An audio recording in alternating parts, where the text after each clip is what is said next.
Okay. I just realized I'm about to sneeze, so give me a second before I go continue my thing. I need to mute, actually.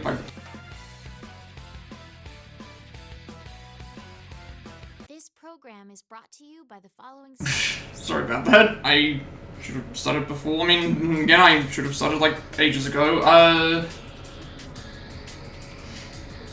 We are back.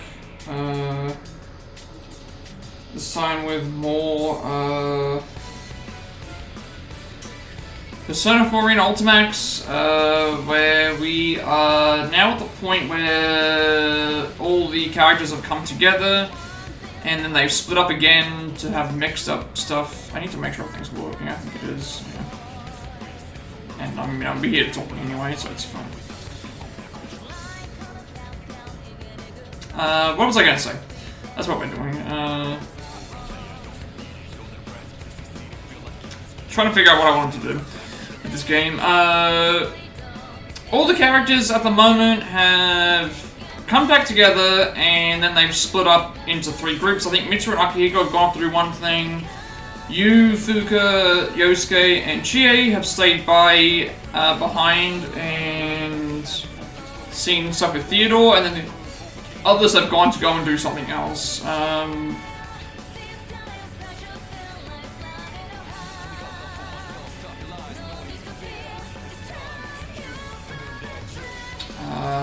And then, what else?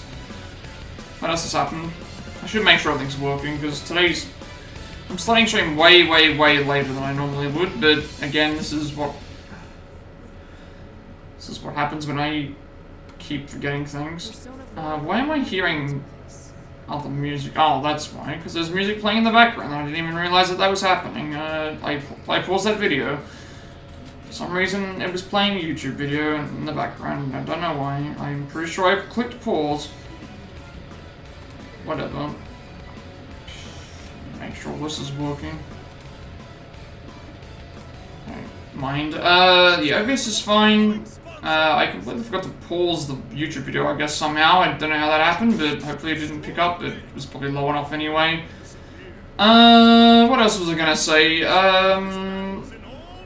Again, obviously the rest of this week, I will be taking both weekends off. Tomorrow would normally be Lego party with Allison, but she's going to be spending time with her friends for her birthday, so we will probably not stream that day, because I have another thing to do that day as well. And then Sunday, we have family coming over for that, so probably no stream on Saturday, on Sunday either. If there is, it'll probably be very short. So Monday will be our return back to stream. We'll be playing, what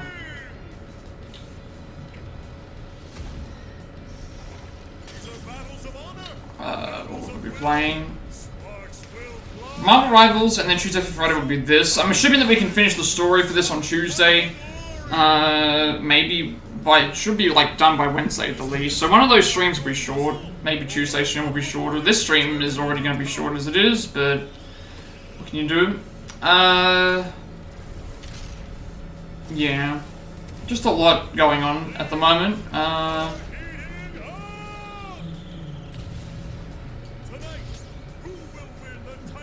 Because I ended up uploading the previous video.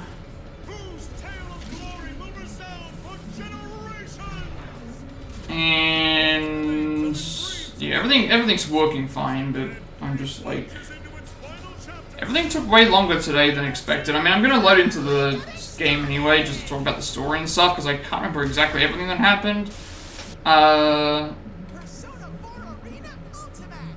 We'll load into the story and just talk about that first, and then I'll go on.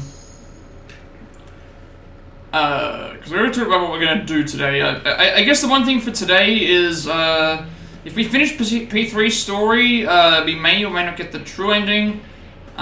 We still have an episode of Adachi. I'm thinking what I'll do is, episode 3, I'm going to go and finish completely.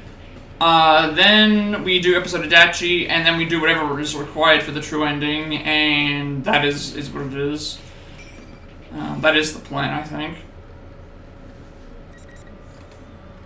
Now, from what I remember, again, we pretty much separate into 3 groups.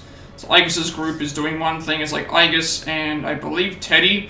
Aigis and Teddy are doing one thing. Mitsuru and I think are doing the other. And then you, Yosuke, Chie, and think of Stay Behind. Which again, obviously, it's going to lead into like once we finish these two, they pretty much don't have any more involvement in the story outside of maybe re-meeting up with everyone, and then we get to the finale like section, which is fairly long. I mean, Adachi's episode even has a lot of episode things to do as well, so it'll be interesting to see how we go there.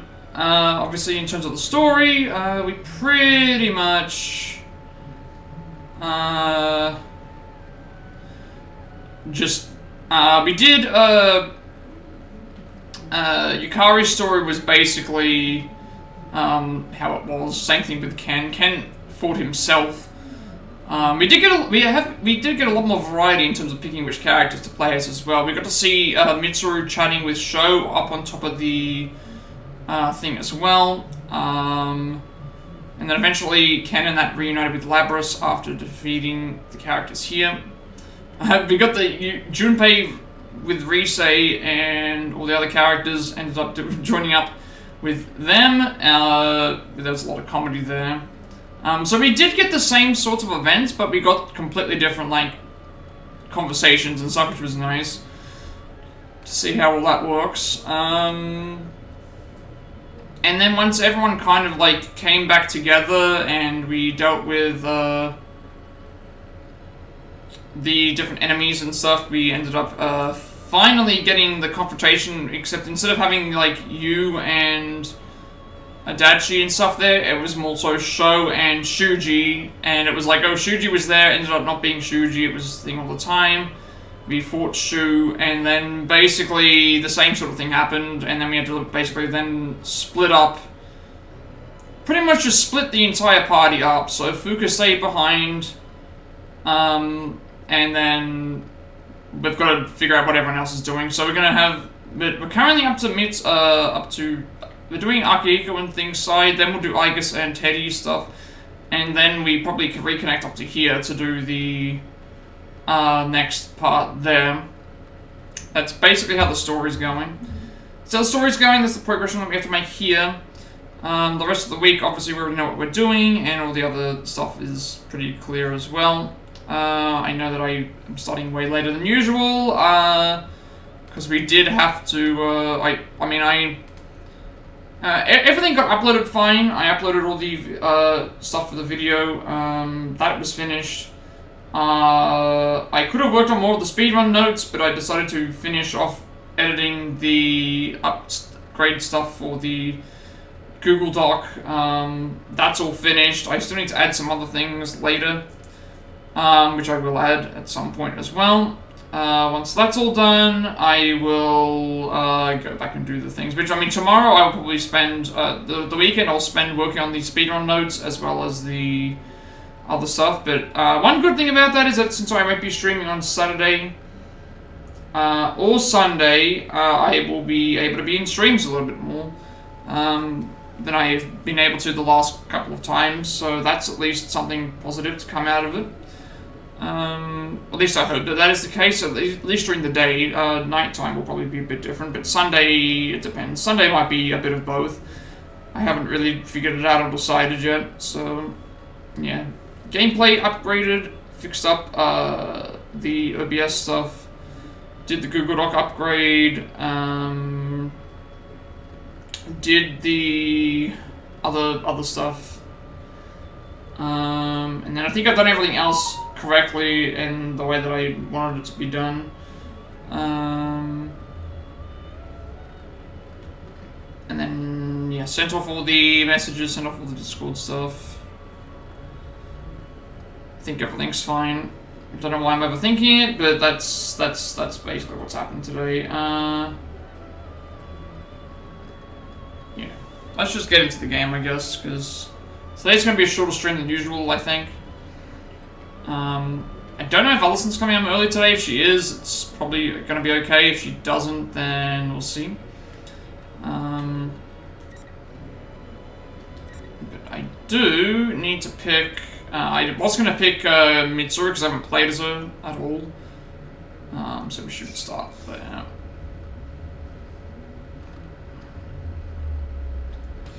So I don't know if we'll finish. We could finish P3's perspective today.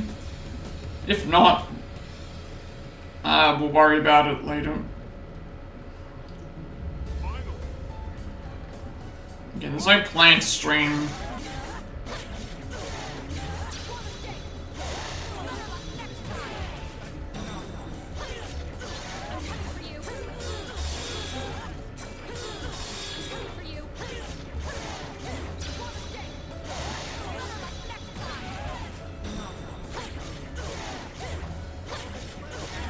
No plan to stream, because tomorrow Allison will be out, so no Lego party. None of that normally. Even if I did stream, I do have some things I need to do, so I wouldn't be able to get everything sorted out quick enough and soon enough. So it's better to just not stream tomorrow. And then Sunday, normally we would try and do a stream, but yeah, we're not going to have time to do that, unfortunately.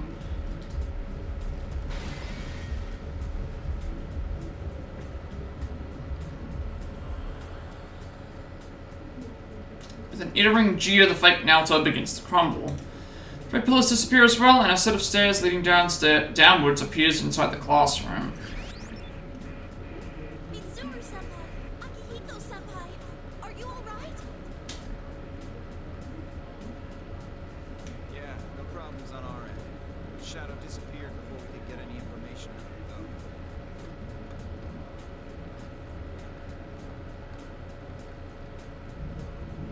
We can't waste any time. Let's keep moving while we talk. Okay, please head down those stairs then. That should get you out of the tower.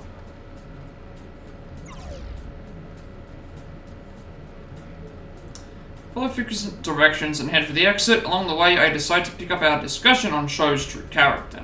Mitsuru, back to what we were talking about earlier. Looked like Sho changed right in front of us. He switched personalities.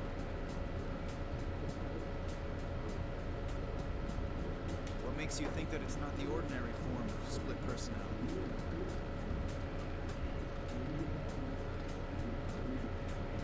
Do you recall the conversation in the limo about Ikutsuki's personal experiments? I said there was an indication that a plume of dust was used. You mean the human experimentation we were talking about? It's definitely something a guy like Ikutsuki would have come up with. What if Ikutsuki's experiments on Minazuki involved transplanting a plume of dust into a living person? What? Why would he do something like that? Considering that it could have been part of Ergo Research's attempts to create artificial persona users, it makes sense.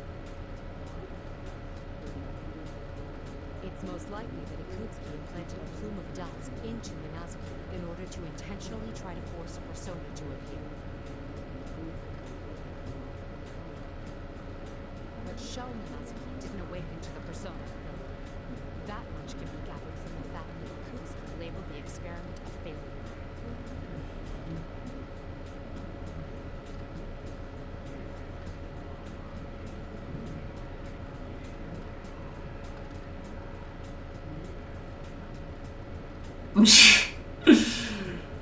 It was like I was him, I was Vecna, over-dramatic reaction.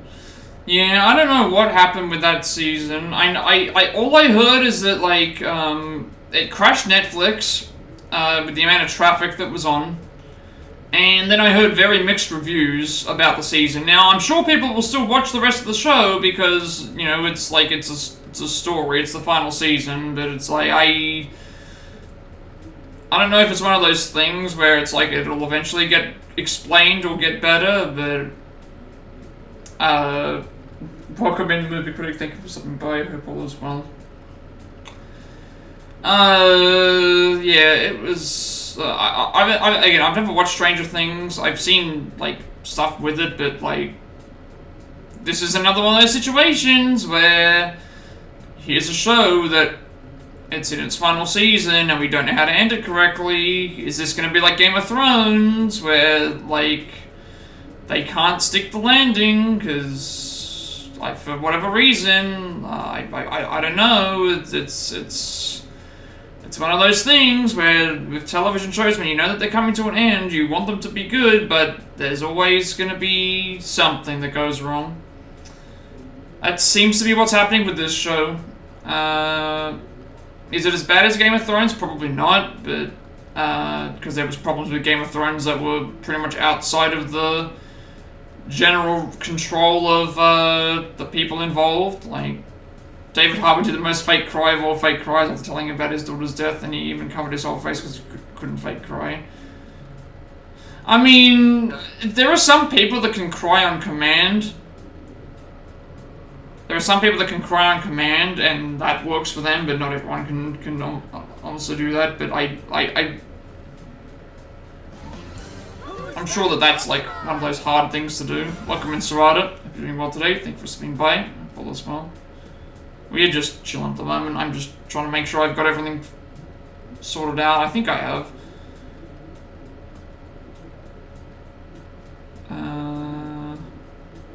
Yeah, I think everything's done.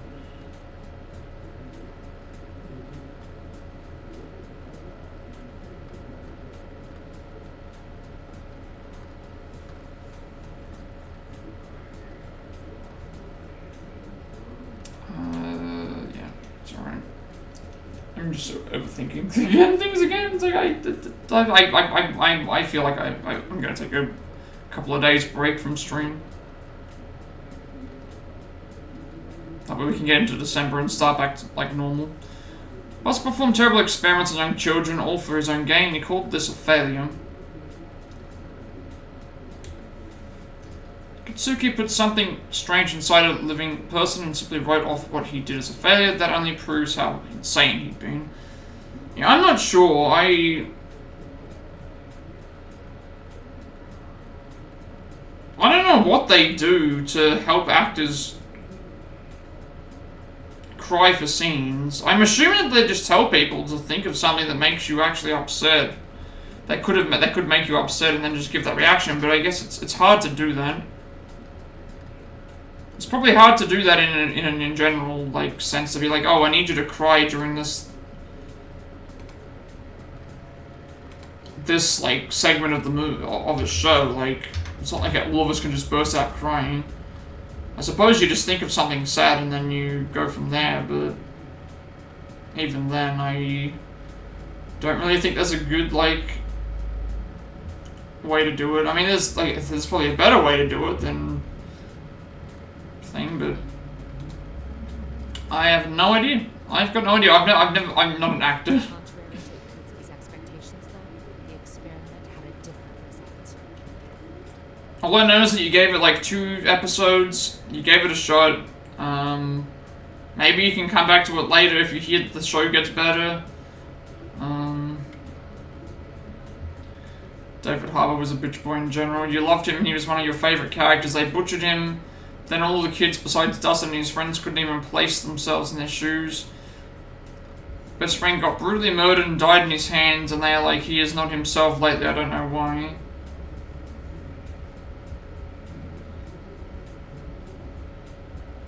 Yeah, I don't know what they're doing. This makes me think that there's some sort of alternate, like, timeline thing. I mean, again, I've not watched the show. I don't know what they're planning on doing. I just know that, like, so many shows have unfortunately suffered from they just cannot finish the show in a good way. And I don't know if there's, like, any coming back from this. Maybe the wait was too long. Maybe the anticipation was too high. Maybe, like... Yeah. I mean, Demogorgons sound like they're, like, demons, so it's like, why are they acting like henchmen if they're... The only thing I can think of is that, does Vecna have some sort of ability to be able to, like, implant intelligence into them or something? Maybe that's how they explain it, like... He can, like, transmit intelligence to monsters or something, but that still doesn't make any sense if you've already established that they can't do that. maybe that's what it is. That's how I would try and explain it, but that's also just like me with zero knowledge.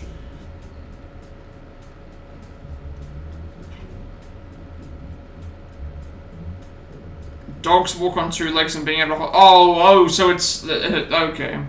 So it's like when, for some of the zombie movies, they had, like, zombies being able to pick up guns and fire them like normal people. Yeah. That's kind of dumb that they did that.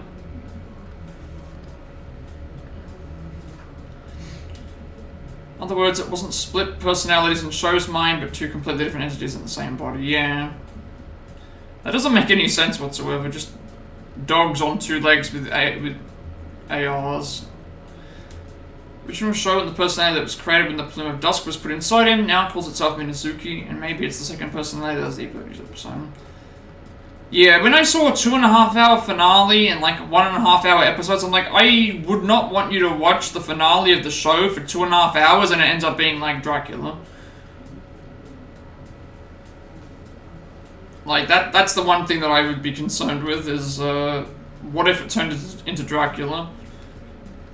Like, they took something that you really liked and then just character assassinated everyone, and it could very well be.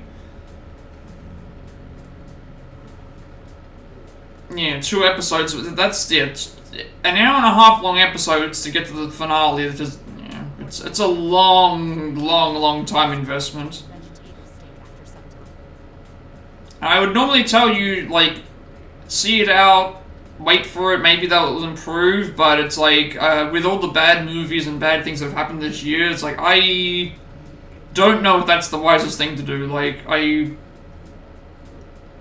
know that you like Stranger Things, and I don't know if I want to see you have to go through and see everything that you like about the show become something that isn't, and then get to the finale that's like a feature-length movie length, 2.5 hours, and then just be like that, you know. I would not want it to be the Dracula of TV shows. Like it sounds like it could very well be.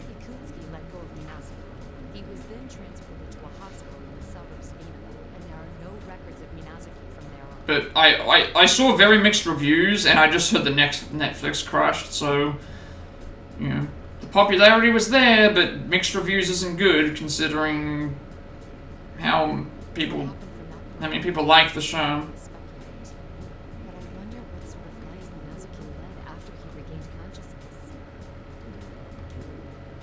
His expression softens. Even Minazuki was created by Ikutsuki, this is just one last way that Ikutsuki's ghost still haunts us. Ikutsuki's research only followed similar experiments created by the Karijo group. Gay romances, overdramatic reactions, no reactions, performances, story, characterization, and I keep going if you want. Well, that's the other thing as well, is like you've still got 2 episodes that you haven't like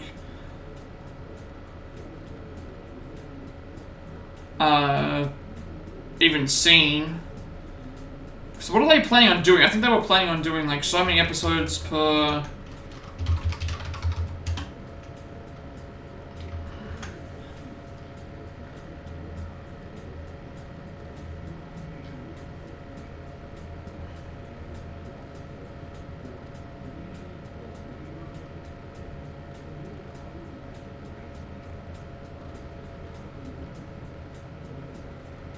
Yeah, 4 episodes now, 3 episodes on Christmas, and then 1 on, like the day on New Year.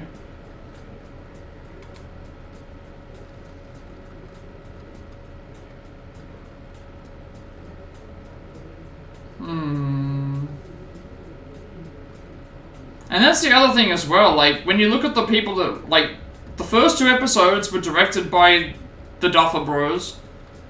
The 4th episode was directed by them, and then the 7th and the 8th episode were directed and written by them, so it's like, chapter 1 and 2, 4, 5, 7, and 8 are basically the people who created the show, and it's like, again, I've not actually watched the show, so I can't really comment on how good the quality of it is, but, like, maybe it's one of those things that you don't binge watch, or if you do want to go back to it, don't watch it in small doses, or just not watch it at all, or wait some time. I have no idea. I have no idea if you want to actually continue watching the show or not, if you have a lot of problems with them. If show's passes as Mitsuru describes, then he's yet another victim of the Kirijo group, not just an enemy to be defeated. Because ultimately, if you don't enjoy something, you probably shouldn't keep watching, but if you feel like you do have to watch or keep watching something, maybe just, yeah. Long after we pass through the main entranceway, we see a path leading to the school's main gates, which are painted in a strange pattern. Beyond that, nothing but red fog. There's no telling what state the town is in right now.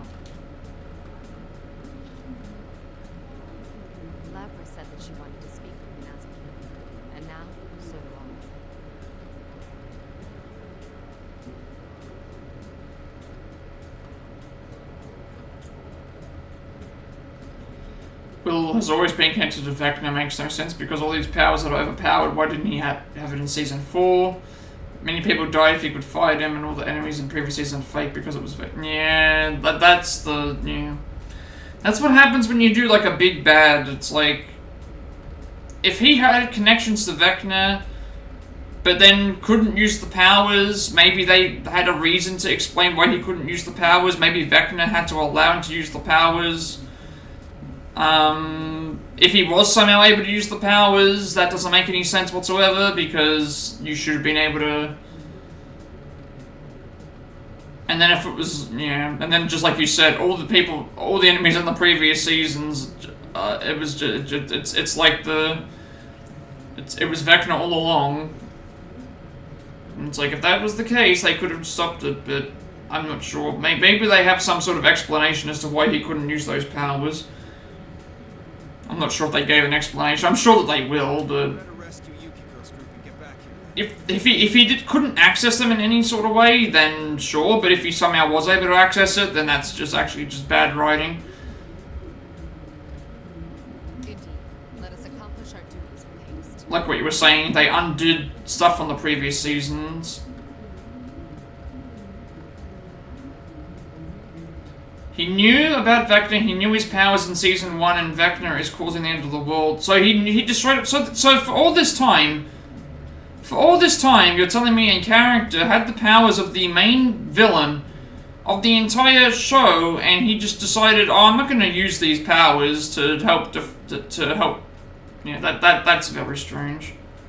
That's very, very strange. So no point denying that Kirijo is partly responsible for this series of cases. The truth won't change. It's obvious that this is weighing heavily on Mitsuru's shoulders, since she is the head of the Kirijo group now. And now a random girl has powers. Yeah, she might be it might be one of those things where it's like, oh, she's the one that saves everyone. You know what they like to do? They like to do that all the time. Let you know that everyone else is bad, but she might be the bestest ever. That's why I believe I truly understand how Mitsuru felt when she made the choice to step back from the front lines earlier. She put trust in her comrades. It's how it should be. We can count on our teammates to get the job done. Fuka, what's Yukiko's position? I sense something southeast of there. Please be careful.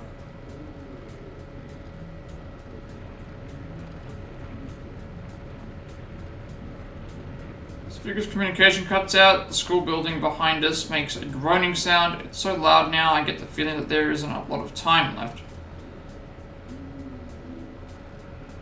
Suru and I nod to each other before we begin running towards town.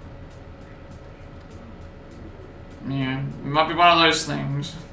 Just a random person getting powers. Yeah, don't tell anyone about it, and even now they still don't know because they trust him even though he leaves them. Yeah, that's just bad. Sounds like very bad writing. He didn't tell anyone that it's still, yeah, so if he knew that just completely undoes everything like you were saying before. If he knew from the very start, from Season 1, that this was happening, how many people could have been saved, how many people could have done this, how many people could have done that, and then now... Yeah. That's one thing that doesn't make any sense to me either.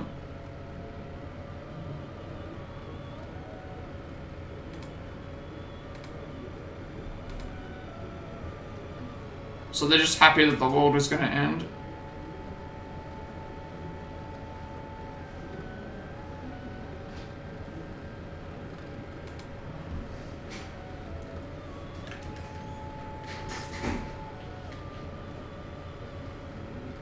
Alright, 64% through.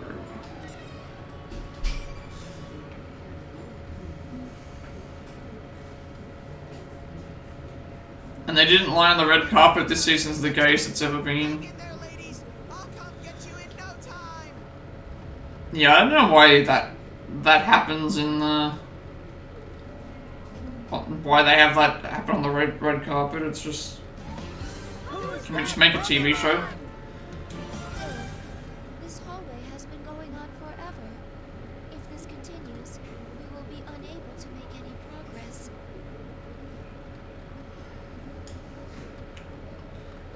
With the time bound to the... They beat you on the head with it, yeah.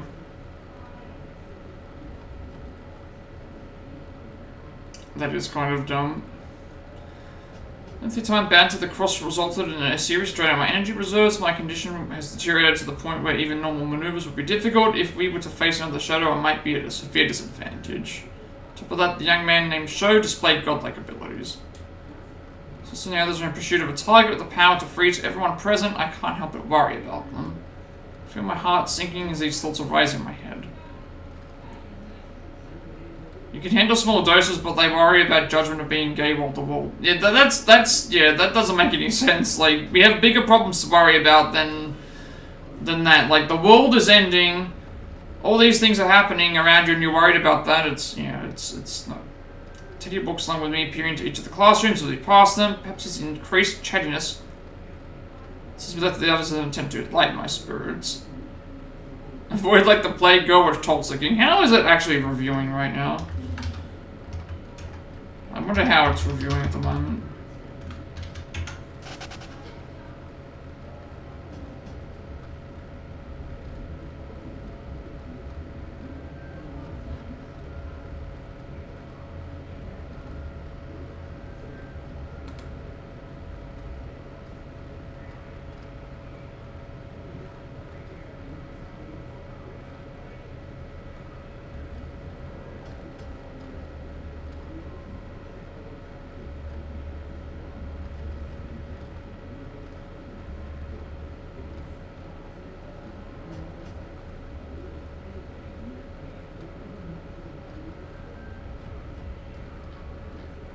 How was the ratings for this?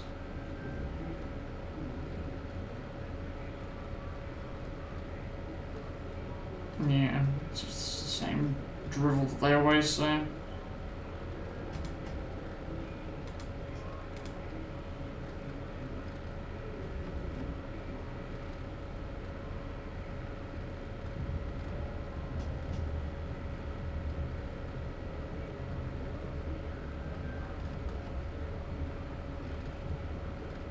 Yeah, I heard that you liked the finale of Tulsa King, and also that it led into what is it? It led into Samuel L. Jackson's character, because again, if we're gonna get the spin-off show where you were talking, I liked what you said though, where it's like they introduced him in that season, but then it was like they didn't give you they gave you just enough to be like, this is this character, but then they also gave you enough to they didn't give you enough to be like, oh, this is everything. Like it was a small enough tease to be like, hey, check out the spin-off kind of thing to find out more information, I guess. No. I'm extremely sensitive, and I lose fur when I'm stressed. Just the other day, Kanji lured me into a trap with some ice cream. Yeah. He then kept nuzzling me over and over, and I ended up with a big old bald spot on my head. It was terrible. I see. Kanji-san's extreme expression of love puts stress upon your fur. I will add that to my data file on you. By the way, are you tired at all, Achan? If you do feel a little logy, feel free to snuggle up against me whenever you like. No, I'm more concerned for the others in town. Really good and most action-packed episode out of all the seasons. Yeah, it seemed like it was leading up to something. Are they making a season 4 or is season 3 the end? I'm assuming that they will still make a season 4. Completely ignored. But I'm sure they'll be okay. My friends are really strong, you know. You trust them, don't you?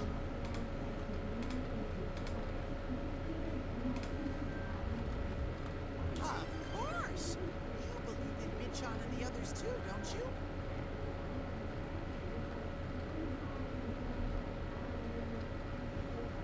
Yes, I do. They're all precious to me. Not sure there are talks for a season 4. Not looking at begins production early 2026. Let's see. Tulsa. I mean, I assume that there would be.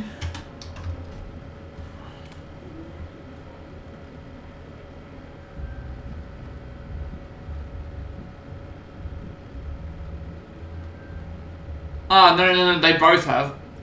It says here, yeah, I just looked it up. A 4th season and a spin-off series have been ordered. So, yes, there's no date for the 4th season, but we are getting a, I just looked it up, there is a 4th season that's going to exist. It has been given.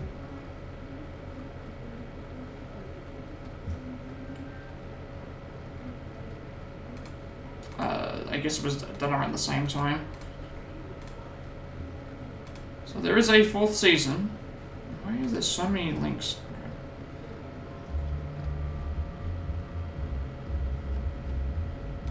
Yeah, just decided to have a look-see. There is going to be a Tulsa King season 4. It will just come, I guess, after Nola King, because if they're doing Nola King spin-off first, I probably want to. I feel like that because they introduced Samuel L. Jackson's character at the end of season 3, they're gonna want to release the spin-off first because that means he's probably gonna have a big involvement within season 4, potentially. After all, you're sparkling too. Because I don't think you introduce a new character in the last 2 episodes of the show without, and then give them a spin-off without them doing something later. I mean, then again, they did do that with Godolkin in Gen V Season 2, and then they killed him off after 2 episodes. But that's a little bit different, I guess, because there was no spin-off announced, but I don't think Gen V Season 3 is happening. Like, I don't see a Gen V Season 3. What are they even gonna do? Like, the school basically is no one's gonna do anything at the school. Like, Godolkin's dead. The Boys is going to be over by the time that even comes out. So it's like, what are they gonna do? Like, the only things that they can do are prequels, or things that don't involve it at all. Sparkling? He's a hitman, yeah. Have you seen the Hitman's Bodyguard? Those movies with like Ryan Reynolds and him in it.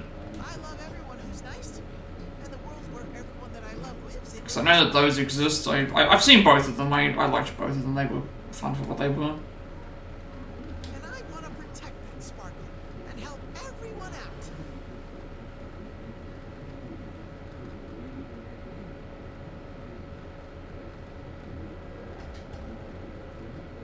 His large eyes are guileless and honest when he speaks of his friends. Anti-shadow weapon, and yet Teddy's presence is similar to those of the shadows that I have been exterminating.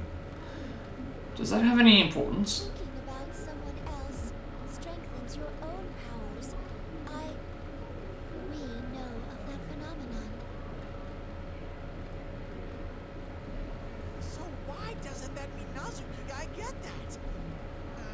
Does he not see the sparkling?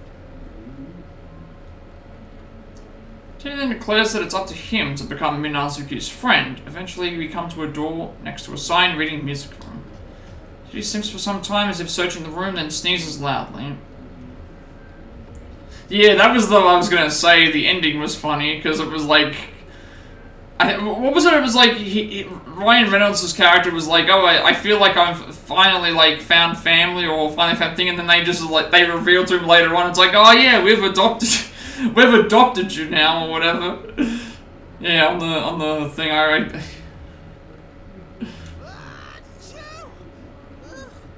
We can't get to the exit unless we go through here. He gets adopted by them at the end, yeah. It was a funny scene. By the way, won't you take a little break? I wonder if are they planning on making another one? I wonder. Let me see. Are they planning on making a third movie? No. I don't think that they will. The movie bombed.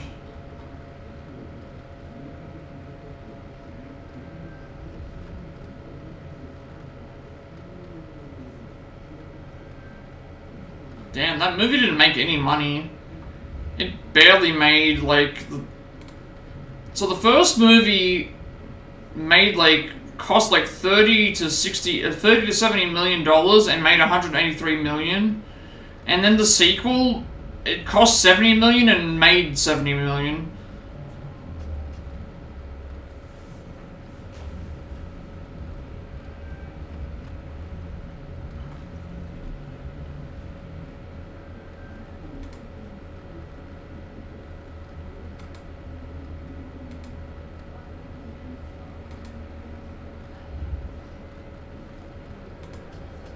I don't know if they're gonna make another movie.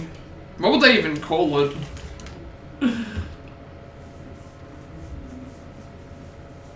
The Hitman's wife's son's bodyguard.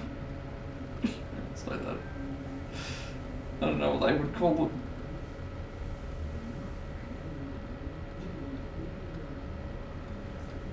I did quite like both movies, though. That's what I said. People criticize those movies and said that the Hitman's adopted bodyguard. Yeah, maybe that's what they could call it. And then like having Morgan Freeman. What was it? Morgan Freeman was like Ryan Reynolds' stepfather or whatever. I'm gonna put this on.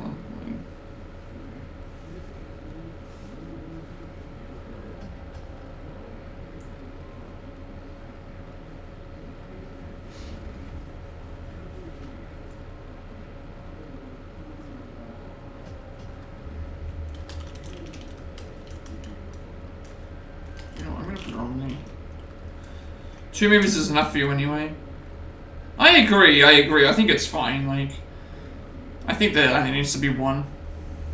Oh, sorry, it needs to be the two. Yeah, that's what I think. Just that, honestly, that's probably the best option. Like, the movie didn't make any money the second time around, and just like let the movie be. Don't make more. I'm sure that they could if they wanted to, but I am losing faith in sequels.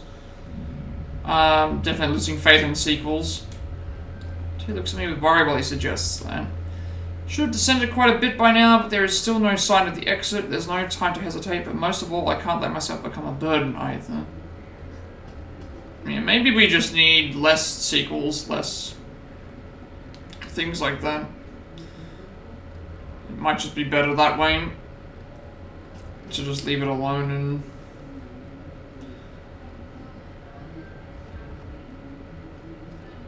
see what's happening. Like,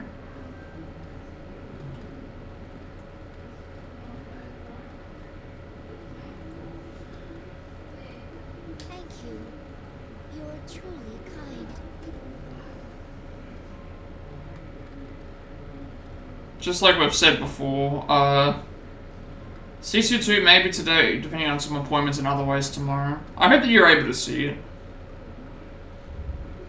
I hope they're able to see it again. Like, maybe you just need something to take away from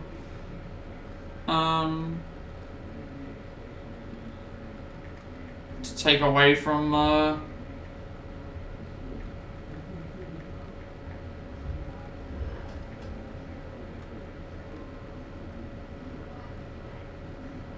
take away from that, I guess.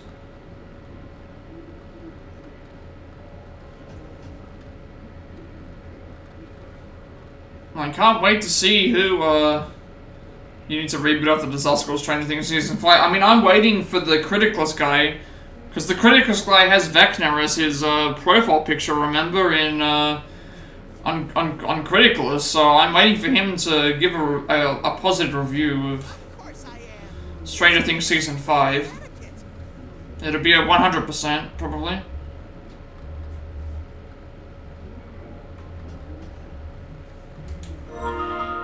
He puffs out his chest with pride as he puts his hand on the music room door.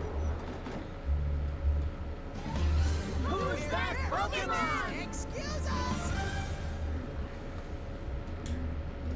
Something of note in the room but a grand piano. I'm about to suggest that we take a short break here, but a warning alerting me of an approaching shadow appears in my vision. Your prediction is it will be 71%. I have no idea. Did he review...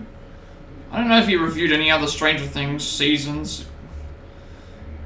I don't think he did.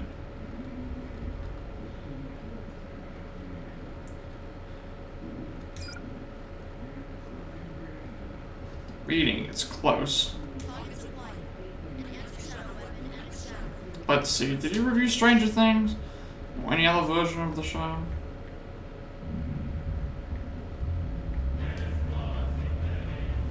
Well, he didn't review Stranger Things, but he did a review for Strange Darling. And he gave Strange Darling a 71%. Welcome. Wait, raid? Oh, thank you very much for the raid. How come that didn't pop up in my chat before? There it is. Thank you very much for the raid. Welcome in, raiders. I do a lot of Switch games, Platinum playthroughs, reaction videos, all that other good stuff. We are slowly but surely making our way through. Let me give you a shout out real quick.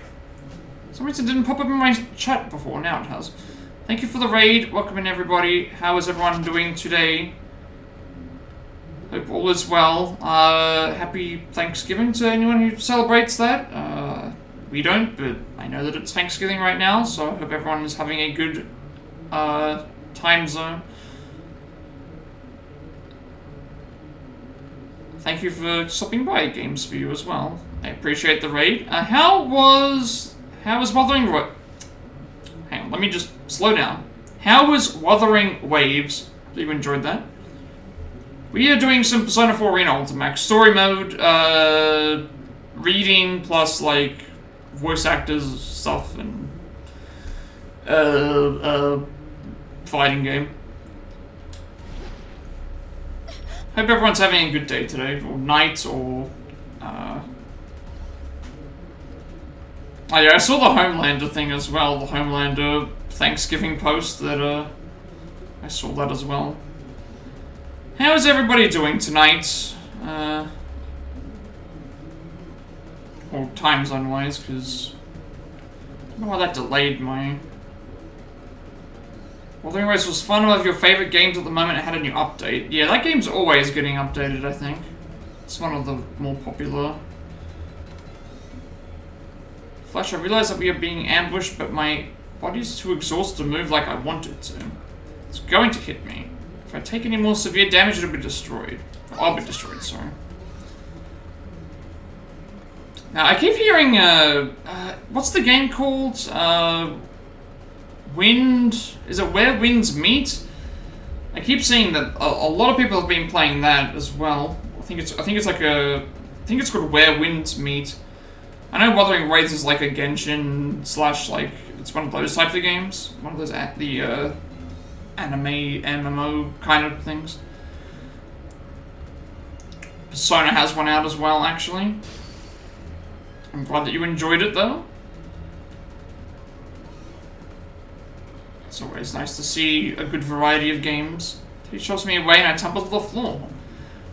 The fog and dust stirred up from the impact began to settle and I see the giant blade embedded into the floor right where I had been standing. Yeah, I haven't played any of those. My sister plays Genshin quite a lot. Thank you for the follow as well. Greatly appreciate it. She plays Genshin Impact a lot. I never got into them, personally. I never got into gacha games. Although Persona 5 Phantom X did look like it was something I probably would have enjoyed. He had been hit by the attack meant for me and now he's lying motionless on the ground. So many MMO type of games. I guess my biggest issue is I like to have an ending. And so if the game keeps going, I'm never going to finish it, which means I'm always going to be behind on my story games. And when you get hooked onto one of them, it's like... One game you should play is Uma Musume Pretty... Oh, Pretty Derby. That's the horse racing one, isn't it? Well, not the horse racing one, the anime girl... horse racing thing game. I don't know what to call it. I've seen people playing it though. I've seen some people playing it. I'm not sure if I can get into it. Again, it's one of those things where it's just like, if the game never ends, I just like You're a copy of my sister. have a hard time keeping invested because I need an endpoint. I need an endpoint, otherwise I have my backlog becomes the size of a mountain. I've seen plenty of other streamers watch it. I've seen plenty of other streamers and YouTubers and stuff play it though. So it's one of those things where I can probably watch someone play a game like that never ends because I don't have to actually play it. So I think that's how I interpret gacha games. Why play it when I can watch somebody else?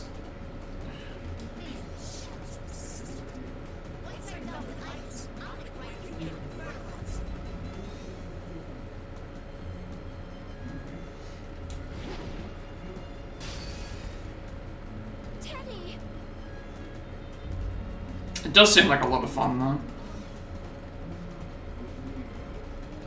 You're curious about the game I'm playing, you like Persona but never seen this one. Okay, so this is a fighting game. Like, if you play Dragon Ball FighterZ, if you play Guilty Gear, if you play Blaze Blue, it's the same people that make that. This is story mode, so a lot of dialogue, and then we have a fight, and then we have more dialogue, because it's a Persona game. Axe strikes Teddy a heavy blow, and he slams into the wall before sliding down to a heap. I try to rush to his side, but... No!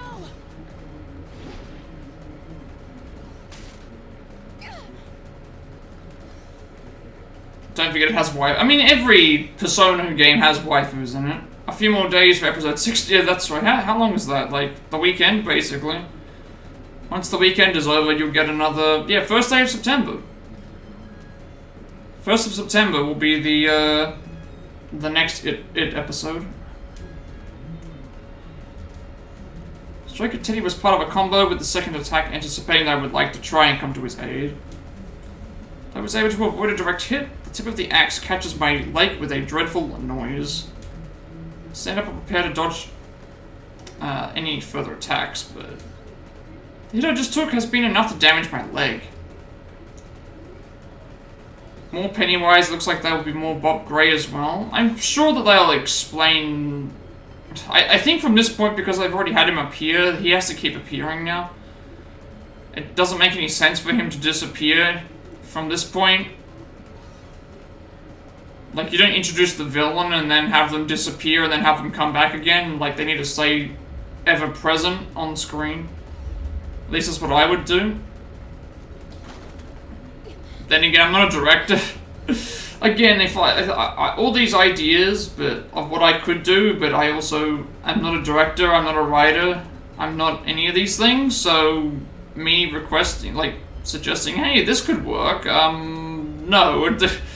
Some of my ideas might not work, but I would think that if you introduce a villain in any way, shape, or form, you want to keep them on screen as much as possible. My sister smirks confidently and slowly approaches. Seems to know that I am incapable of moving with any agility now. Oh no! The game crashed. Did the game just crash? It did. No, the game crashed. No. Okay, I'm gonna have to probably. Hopefully, it's just a disconnection and not me having to turn the console off. But we're gonna wait and see.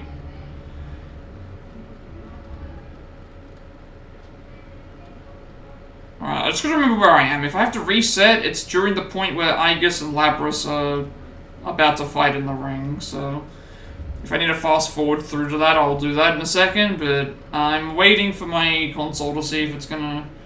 Did it crash, or did it not crash? If it crashed, I'm gonna have to restart and do that. Okay, lost connection, sure. Reconnect? Reconnect? Okay, good. Give me a second, let me just reload it back onto the screen. Yes, I do use remote play instead of using the thing. It means I can play stuff without needing to... There we go. Haha. Means I can play stuff without having the blockage of the thing on screen. Because yes, this game, when you go into it, it will not let you play the story mode. Yeah, you haven't been here enough to thing, but it happens quite frequently. Sometimes. Right then, I noticed that the red pillars have appeared in the corners of the room, trapping us. There's no way to escape.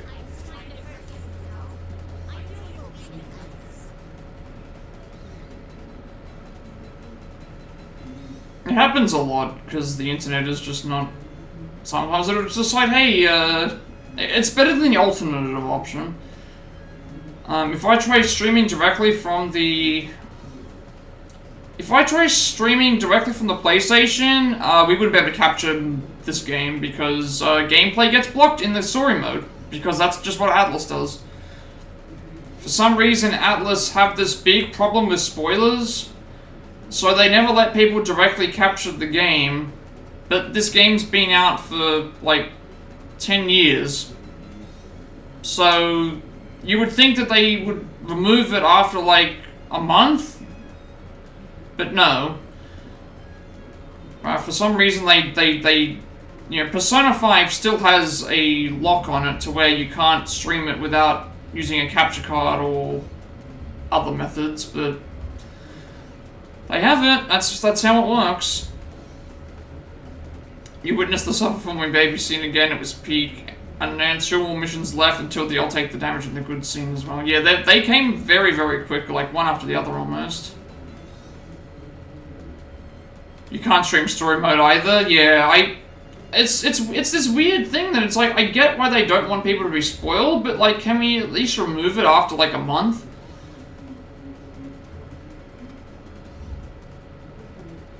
They weren't censoring it. It was just it's not censorship. It was just they were extremely like when Persona 5 first came out. People were getting banned off of Twitch for streaming the game past a certain point, even though the game had released. It's like they're overly protective of spoilers for some reason.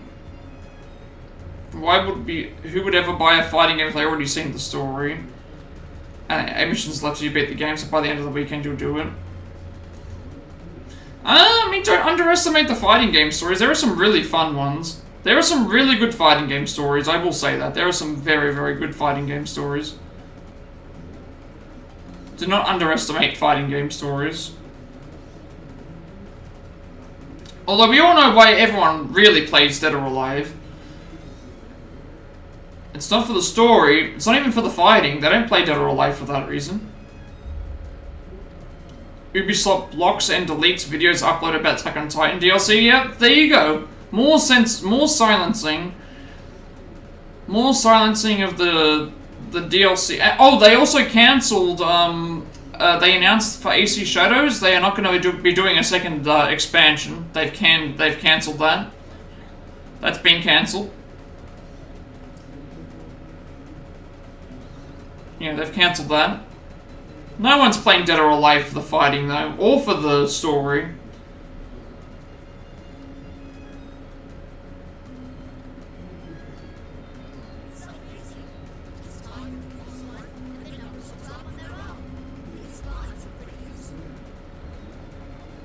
You're heartbroken? Yeah, but you still have the Attack on Titan DLC you can play. At least you get to listen to the Attack on Titan music. That's at least a plus. Now I'm actually trying to think now. What's the best fighting game story? Story mode. Who's that Pokemon?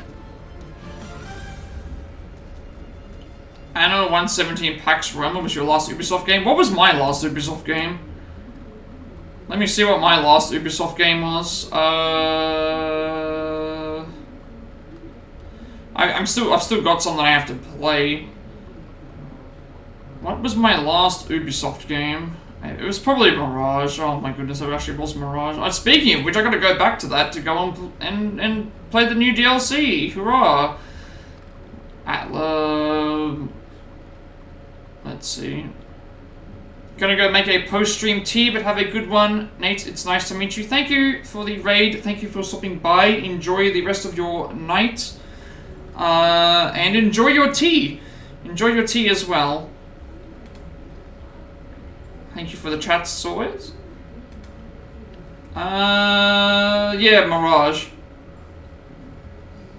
Mirage is my last Ubisoft game. I've still got to play the DLC. I've still got to play Shadows. I've still got to play... I do have Prince of Persia on my list. Your last was AC Valhalla. It's been a minute. I still have this to play. I have not played it yet. This game. Ubisoft don't make good games anymore. They are crap of a company.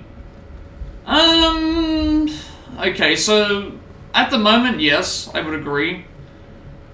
But they never used to be, is the problem. Like, I'll still buy their games because I like the games, but I completely get why other people don't like them.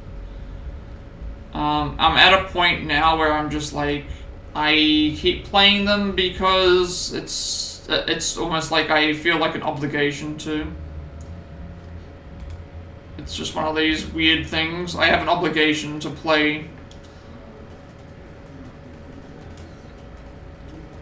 Knew I was weakened after all. I realize that I'm in severe danger right now. Soon there will be no way to prevent it from claiming Teddy and me as its victims. It's like... there are people that want them to die as a company. I don't necessarily want them to because it just means that those games are going to go to other places, and that's not a good sign because you've been playing more indie games. You think indies are rising faster than AAA companies. I mean, I just play games because it's something that I enjoy playing. I don't really care if it's an indie or if it's a thing. If it's something that I enjoy, I'm going to play it, but I completely get people moving away from AAA companies, but it's just one of those things where it's like, I don't want Ubisoft to go, but at the same time, like, it's probably just going to happen. I don't want other companies owning franchises and then doing nothing with them. I've seen it happen already. A monopoly is bad. Embracer Group proved it. They bought up all these assets and then they did nothing with them just to own them. That's all that they did. And I hate that. Until now, I witnessed how my sister Shadow and how my sister herself fought when her heart had been disabled. That's why I thought that I understood how to deal with this fake version of her too. And I guess the biggest telling of success for... No, Square Enix are much better than Ubisoft. Square Enix have a much bigger a better track record than Ubisoft does. I get why you would say Square Enix are the Disney of gaming, but track record wise, Square Enix are a way better company than Ubisoft right now, at least. There's plenty of companies that are worse than Square Enix right now. Activision, whatever you want to call Microsoft / Activision / Blizzard, like, certain things are going well, other things are not. You know, Ubisoft, even EA is like not nearly as bad as it used to be. It's still not great, but it's better than what it used to be a few years ago, just because EA is not as bad now as it used to be because other companies are somehow worse.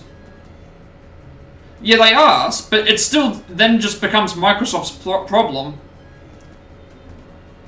Like, Microsoft inherits all the problems that Activision and Blizzard both have, so it's like,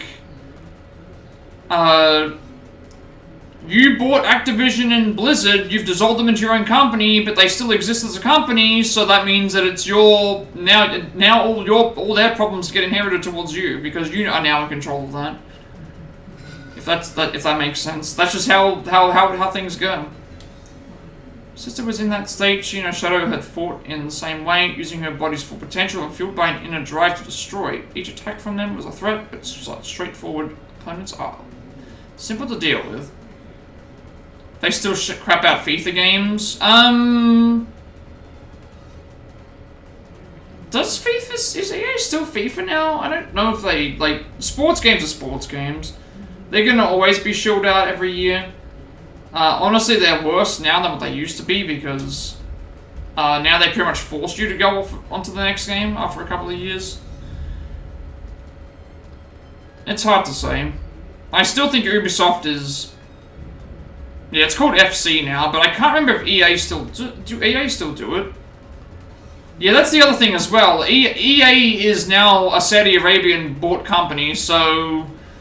At this point, it doesn't even matter. Like, EA is pretty much dead, like, because now it's just gonna be the Saudi Arabia company.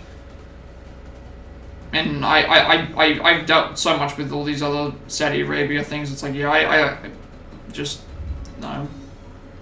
And people think this is a good decision. It is not. Having Saudi Arabia buy everything is just as bad as having Embracer Group buy everything. If not worse, because then they just, at least Embracer Group aren't spreading propaganda and all this other stuff. Spake is different, she isn't berserk like a shadow, and she hasn't lost her heart. In other words, she has both cunning and power, and can fight like my sister when she's in a normal state. Like, it's just one of those things. Like, if Ubisoft got bought by Saudi Arabia, that's not going to make things better. That just means that they have more money to spend on the games, but Assassin's Creed already had, like, Ubisoft already was making a ton of money. They already had a ton of money to make all these games in the first place, so it's like, giving them more money doesn't mean that the quality suddenly gets better. Especially when you look at, like, Claire Obscura that came out earlier this year, like, that was a bunch of ex-Ubisoft employees who made their own company and made that game on how much money compared to what all these other things cost? Like, GTA 6, the most expensive video game of all time, and it's been delayed till November, because...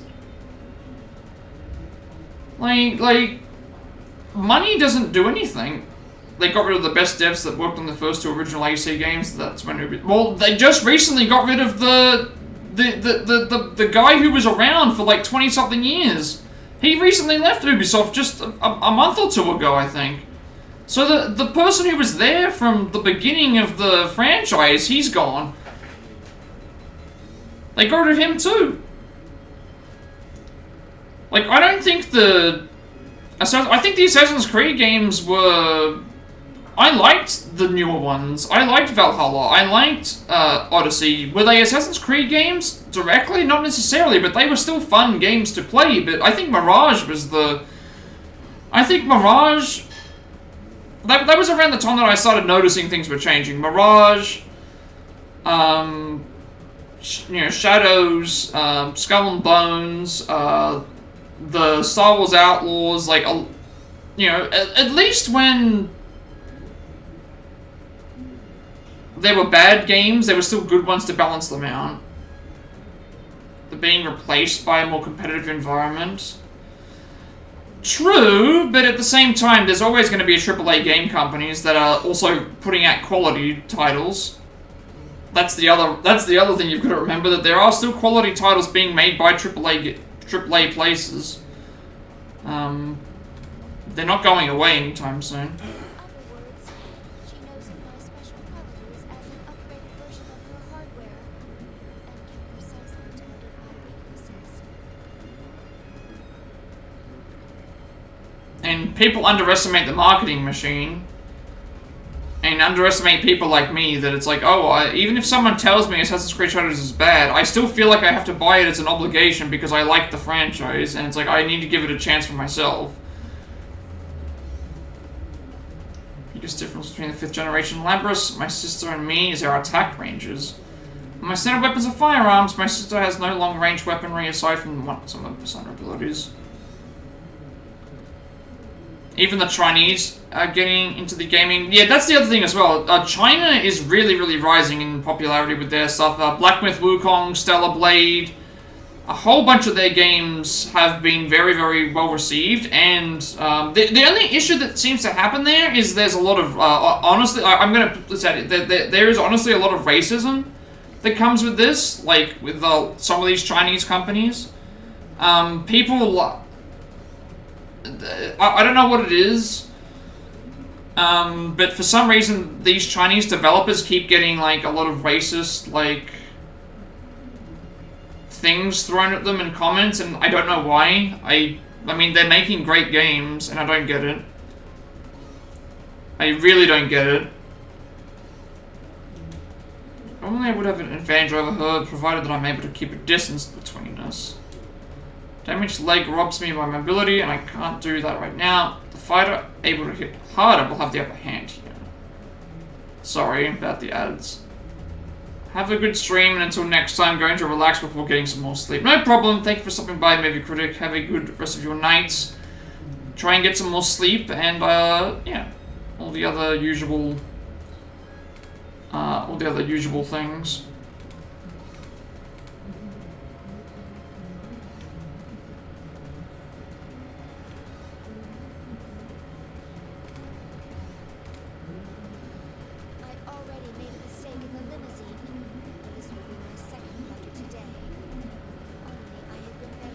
Stranger Things Season 5 sucks and Tulsa King Season 3 rules. Well, at least you got something positive out of today. I'm sorry about all the Stranger Things episodes, but I only hope that they can maybe get better, but I don't know. I've never seen the show. And I don't intend on watching the show anyway. Red spill from my mouth as the axe in the shadow's hands rises higher and higher. My sister's axe weighs close to a third as much as her body, and she activates boosters to deliver an even more destructive attack, speeding up her wings to dangerous rates. A single hit from it could be enough to put me into a helpless state. Okay, I think everyone should be out of ads now. At least it's telling me that we're out of ads. But I don't know what's going on with the... I was going to say, before we hit the ads, I don't know what's going on with the Chinese gaming industry. For some reason, they make really, really quality games, but then they get a lot of racial hate from people. Maybe it's because they're honest, and when people say why they're doing something in the game, and they give them an actual logical response, they don't like it, and so they just do that. You're not spending 10 more hours just to see if it gets better. You've seen enough, and so far, I don't know if it only gets worse. Yeah. Yeah, that's what I was saying. It's like, if you don't want to watch it, then don't watch it. Like, don't commit the time to watch it if you know that you're not going to enjoy it. Because you already did that with Born Again. You already tried to do that with several other things. Maybe it's just better to, you know... Unless it's one of those things you can come back to months later. After you, maybe if you hear better reviews or something, but... I don't know. I think you have better ways to utilize your time. If that wasn't bad enough, I can barely stand up as is, and I can't even aim properly. Yearn for power so that I can protect my confidence, but So I don't really have an answer for you. Honestly, just do... It's 2 hours per episode, it's not like a 30... Yeah, that's the other thing as well. It's like, if it was 30 minutes, maybe I could say, like, watch it, but because you're watching, like, an hour and a half to 2 hours each time, it's like watching... You could be watching, like, 10 episodes of Dracula, basically. Some peeps are those types of extremists that ruin things for others, and the problem is these becomes listening to them. Yeah, I mean, okay. Was it Stellar... It was when they did that whole thing with Stellar Blade, and it was like, oh, the costumes are too revealing in Stellar Blade, they need to change this, and it's like, why? Like, maybe... I could understand if the character was, like, nude, then it's like, sure, like, you shouldn't have a game where the character's completely nude, because that's not going to allow you to think, but it's like, why are we changing the look of the character? It's a fictional video game character. And then you get people like IGN like, oh, we always supported this change of things. Like, no, you didn't. I remember when Bayonetta came out and you were like, oh, Bayonetta is sexualizing this, and blah, blah, blah, blah, blah. And it's like, no, like, this is also the same game company that gave GTA 5 a 10 out of 10, which has full-blown sex scenes in it. And they didn't talk about that in their review. And they didn't complain about that. It's like, they just pick and choose. They pick and choose with no consistency because it's something that they like. Same thing with this GTA 6 thing. Oh, let's not report about the fact that they tried to unionize and they fired 50 people from the company because we want to make sure that we can get that review copy for GTA 6. That's definitely coming out next year. Definitely not getting delayed again. It's just this stupid rhetoric that people go around and just like hating on people for, you know, Hogwarts Legacy, same damn thing. Like, oh, you play Hogwarts Legacy, you're a bigot because you support J.K. Rowling. And it's like, you do realize that if the game was free and she made no money from it, she'd still be rich and she can still go on Twitter and say whatever she wants to say. Like, don't shoot the people that are playing the game. They're allowed to play a video game. It's a video game. It doesn't mean that they support all these things that happen. Like, you can separate the game and the author. I couldn't respond to a sudden ambush. So if we're gonna go and be technical like that, how many people, like, you know, again, let's use this as an example, right? If Jeffrey Epstein and Bill Gates are connected and they've got proof that Bill Gates did something wrong, are people going to stop using computers? They're going to stop using Microsoft? Probably not. So it's like, okay, you know, you're telling me that there are other people that haven't done anything questionable in their lives before? It's just these, like, what would people be able to do? What would people be able to do if we looked at every single thing in history and we looked at it and said if someone did one thing like wrong that they have to just cancel everything that we do, we wouldn't be able to. What would we be doing? The Western civilization is collapsing socially and culturally. It's sad. I mean, it is what it is. I don't know how to put it. Like, I don't know how to put it. I honestly don't know how to put it. I don't think there's any solution to these problems. Like, in some ways, we did it to ourselves, and I guess the only thing we can do is just push through it and maybe hope for something better later. But it's a truly desperate moment. Something surges from the depths of my heart. Anger at myself and my powerlessness. Don't want to use my damage as an excuse for my death. Move, Vicus, move. It's like everyone has to have an opinion. Everyone has to have, like, you gotta tick a bunch of boxes before your opinion matters. You have to pick a side, whether it's extreme one way or extreme the other. You can't just look at it in a sense of, like, I agree with one thing, but I don't agree with the other thing.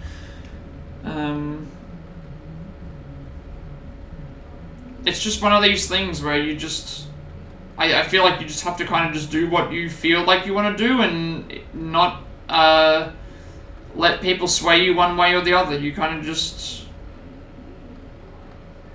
You say, these are my views, and if you don't like it, then I don't care, because someone's gonna always be there to be like, you don't believe in this, or you don't believe in that, and it's like, it's like... It's always about picking sides. Picking sides and all this other stuff. Behind the rising heat swelling within me, I understand that my battered body is unable to put up a fight. And like, again, I've talked about this before on stream before. I never had to learn about what racism was in school because I was always taught and brought up to respect and treat everybody equally, no matter religion, skin color, sex, gender, anything. Like, that's just always how it's been. But I know that it's different for every other country. It's not always like that in something. Some people learn about racism not because they learn about it through living through it, and like, and talking about it and things like this. But I don't know. Is it that hard to just be respectful to people and just accept that like people can be different and have different views instead of just enforcing and pushing people to one direction? Just let people decide that on their own. I'm not saying that everything that people say should be publicly, like, said, because obviously there's just certain things that shouldn't be spoken about in public, but, you know, you have to... gotta do something. How can I turn the situation around? What can I do to protect my companions? A thought passes through my mind. Seems I'll have to make use of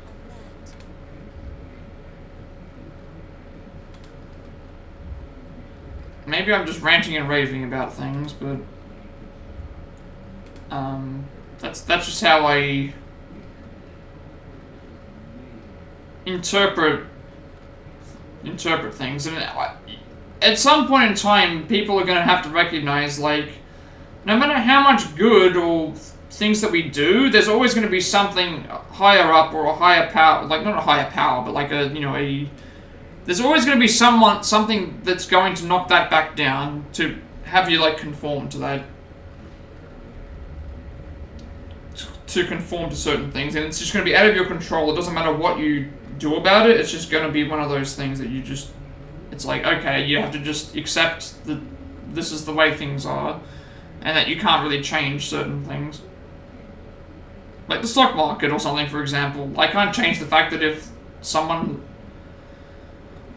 Peeps abandoned the Christian values long ago, where now peeps do not learn how to respect others and stuff. It's sad. You miss those days when we were taught morally and ethically right back in the 80s.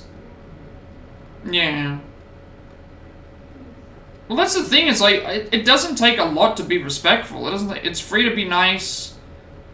Knowing right from wrong and respect, you know, and that stuff. It's not that hard to know. Like, if someone does something bad to someone, yeah, I get it. I completely get it. But like,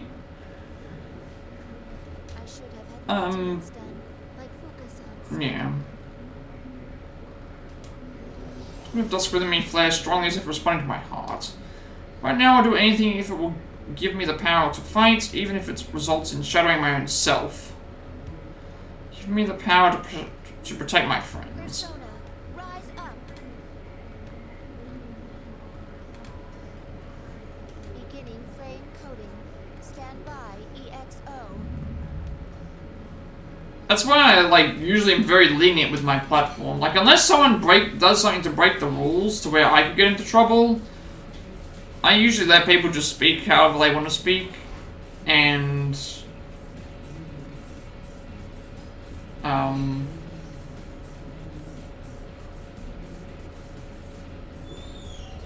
yeah.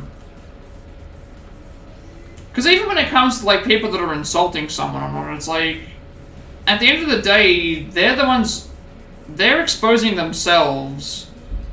And at the end of the day, it is just words. And so we shouldn't hold as much meaning towards them with words as we do. And if we just ignore it and just like think, they're probably just gonna stop because it doesn't entertain them, that we pay no mind to that anymore.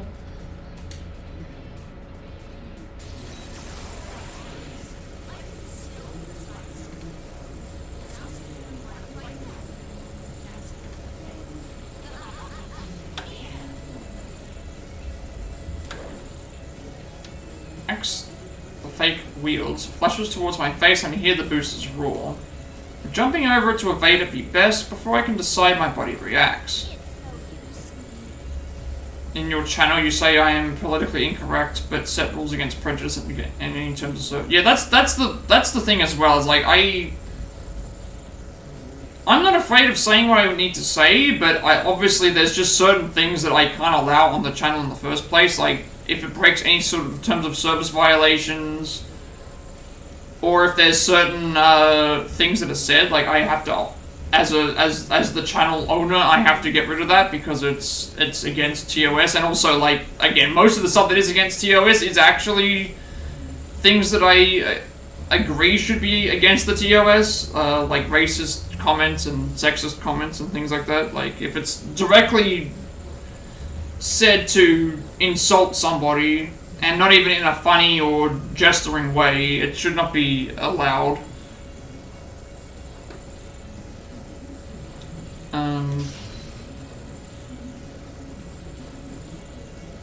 It's kind of like how a while back people would say things like, I don't mean to be racist, but, and the response to that is always, don't say what you're about to say, because what you're about to say is actually racist, and you're just trying to justify that by saying, oh, well, I know that this is, but then it's like, in that, just cut it right there. You don't need to say it. When someone says that, it's like, you know immediately what they're about to say is something that they shouldn't. You got banned as a first-time chatter in someone's channel a few days ago for asking about a video game, and that streamer was very weird, so there are weird peeps in the world. That happened to... I didn't get banned. I was in someone's channel, and I was talking, and I said... they were talking about, like, what games are you looking forward to? And I said Hogwarts Legacy. And they said, oh, you shouldn't support that game, da, da, da. And then they basically said that I was a bigot, that I supported a bigot. And it's one of those situations where, like, you're the chatter in their stream, so therefore it's, like, their environment, but they would never come to an equal ground and actually have a proper debate with you. They would just ban you and then insult you afterwards, which doesn't make any sense, because it's like, you can separate the person from the media. It's just, it's very strange. I don't get it. Meanwhile, we also allow people to go online and attack female streamers for, and basically telling them that looking at them as just sexual objects, telling them that, like, I was in a stream a few days ago and someone came in and straight up told them, you'll be stripping in a few years. Just because they lost an online game, it's just like it just doesn't make any sense. There are just very weird people out there that just like to do that. Like getting banned for asking about a game. Cross my arms and take the brunt of the strike of my forearms. Violent sparks fly up into the collision and the force of the attack travels throughout my entire body. Like, I would never ban someone for that. I remember having a conversation about people with South Park and Family Guy. I'm not a big fan of South Park or Family Guy because when I saw the stuff that I had seen, I didn't like that they were making fun of people that had disability, because that's something that means a lot to me. But that I'm not going to then tell those people not to watch South Park or not to watch Family Guy. If they like it, they like it. But at least when we talked about it, they understood my point of view and I understood their point of view. And I said, okay, even though I don't like something, you're allowed to like something. The streamer was playing Flight Sim. You said you ordered it on Deluxe on PS5. Found it was not crossplay. Sad that Sony and Microsoft denies crossplay when it is the future. You got banned for saying that the future of gaming is crossplay. Could it be because that streamer... Was that streamer sponsored? Was that streamer sponsored playing Flight Simulators? Because I was going to say, sometimes that can happen. If they were sponsored and they were sponsored to play that game, and someone commented about like PlayStation and Xbox and all this other stuff, they might be like, oh, we can't like. That's kind of dumb to get banned for that. I didn't see anything that like. There's nothing that you wrote in that should. Nothing that you wrote there sounds like it was doing anything wrong. I don't know where that came from. I honestly don't know where that came from. Why would someone ban you for that? What did you say that was just... I'm very, very confused. It was some middle-aged dude with a hat and hardly any viewers, so I went in as a first-time chat and said that and I was banned. That's just very, very weird.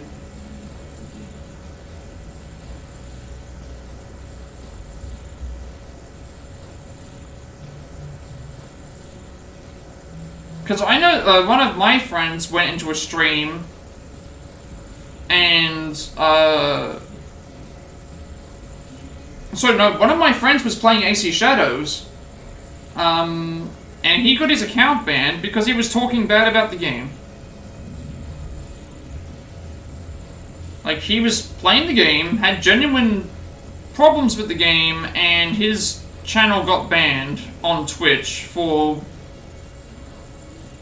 saying that he didn't like Assassin's Creed Shadows, and yeah, and then eventually it got reversed, but people were getting banned for that. It's just this fake stage where she is, and leans heavily onto the axe, pushing it against me. I mean, someone else that was sponsored people were getting banned. Again, when Hogwarts Legacy came out, somebody made a site on the internet to check to see if this streamer has played Hogwarts Legacy, and they were promoting to send people to streams to bully them, to bully people. There was a website that was dedicated to let people know if this person is streaming Hogwarts Legacy, you need to go to this person and harass and bully them because they're playing a video game on stream. Thank you for the look, Woodafist. Hope you're doing well today. Thank you for stopping by. Hope you're having a good stream as well. And I can't stand that. I can't stand that sort of thing, that like, you're so gung-ho about your opinion that somebody else had said that had nothing to do with the streamer, has nothing to do with the game, but you'll bully them, thereby doing what's happening to you to other people, and you still want people to be sympathetic towards you. It's like, I don't get that. Like, you don't bully somebody else to counteract the bullying that you're receiving. You just you leave the person alone. You leave the other person alone, and you do the other thing elsewhere. You don't involve someone who's not even got anything to do with them.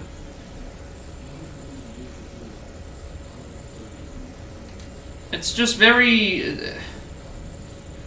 I don't like it. And I never had to deal with it personally, the Hogwarts Legacy stuff. Like, I played Hogwarts Legacy on stream. I didn't have anybody come in and tell me that I'm supporting I'm supporting J.K. Rowling or anything like that, but there are people that did have to deal with that when that, I can't remember which popular streamer it was. He had like 50,000 people watching. he said he was no longer going to play Hogwarts Legacy on stream because he was getting harassment and bullying from people for playing a video game. So, and it's like that trickle-down effect. I don't really get it. Like, I come on to Twitch to play a video game, to chat with people, to interact, to do that sort of stuff. It's like, I don't come onto Twitch to have somebody come in and sort of, and just make some of those comments. Which is why I was so hesitant to have my sister on streams, because I was worried that, like, there would be people out there that, again, there is a stigma against female streamers, that every female streamer basically strips for a living, or they sell themselves online, or they do all these other things. And I'm not saying that it doesn't happen, it clearly does. Some of the top streamers do that.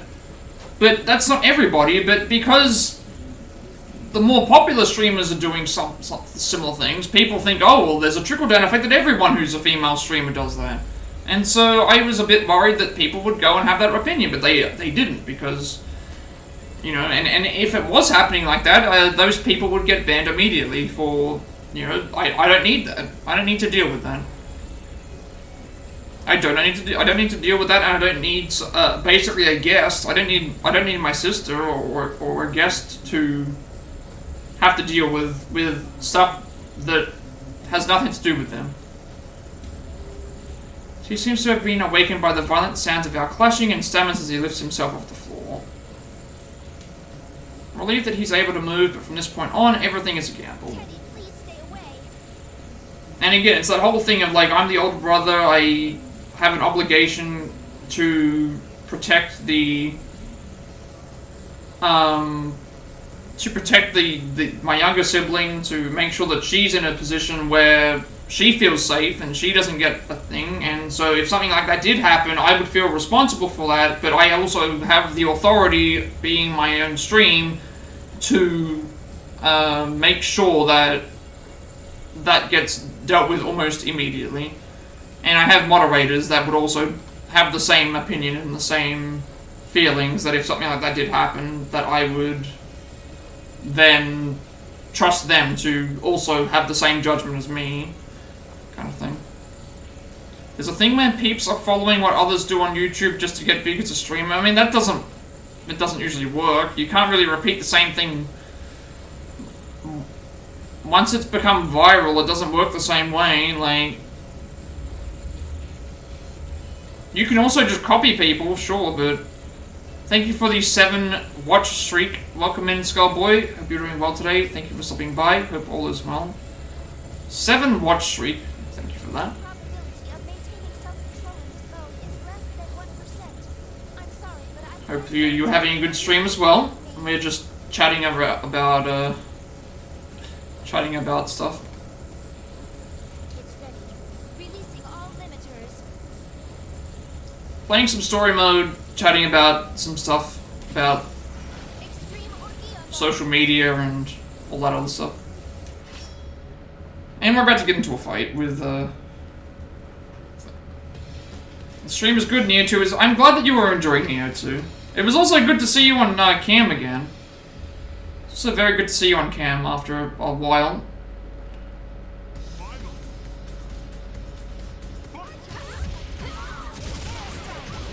Yeah, but it shouldn't is the problem.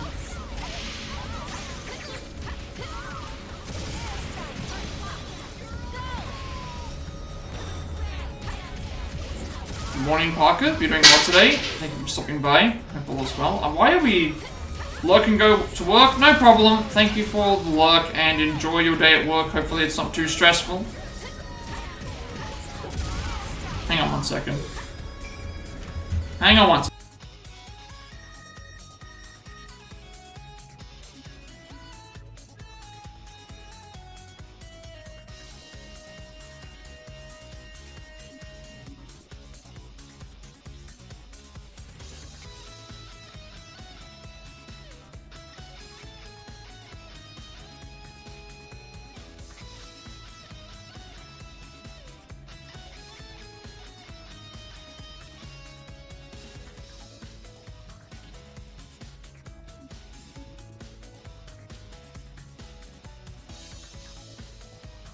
Sorry about that. I thought I heard a knock, but it was just a... thought I heard a knock, it was just a broom getting knocked over. I thought I heard a knock on the door.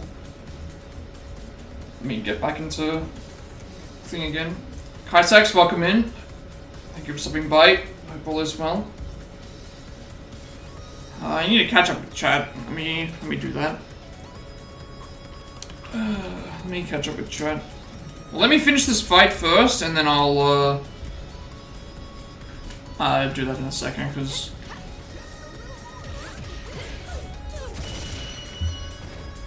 I think I've caught up with everything.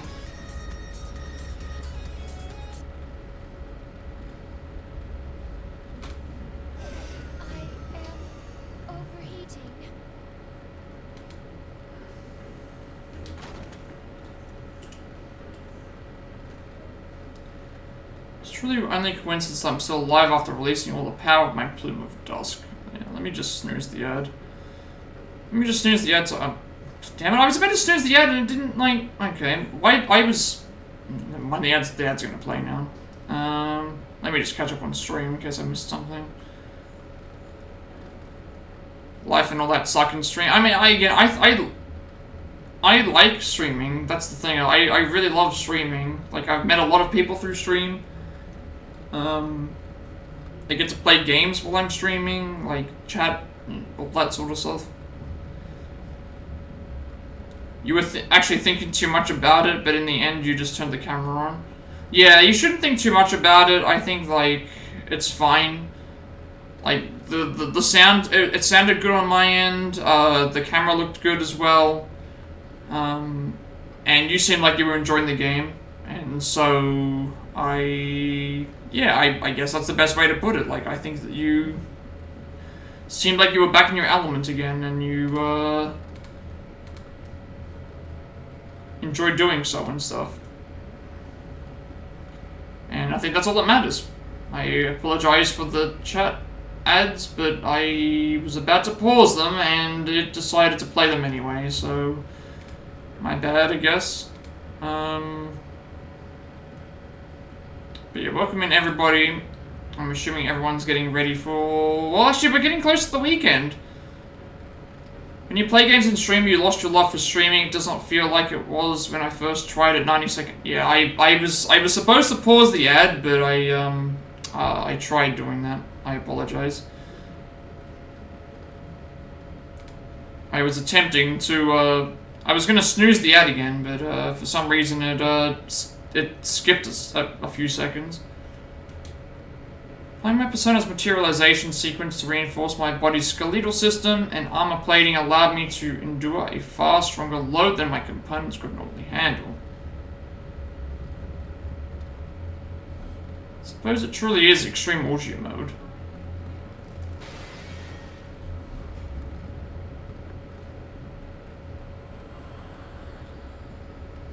Just as double turns into a black mass and begins to melt, as it collapses into a puddle, glimmers like golden sand trickle upwards out of it and disappear into the ceiling. Finally reach Teddy and help his injured, round body sit up. Teddy, I'm so sorry. It's my fault. Hi, John. Okay, yeah, we're back. I tried skipping it, and for some reason it had already started. And it's like, wait, why? It still had like several seconds left. When you play games in stream, you lost your love for streaming. It doesn't feel like it was when you first tried it. Well, I've been doing this for over 3 years now, and I guess there's always ups and downs. I remember how it was trying to get to affiliate for like the first year. And that was worse than anything else that's happened since then. The worst part is when you're streaming and you don't have any viewers and you don't have anyone chatting and you have like technical issues or you have other things that are going on, like, and you feel like you don't have any way to deal with that. That was my first year of streaming. And then my next year was building towards, like, the affiliation process, which took its time to get there, but we eventually got there, and I got there because of everyone that was watching and supporting and helping out as best as I possibly could. And then the third year was like carrying over everything that I'd learned from those 2 years and just continuing to try and be consistent as best as possible and helping out as many other people as I could. But yeah, I started 2022 in September, and I've been going for since then.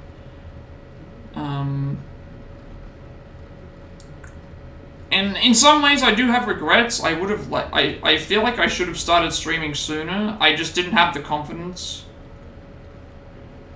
I didn't have the confidence in myself to do it. I felt like I couldn't do it. I felt like I missed out on a good time to start because of the pandemic and because of other things. But I just didn't have the confidence in myself to believe I could do something. And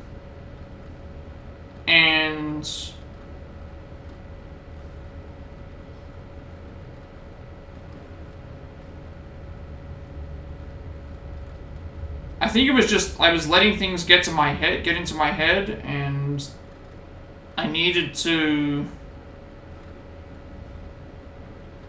like, again, the reason why I started streaming was I had a few reasons. I wanted to start streaming because I wanted to have better opinions on what I thought about games, because I found myself playing stuff and not really knowing how to properly, like, explain why I do and didn't like something.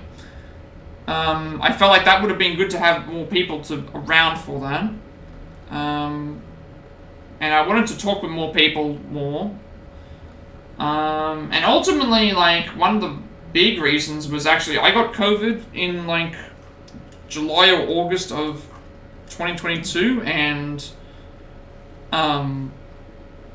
I wanted to try and do something for myself to see if I could make it work, I guess.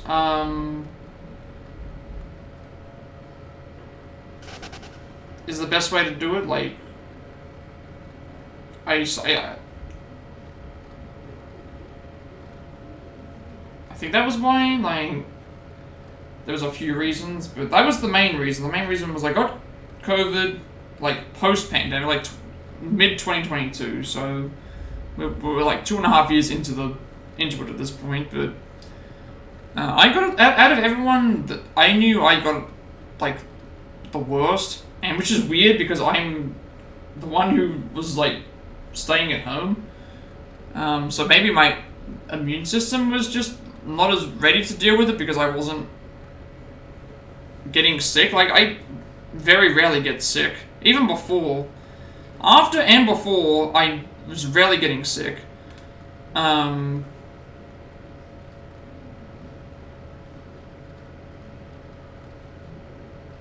Yeah, that's the thing as well. You gotta remember, streaming is a roller coaster. It's always ups and downs. You'll have good days, you'll have bad days. But ultimately, like, if you look at it on the bad days, you can be playing a good game, or you can have a good conversation, or you can see people popping in and be like, you know what, that made my day better. And on the good days, you've still got all of that as well. Your very first stream was on YouTube in like 2012, 2013, but then it was different. Okay. I attempted to do YouTube in like it would have been like 2009, 2010. It would have been like 2009, 2010. I was doing wrestling content on YouTube. I also figured out a way to record my gameplay. My idea was I wanted to record gameplay on my computer and then upload it to YouTube. That was the plan, but I remember I was doing Kingdom Hearts, and I wanted to do Kingdom Hearts 2 and record my gameplay and upload it, but again, back in that period of time, in like the 09, 010 era for internet, we had plans, which I'm sure people would already know about this, but like, you know, back in my day, when you had the internet plan, you had like you paid a certain amount, and then it would be like for the month you would get access to like so much gigabyte of download, and once that was finished, you had nothing else until the next month had started. And so nowadays there's none of that. You have a set plan and you have unlimited unlimited internet basically. And the only thing that's different is the speed. But back then, the speed was basically the same all the time, but you only had so much of it per month. And so I think it didn't work out because uploading took forever.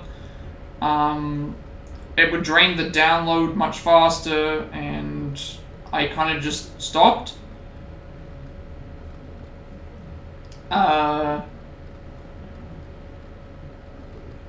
not saying that I could have been anything, but like if I had a clearer objective of knowing how to do everything correctly, maybe I could have like kept going with that and seen how it went. But I don't know. I just at that time I think I was just like directionless, and I was kind of just doing things.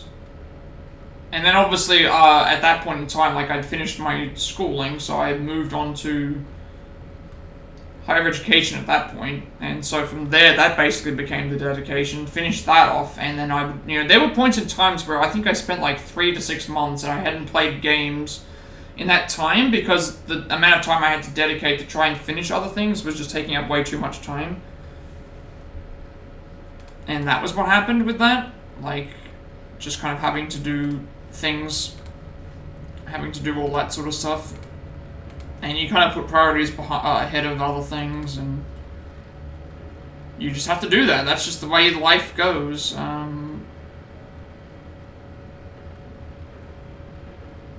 It's the way things go, you know. And obviously things have changed since then. I remember Justin TV, which I think was the prerequisite to Twitch TV, but I remember Justin TV when it was out. I remember seeing YouTube videos in like 2007. I remember all that stuff. And like, because the internet was so like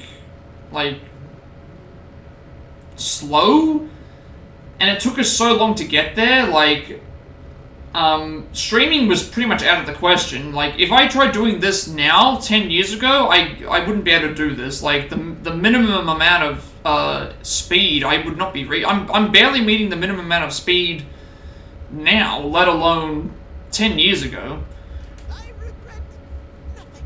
And so, I could not imagine trying to doing what I'm doing now 10 years ago, because it just wouldn't work. It wouldn't work because of the just the speed. Like people in the US, their minimum speed is like my second highest maximum that we can reach, and like I'm not. Yeah, that's the best way to put it. That's just the best way to put it. Like my second highest speed that I can reach is like the minimum speed for the US.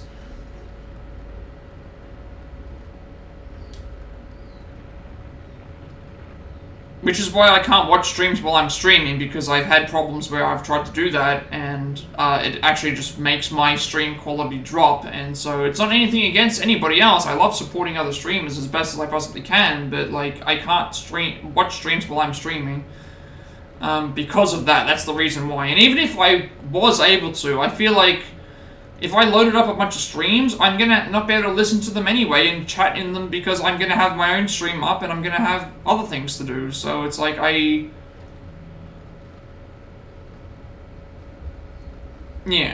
maybe it's easy for somebody else to say that, but for me in this current situation, it's not. I can't. Like I've tried. I've actually tried. The building begins to creak, the structure groaning like a giant, and the entire tower begins to quake as well. Both the creaking and tremors are getting stronger compared to what we felt earlier. And so things kind of changed. Like, I think the 2020 would have been a good time to probably start. But then again, it's also very difficult as well, because that's when a lot of other people started. We were literally in... Everyone was stuck inside for, 2020 to 2022 may as well not even exist. We were stuck inside for, a long time, like, a long time. We were all stuck inside. We all know how it was. It was not a good time, but again, that's when a lot of people probably would have started around that point. And so you're competing against everyone, and when you're already thinking about that and wondering if you can do something, and you feel like you're not going to be able to do it, like maybe if maybe, you can't think that way. You can't think in terms of like, maybe if I did this sooner, this would have happened. There's no way to know. There's no way to know that if I started 5 years ago, that it would have turned out better than what it did now. Like, and also, even if I say that, like, I don't get to meet the same people that I do if I start earlier. So you can't think of it in the way of, like, I can't have regrets. You cannot have regrets about what decisions you made in the past and how it could have affected the future, because you just don't know. You don't know how things could have changed. You've just got to accept the present and know that and learn from the past and continue towards the future. You can't think about what you could have done. You can only think about what you can do in the moment and how that can potentially catapult you forward into the future. You cannot think like that.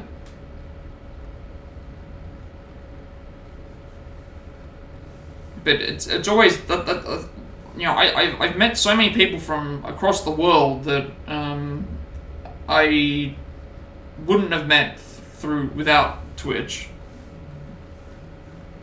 And that's why I keep doing it. I keep doing it for the games, I keep doing it for the conversation, I keep doing it to try and support people as best as I can. And just, yeah. We've come from much higher than the room we were rescued Mitsuru-san. Teddy's eyes snap open at the eerie sound. What was that? Yeah, that's the thing as well. Like, again, it was January.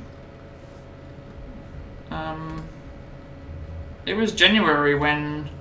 Yeah, January 16th. January 16th was when I met you, Skullboy. Again, we talked about this before. You came into my stream, we followed, and then I raided out to you, and then we chatted for a little bit more, and then you didn't know how to raid, and I taught you how to raid for the first time, and now it's like, it's just one of those things. Like it's just a simple thing like that just leads to. You can't really make the same connection necessarily in the outside as you would with Twitch. One raid can link you to so many different people, who then can link you to so many more different people. That's what I enjoy. Like, I've had several people come to me and say, like, because of me being in the chat, I've met several other people who've become friends of mine, who then it's like a giant family tree, where, like, you can connect other people to other people immediately, like, almost, like, just, yeah, I don't know, like, it's just it's nice to have, and to be able to say, like, this person met this person because of this, and this is, and then they became good friends, and then did this, and then, a giant, like, network. I like the idea of, like, a giant network of just, like, and it's not just like we're all playing the same games, or we all come from the same country. No, different personalities, different countries, different games, different lifestyles, different things. But at the end of the day, like, if everyone can be friendly towards each other, and everyone can spread the support from one to another, and things like that, it's all that anyone can really ask for. It's just... This is what I mean. Like, when I stream to play my game, but I end up talking a whole bunch, and I don't do the game nearly as much, because it's just like, I like conversation. I love gaming, I love games and that as well, I always will, but it's just like, unless it was with like, you know, before Twitch, I would be playing games and it'd either be by myself or like if there were other people that were watching. Like if my sister was in the room watching, we'd be chatting and doing stuff. But it's like here, it's like I get to game and I get to talk with a bunch of people. Just then a desperate plea, cluttered by interference, speaks out of my mind. That voice is Rise Kuchikawa's. It's difficult to hear due to the interference, but there's no mistaking it. The communication seems to be coming from quite a distance outside of this building. And it's just one of these things that I would never... I would never, like, take that back. And it's one of these things where it's like, I would rather have a smaller chat and less views and less other things if everyone's active versus having 100, 200 people and then no one's around chatting. Like, that's the one thing that, like, I've been in chats where the chat looks like a waterfall. And yes, slow mode exists and all these other things exist, but it's like, to me, that's too much, like, exposure. In some ways, that's too much exposure to where I can't handle... I don't... If I was suddenly transported and became Kai Cenat for a day, and I saw his chat, I don't think I'd be able to handle that amount of... Especially with the way that I am, like, I look at every message and I would be like, oh, like... I'd be responding to messages and I wouldn't be doing anything else. I don't know how they do it. You're okay. Maybe they're just blinded by money, maybe they're just blinded by popularity and fame, but, like, if I did what I was doing with the amount of viewers that they had, I feel like I wouldn't even be streaming. I'd be, like, just chatting constantly to people in chat and just, like... You know, there'd be no game progress getting made. And it's like, I can't do that with, you know, 50,000 people or whatever watching. I don't know, like, I honestly don't know how people do it. And sure, I would like to have, you know, get to a point where I have more and more viewers to get more and more chats, but at the same time, it's, I can... Well, I was just giving an example, like, again, 200k is even more, like, you've seen the chats, like, the chat looks like a waterfall. How can you keep up with that? Like, most people can't keep up with that. I'm a person that gets paranoid when I feel like I scroll through my chat multiple times thinking I missed a chat. Like, could you imagine if I'm doing that and it's just a constant waterfall of things? Like, I would never be able to... I would never be able to do that. I would never be able to do that and maintain how I am on stream, is what I'm saying. That's probably the better way to look at it. I wouldn't be able to do that and maintain myself maintain the same quality that I do on stream. I'm in the tower that appeared in school. I'm with Aichan, so I'm okay. I think. Yeah, that's the one thing as well. It's like, if it ever got to that point where I was to that level of fame, I feel like I would just... It would become too overwhelming for me to deal with chat, and I would probably quit. I would probably be like, you know what, I've made a lot of, like, things, but it's like, I don't know how, like, I don't think I'd be able to deal with it. I don't think I'd be able to deal with that sort of thing. It's like too much. Like, I wouldn't want to go down the path of only caring about money, because that's not a good sign. I wouldn't want to go down the path of just, like, doing things for the sake of doing that. I feel like I would just, like, I probably wouldn't be able to... I probably wouldn't be able to deal with it, and I would feel bad personally if I was looking to chat and I saw people's messages going by so quickly that I couldn't even respond to them. I feel like I would probably like have a Truth be told, I don't really care if you or your crew link up the continent or not, because I'm the reason, just for one reason, and that's to make you suffer. Can't kill a repatriate for good, but boy, you're about to learn there's far worse things than dying.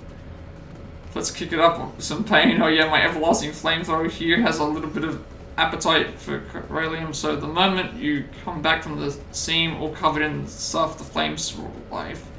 Body starts to burn once more. You will writhe in agony, and then you will die.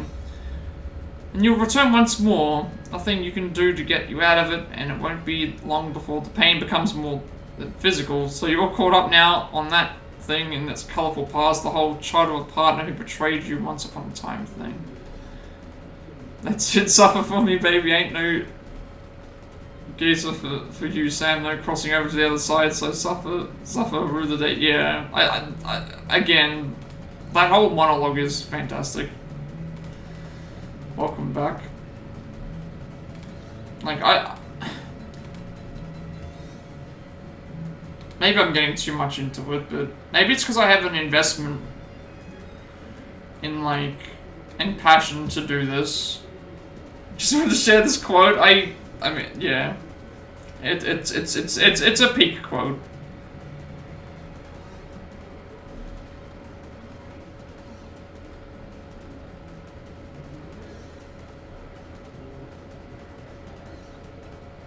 And just like Dragunov's speech, some of Higgs's scenes, it's just, yeah.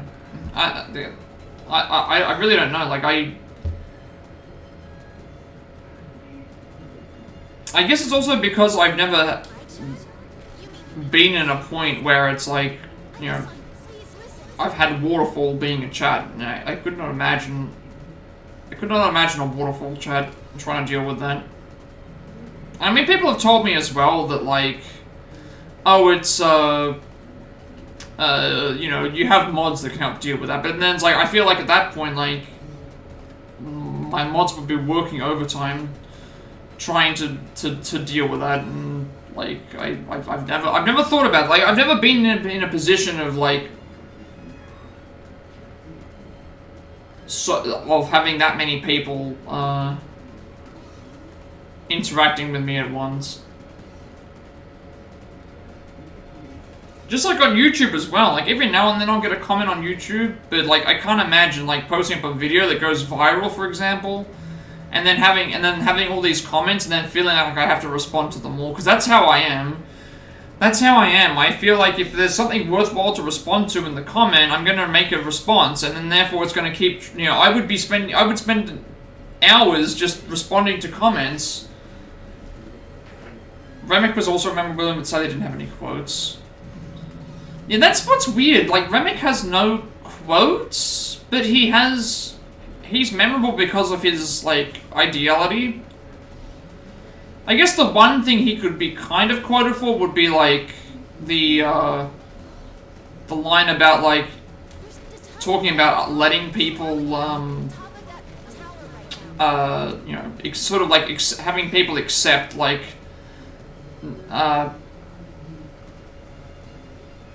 becoming a vampire kind of thing. Like, he has a memorable, like, reasoning for wanting vampires to exist. It's not just like, oh, I've come to suck your blood, I'm gonna make things. Like, he has a, like, he uses the racism in the movie to actually say, like, why, you know, everybody is a part of the family. We don't care about the color of your skin. We care about everybody being one with being a vampire, I guess. But that's why it works, because you still have the racist part in it, but then you still have, like, Remick doesn't care about that at all. And yes, he's a villain because he's going around killing people and converting them into being vampires, but his reasoning for doing so is at least, in what he sees as a good cause.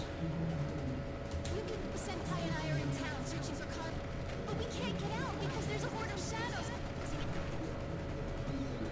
And so that's one of those things that just, like, you know, Dragunov is memorable for the speech.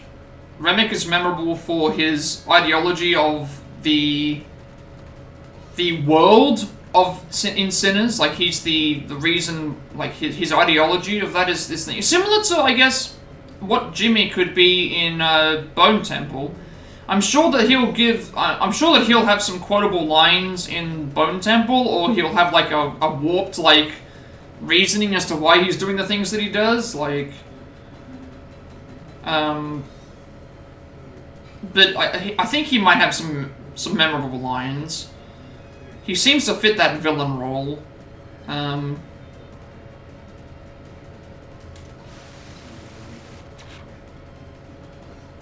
Jimmy Olsen stars in Shrek 5 as one of the ogre's sons. How many children did Shrek have? 3 or 4? I think he had like 3 or 4 kids, didn't he? I just recently rewatched the Shrek films. Yeah, because it's like, if Zendaya's one, Zendaya is one of them, and then I've got 2 of the sons, because she's going to be the... Yeah, the message is cut off before we can hear the entire thing. Well, it sounds like Risei-san and Yukiko-san appear to be in town together, just as expected. She said Horde and Shadows so close together they must be facing a dangerous situation. I did like the scene in Shrek 2, where they did the cops. Do you remember that scene? Where they did what was it?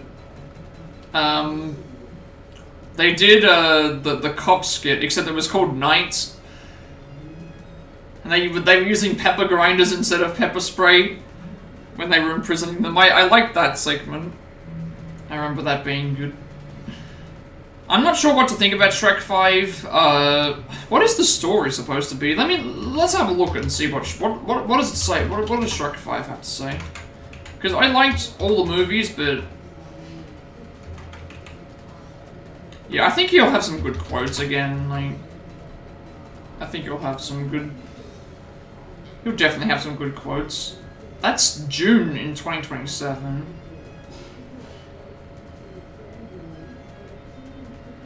Well, it's produced by the same person as the original. That's why it's the 4th movie.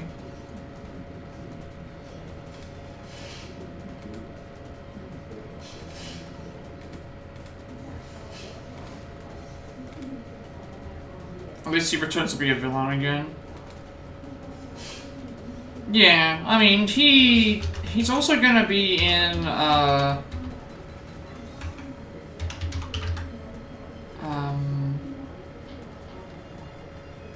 the Godzilla movie.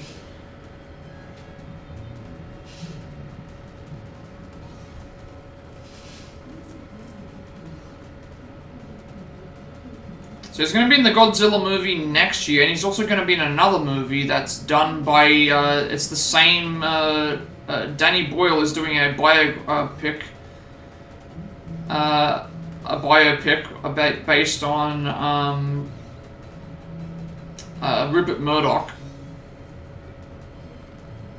with Guy Pearce. Guy Pearce and, Jack O'Connell are playing the 2 main characters from that. So, I mean, he could be... I don't know if he'll play a villain in Godzilla. He probably won't. He might play one of the protags, to be honest. I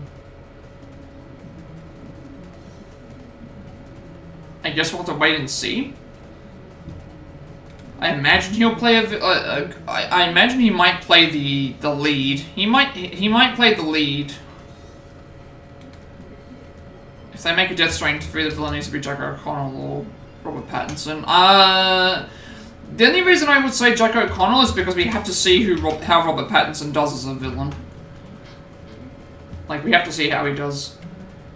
Yeah, so Jack O'Connell is, like, 3rd from the top. I think he's gonna be, I think he's gonna be... I think Jack O'Connell is gonna be, probably one of the protagonists.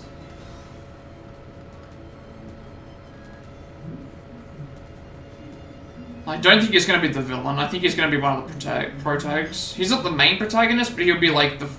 it looks like he's probably gonna be the... one of the leads or something. Although I could imagine him being a villain, but I'm not sure how you... We haven't seen him be a villain in the sense of, like... Like, he's a cult leader in 28 Years Later. He's a vampire in Sinners, but we haven't seen him be a villain in a normal role yet. Like, we haven't seen what he can do in a normal role. Could he pull off a... You know, could he... If they did a John Wick movie, could Jack O'Connell play a villain in that? Could he play a villain in something like that? Like, as a normal person. Like, we've seen Supernatural, you know, we've seen a cult leader, we've seen a thing, but could he play a villain in, like, an action movie? Yeah, Delroy Lindo is playing one of the people that works at Monarch, which is the company. Let's just cut off before we can hear the entire thing. From what it sounds like, Risei-san and Yukiko-san appear to be in town together. Just expected if she said Horde and Shadow so close together, that must be facing a dangerous situation. Yeah, we'll have to wait and see. Like, to be honest, like, Godzilla and Kong movies aren't exactly known for, like, great acting performances. They just kind of need to have human characters there to move along the plot. That's the one thing that they need, is like, it's sort of just, they just need characters to be there to act as the humans. Ultimately, the human characters comes down to the writing. Please wait, Teddy. We've both been damaged quite badly. If we move now, we'll likely be in danger. But because it says it's called Supernova, I'm thinking that it's going to have something to do with the other sun that's in the other world. Potentially. That's true, but I just can't sit here and wait. I'm just more so happy that the cast of Sinners are getting more roles in other places, so... Like, that's one thing that you always want to see, is you want to see, you want to see them, you know, I'm curious to see what Miles Caton is going to do.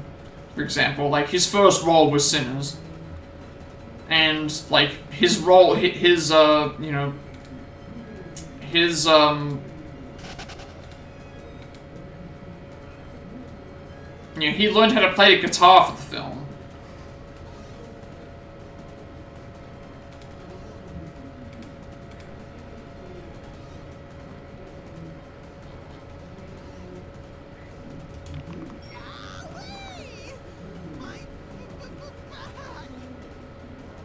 Yeah, he won awards for the thing, but I'm curious to see, like, him in other films. Like, this was his first film.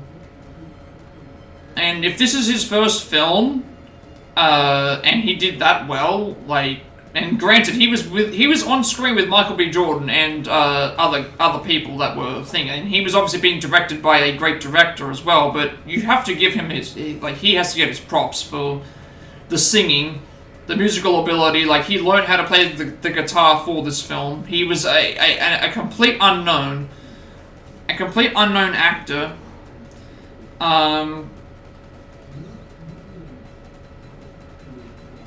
You know, like, that's a lot of credit. You know, when you come into a movie with no experience in terms of, like, nobody knowing who you are, you have a lot of expectations in some ways, and the fact that he may or may not have, like, outperformed, like, Michael B. Jordan in some ways says a lot, because Michael B. Jordan is a very experienced actor. He was surely wounded quite badly, but knowing his friends were in danger, he seems unable to contain himself and attempts to force himself up to his feet. I feel the same way. I must relate to everyone. Risei said about the school as soon as I can.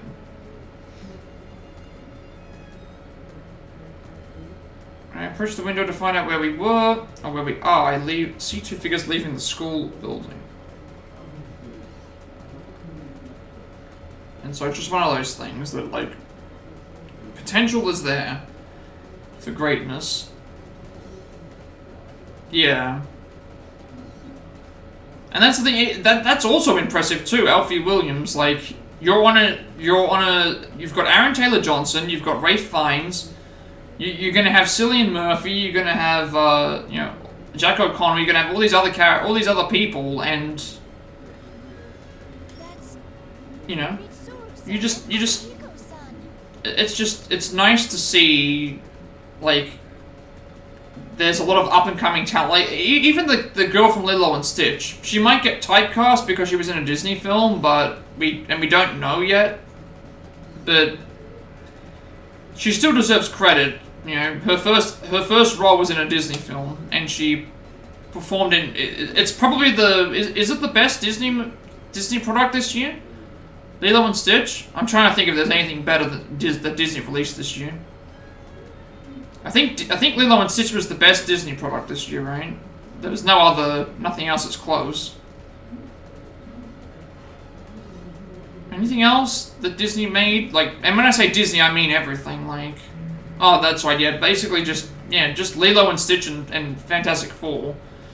I think those are the only two products like that Disney released this year that were like nothing Star Wars. 20th Century Fox is technically them. Marvel. I don't think there was anything that was better than Lilo and Stitch and Fantastic Four. Thank goodness. They managed to get out before us. And also, people overhated Lilo and Stitch as well. Like, that was another. A lot of people were like, "Oh, it's gonna be like." They just took other people's opinion on it without actually watching the movie.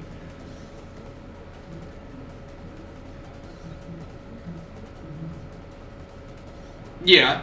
Yeah, I was just saying, but it's still at least the first or second, you know, it's at least in the top two. Nothing else comes close, as far as I can remember. So you're basically telling me that, like, a girl who'd never acted in a movie before made a better movie than experienced actors in more established roles. Like, it's still impressive. I can understand why you want to hurry, but those two are attempting to rescue the others as well. And then, like, in terms of songs, like original songs from movies, like, do any original songs come close to what Miles Caton did this year? And I say original songs, not songs that people have already sung, because that doesn't count. Original songs that were made for the movie, or made for, you know, made this year. At least in terms of movies, like I don't think there's any songs that really compete with Let's proceed with caution so that we can Sinners. quickly. And even if they did, like, this is his first musical performance in a movie, so it's another instance. Mysteriously, I can still move as well. Even though my frame has reached the very limits of its operational tolerances, and my joints creak ominously, the sheer strength of my emotion to save my friends forces my body into action. Teddy and I feel the same way. I'm sure we can keep moving. Anyway, let's move. I'm getting fired up. Let's do this. Onward! She knew when to be serious while also having fun, yeah. And that's, it's like, again, it's also a child. Like, at the end, we've got to remember that only CGI in Lilo and Stitch. Then the opening scene, whereas Moana will be all CGI. I saw the trailer for the thing, it's like, yeah. I liked what I saw.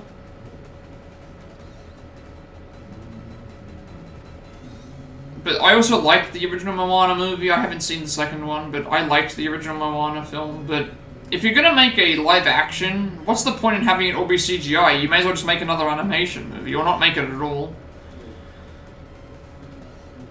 It doesn't really make a lot of sense. Just kind of like my stance on the Harry Potter stuff, where they were saying, like, if you're just gonna make a one-for-one interpretation of Harry Potter into the seasons, why are you making it? We already have the movies. We don't need to have the TV show. If it's just gonna be a one-for-one copy-paste, just in episodic form.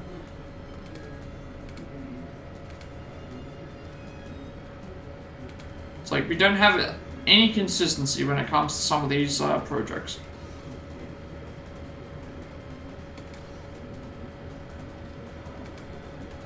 It looks like The Rock will have his smashing machine built for the movie. I mean, he did lose a lot of weight for the role. If you've seen him in recent interviews and stuff. He has slimmed down, for sure. But also, he can't really play Maui realistically either, because if you see Maui in...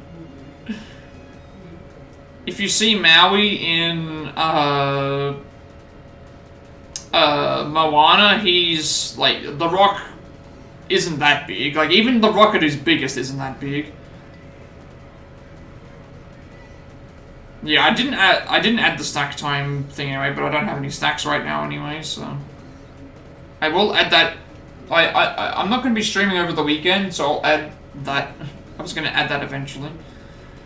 I'll add that, and I'll add the, and I'll, do some other stuff. It's that time for you. What are you planning on getting for a snack? Maybe I should make it personalized to be like, hey, like, if anyone else is having snacks, they can type in snack time, and then it's like, oh... he is built in the movie. He is built, like, The Rock is still in shape. Even though he lost, like, a lot of weight for the role, he is still... Have a good rest of your stream. Just wanted to share this Peak Higgs quote. Yeah, which turned into, like, a giant conversation. But I do appreciate all the giant conversation, though. Thank you for stopping by and have a good rest of your sleep. Try to get some sleep. I do appreciate it, though. Some toasties with cheese and ham. Are you making some for everybody else? Or are you just gonna share them? Are you just gonna hold them for yourself?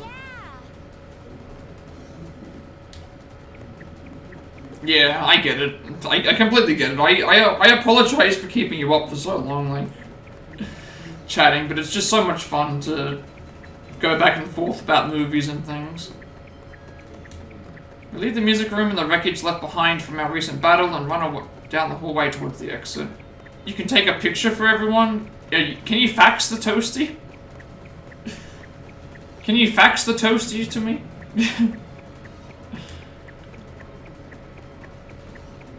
Have they invented Wonka Vision yet, where you can just reach through the screen and grab the item?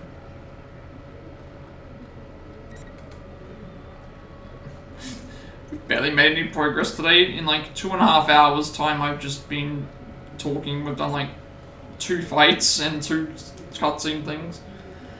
It's fine. This is why I don't like making promises about progression. Alright, so we've got Mitsuru now unlocked.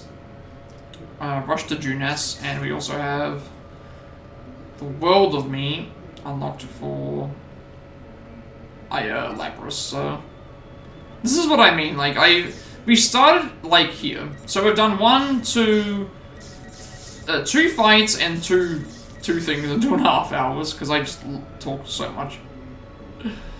And we did get a raid, which also like added to the conversation too, which again I really don't mind. This is why I like streaming, because it's like I can be playing a game for a long time and then have no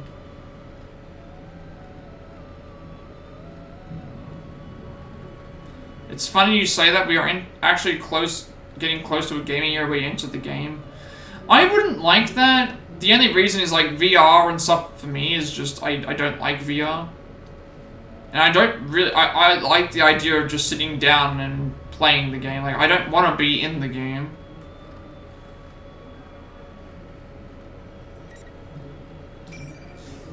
I don't want to be in the game.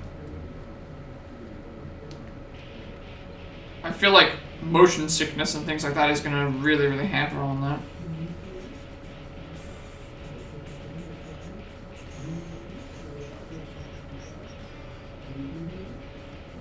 Five of us who have been entrusted with pursuing Shokun are proceeding. And like always, there is something to share from Hollywood. What is the, Oh, hang on, that's a giant quote. Oh, great. More? Really? More requests? What is going on with Discord? Let's read what this says. James Cameron is confident Avatar Fire and Ash will make money. Yeah, okay, I'm confident as well, but says he'll stop making more films if it flops. I've been in Avatar land for 20 years. If this is where it ends, cool. It costs an F-ton to make and needs to make 2 F-tons.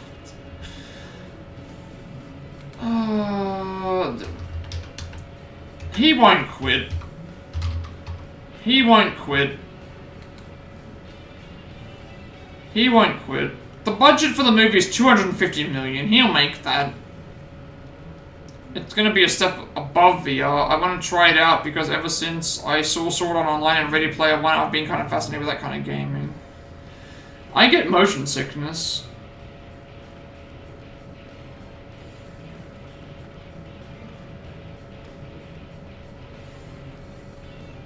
Oh, that's right. Stephen Lang is the villain in Avatar. I forgot about that. Stephen Lang is the bad guy in the Avatar movies.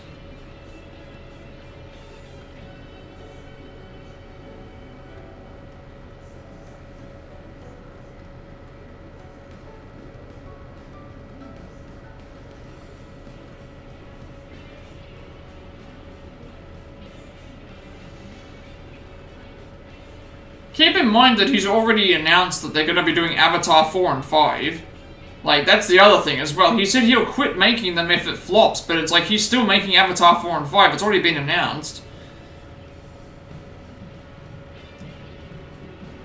Like, he's already announced that they're making... I literally went onto the Wikipedia page, and one of the characters that's listed, it says that he'll appear in Avatar 4 and 5. He's making those movies.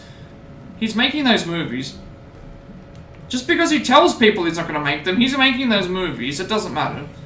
And the movie's making money. $250 million is a big budget, but it's a big budget in general, not just for like...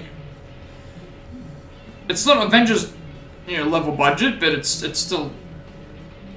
Maybe it'll be James Gunn 2.0 announce movies, just don't announce them. I mean, I feel like James Cameron is similar to, like, Christopher Nolan. If he wants to make a movie, someone's gonna pay him. If Christopher Nolan wants to make a movie, he'll get paid to make the movie. Like, unless James Gunn plans to take over James Cameron, then we get the Gunniverse in Avatar. How many floors have we climbed already? Distorted hallways and classrooms appear at every turn, and there's no sign of us reaching the end. So do you think Stephen Lang will get a Sisu Dragunov level quote in the Avatar movie? Because he's in it. If you weren't aware, he is in the movie.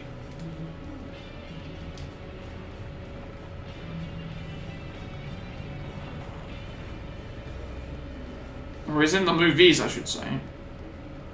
The quakes are growing more and more frequent. I guess this means the time is running out. You know, that Minazuki guy talked about making his world. But how is he going to do that? We presume he's following in Akutsuki's footsteps. He's going to gather shadows, merge them, and summon some great power. You mean that thing Minazuki-kun was talking about? What do you think, JK? I mean, you've been surprisingly quiet. Are you not feeling well? It's one of those things. I guarantee, like, I pretty much guarantee it'll make money because of, like what you said, the Doomsday trailer. Like, again, most people are going to pay to watch the Doomsday trailer. So that means they've already paid their money to watch Avatar, so it doesn't matter if they leave the cinema right afterwards. If the Doomsday trailer gets leaked, that's gonna be bad. But just imagine if that actually happens, that the Doomsday trailer gets, I think like 90% of the ticket sales get, like, they refund the tickets. Could you imagine if that happened? That would be insane. I guess it's just that I'm feeling all tense. This end of the world stuff isn't anything to joke about. Yeah. Yeah, he's been the villain since the start, Stephen Lang. He plays the lieutenant guy that, like, becomes the thing. So he's always been the villain. As far as I know. But yeah, it won't be on the level of Sisu. Because he was an actual villain in Sisu. But just imagine that the Doomsday trailer leaks, and then like 90% or 95% of the ticket sales for Avatar, like everyone refunds their ticket because it's like, oh, I don't need to watch it anymore. Stupid's being serious for once. Looks like he's grown up a bit. I guess I should learn from his example. Junpei has leveled up. You don't want the world to end either, do you, Adachi? He's the only memorable character from Avatar, and because of the actor, not the character or motivation. Well, his motivation is just to, like, get revenge. His motivation is to get revenge on what's happened, because I think he originally wanted to, like, imprison them or whatever, and then he became one of them, and yeah, it's like they tried to do a redemption arc and all that other stuff, but yeah.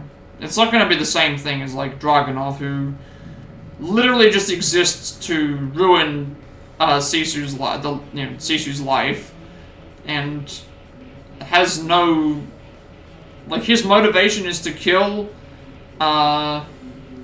his character is just there to do that, like, and he just is, it's a simple character. That got his comeuppance. Here it goes again. Wait, didn't we see this classroom earlier? I feel like the fog's getting thicker too. Won't be good if this keeps up. Since we can't get a communication with Fukasan, we don't even know what's around us.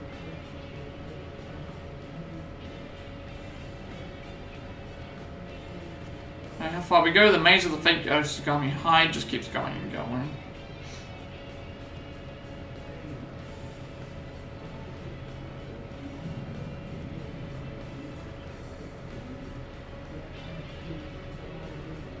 Yeah, one mission. Finish the job you started and you return as a rich man. Yeah, basically. That was basically what the plan was. Like, outside there's nothing but fog as far as the eye can see. We're starting to get flustered because we can't tell how high up we've gone. Keep your cool. Not aggravated won't do us any good. You're so positive as always, Junpei-san. Think so? You've changed, though. You've gotten taller, too. Huh? Why do you sound so relieved? I've been wondering if I hadn't changed at all. I made a promise to Mitsuru-san that I'd live life like a child. What's that supposed to mean? Yeah, pretty much motivated by money, and then he then motivated Sisu to get revenge. Is the best way to put it. Like, that's honestly what happened. He motivated Sisu to take his revenge with you know, because he decided not to finish the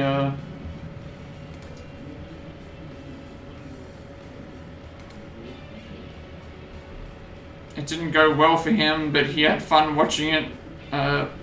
We had fun watching it, and if Sisu remembers anything, it's Stephen Lang's quote, yeah. Well, it did more than that. It proved that Hollywood can't make an over-the-top action movie the same way that can. Is that hard to do or something? Like, three actors, and then everyone else was just basically fodder. It's difficult. I don't know. And we got a memorable and again, the main character didn't. The main character barely spoke. The villain got a really good speech out of it, and everything else was just action. Huh. I guess being an adolescent boy is difficult. You should just live your life the way you are. I mean, you are a kid. He needs a redemption arc, and Hollywood always misunderstood. Yeah.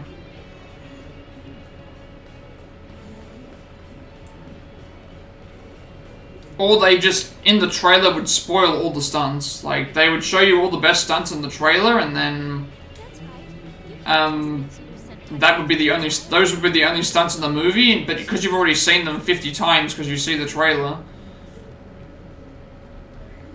it would be like, okay, I've seen this already, it doesn't have the same impact. Whoa, you're right. I can't. It's impossible for common people like us.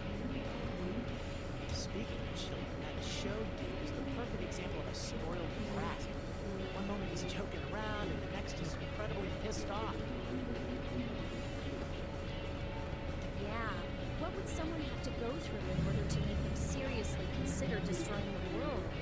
What happened to them? Big shit that Shogun Koromaru-san passes us by and stops us before one of the doors. Trust me when I say you haven't seen anything yet from the movie if you watched... Yeah, I watched the trailer and I saw the speech that you had recorded. That's all that I think I've seen. I'm trying to remain... In terms of, like, the actual, look of the movie, I'm trying to remain as spoiler-free from possible, I guess, in some ways, but at the same time, it's like, I just like looking at the... I like watching the scenes. So at the end of the day, it really doesn't matter. Like,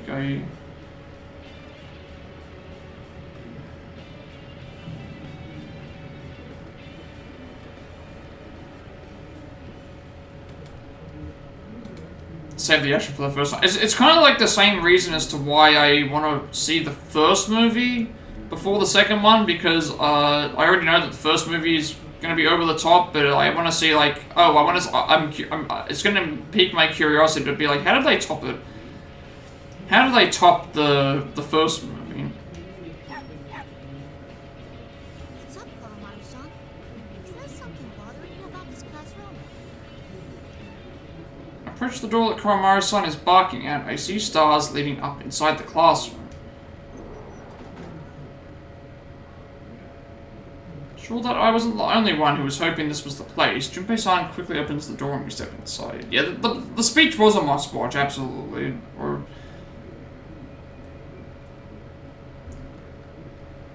Again, very little dialogue in the movie, but you don't need a lot of it. Yeah. But when I saw someone say, it's basically...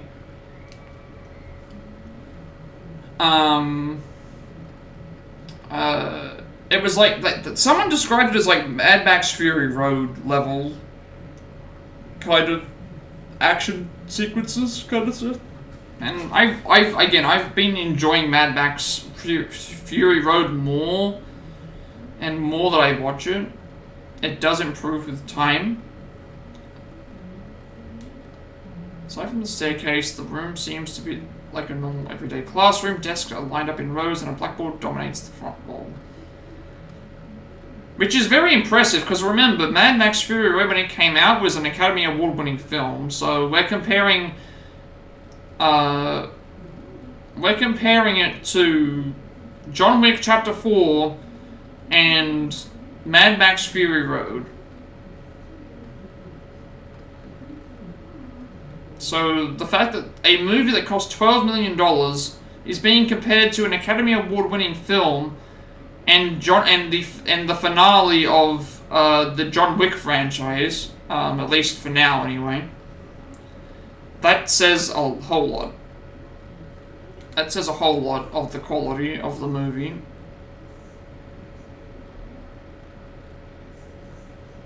That says a whole lot about the movie. At least in my eyes, that says a whole lot about the movie. And I know we talk all the time about comparisons and about like how some things don't make any sense, but this is if someone's going to compare Sisu 2 to those movies, like I don't think that's a bad comparison. Like maybe those movies are better than that, but it's not like it's not like we're comparing The Conjuring to Nosferatu, where there's just no comparison there to be made outside of the genre that they're in. Can't help but be reminded of my own yearning to go to school and live life as a human. Even at a time like this, I smirk a bit at myself, and just as I'm about to follow everyone to the stairway. Looks like you made it all the way here. Now, what to do?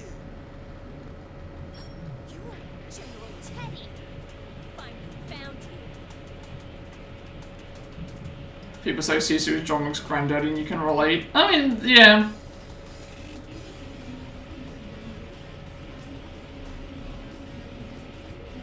I'm sure that when they were making the film, they were like looking at John Wick and thinking, yeah, we need to make an even more over-the-top version of this.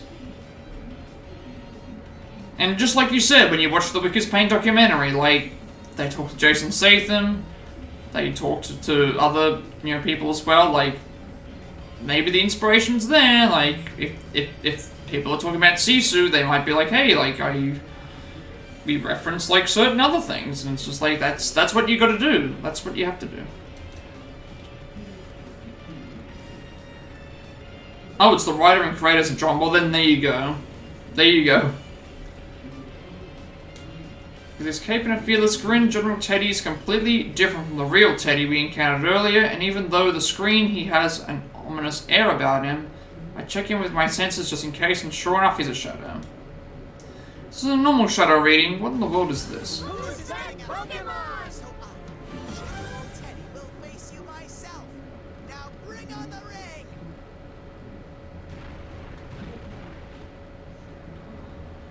General Teddy lifts his little hand up, the familiar red pillars appear in the four corners of the classroom. Tension running through the area pushes the concerns from my mind. There's no time to think about that, I have to prepare to fight. It's time to have some fun. Those who hinder the creation of my world. The only thing that's different is the studio. Yeah, Lionsgate and Sony. I mean, still, it's still, they're both good studios. You can't really go wrong with either of them.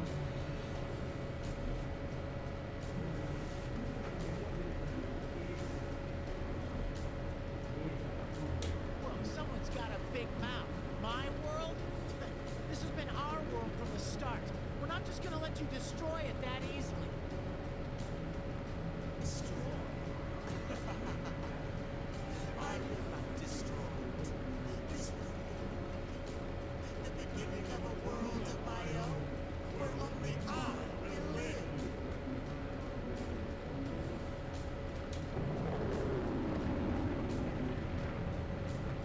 Only you? What about Show? But stop talking, I want to go to bed. I'm sorry, I like talking. I like talking, I get it. Have a good night, thank you for stopping by, thank you for the chats. Unless there's another trailer, or another, just...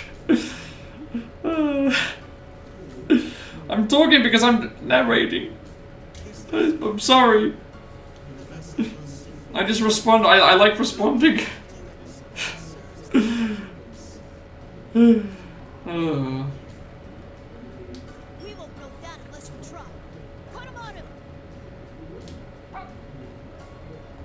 Like hell we're gonna let you start anything like that. Let's take this guy down and move on. It's passion. That's really all that it is. It's passion and like an admiration, like something that we share. Just talking about these things. That's really all. That's really what it is. All right.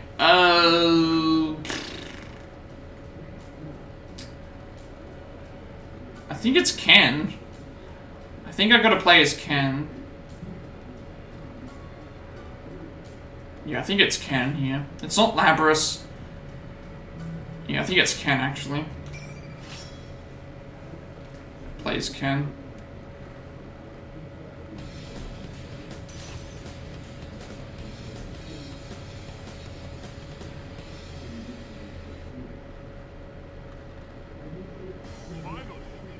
Oh, we got this music. I love this music.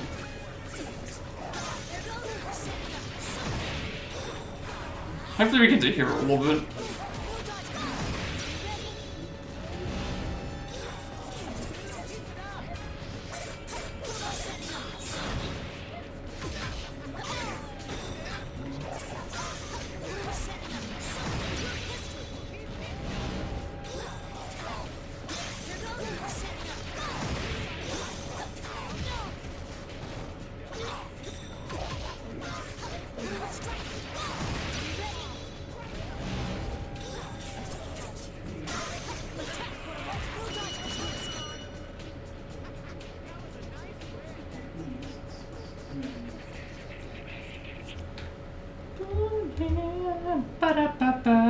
Love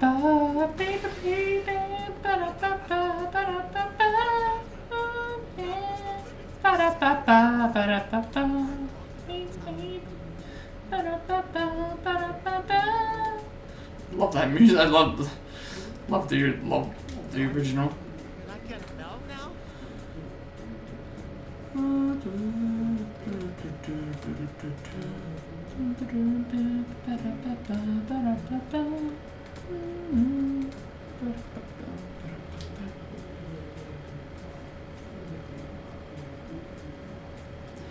Stupid unnoticed, the fakes were defeated. Oh, you forgot you didn't show how the setup looked. I believe I think I asked if the gaming desk had arrived, but I think you might have not seen the message, because I wasn't sure if you'd fakes we've defeated up until now have lost their shapes quickly after being defeated, melting into a thick black ooze before disappearing completely. This General Daddy is just as confident as he was before the battle and has the same smile. I knew it. You're different from the other fakes. Who are you?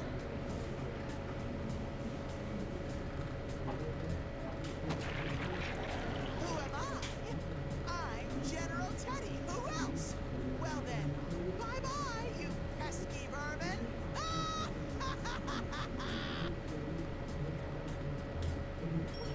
Hey! Get back here!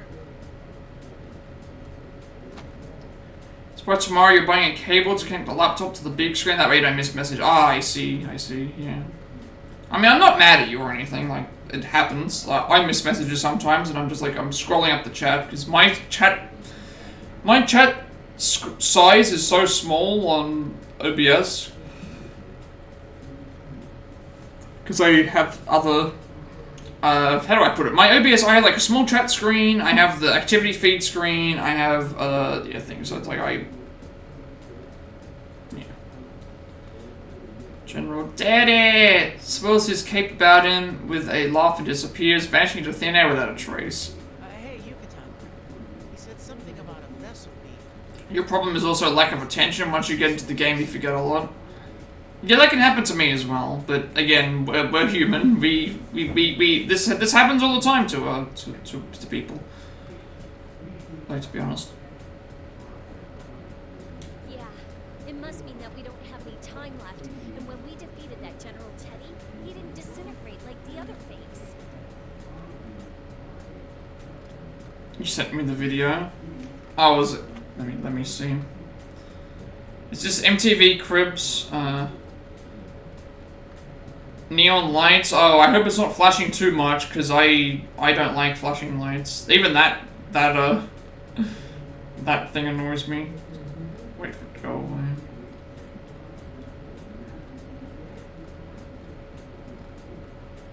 It's just MTV Cribs Skullboy edition.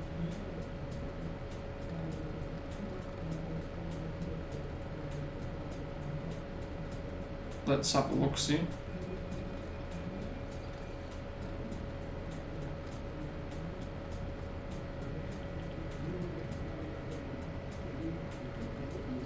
Nice, the double monitors. The one piece mat. The beats. Nice. It's looking good. You already showed me a picture of the shoe closet. You showed me your pairs of shoes. Yeah, you showed me that yesterday, 2 days ago. I remember you showed me the shoe closet, I think. Because I was like, oh, you've got like brushes you've got a brush there to you know, clean the shoes inside. We were talking about how like you know, you never had the shoes like that growing up like everyone else did, and how they would always let them get dirty and stuff. Must be more to this case. Yeah, I have the one. Okay, so my setup is is bigger, but like microphone and stuff here, like a damn tower. I only use the one monitor. I have one monitor, and the cam is just sitting here, and like all the other setup is over this side. This is a Lollison side, but MTV Crib Skullboy edition will be me showing my shoe closet. I can just imagine. And then at the end of the video is you eating the last piece of the cookie cake that you made. Is that what it's gonna be? And yes, I did put in my request. So Allison did say that she would. Allison did say that she was gonna try and make that cake for me. Ken Kunis writes, General Daddy is different from the fakes that we'd been running into up until now, plus those words you said before fighting. Minazuki-kun said he'd make his world, and Shokun talked about my world. Yeah, General Daddy said...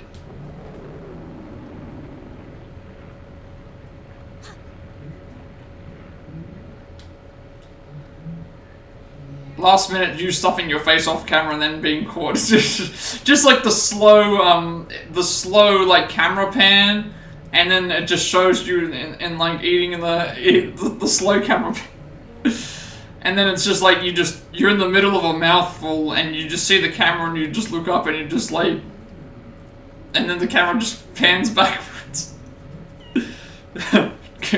Pans back to the way that it is. Quaking starts again. Blackboard on the podium.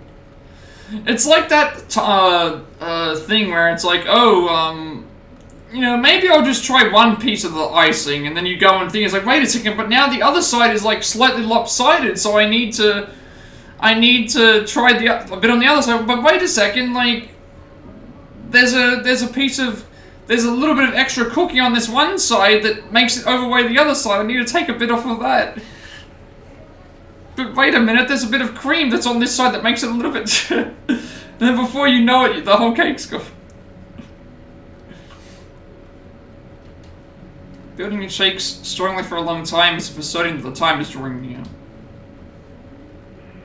Can you all hear me? You're very close. I'm getting a strong reading just up those stairs.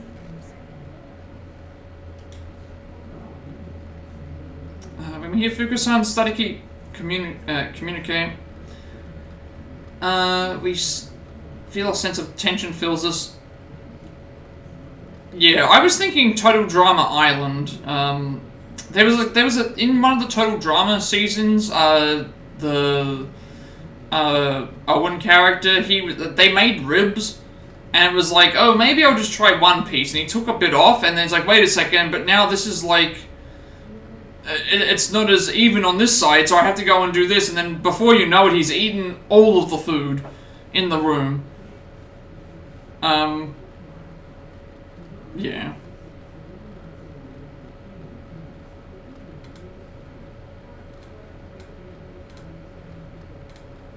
I'm here, Fukusan's.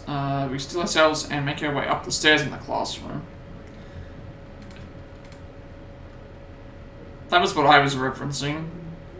I'm not sure how many people know that reference, but yeah, there is a scene in that show.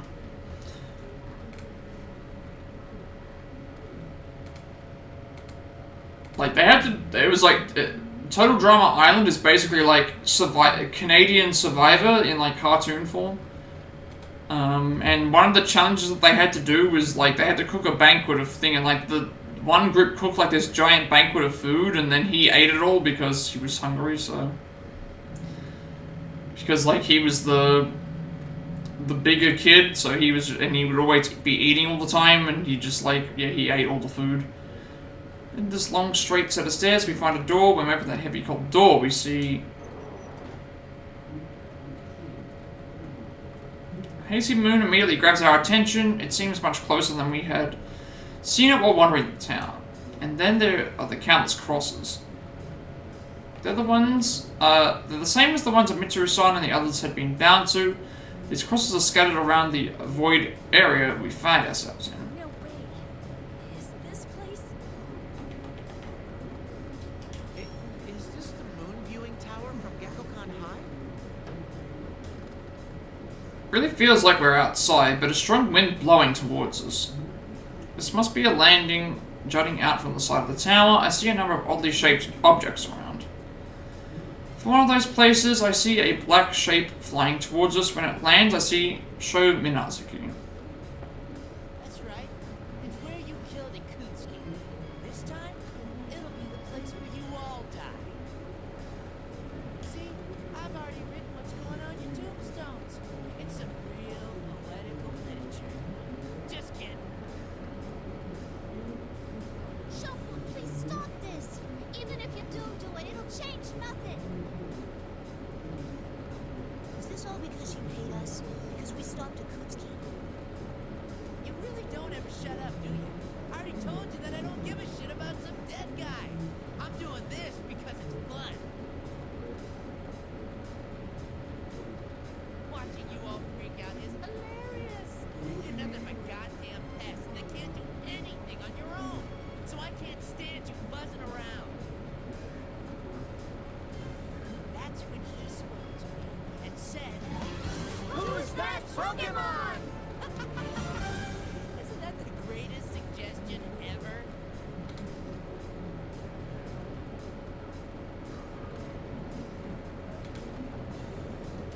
Let's stop this.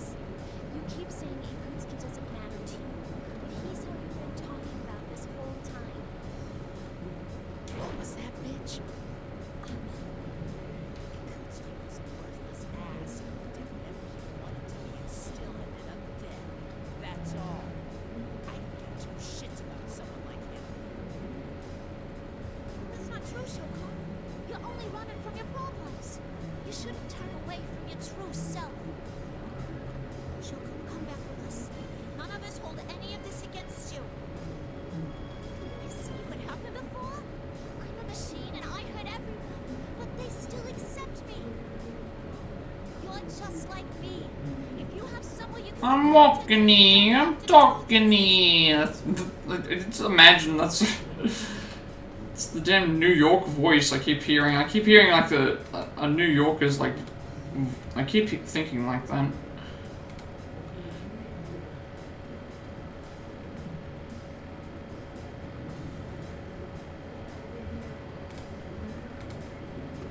Shut the hell up, goddammit! Yeah, that's what I keep thinking of, like the Bronx when I hear her talking.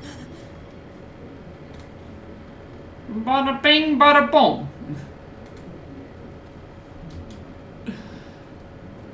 His flustered rant suddenly breaks off. The X-shaped scar behind his red bangs is glowing a dull reddish white.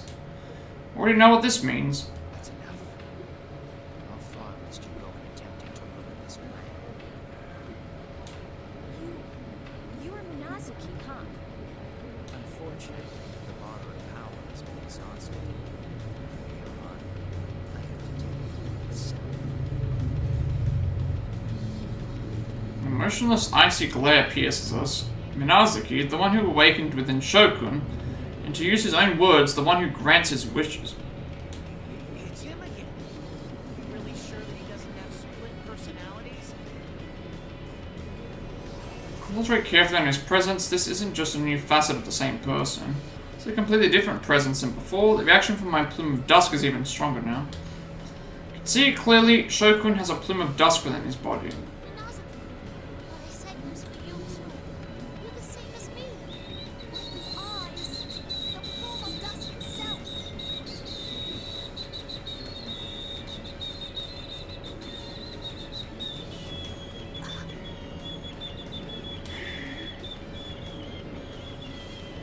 That's right. Ikutsuki had a bloom of dust implanted in this boy during his experiments, resulting in rebirth.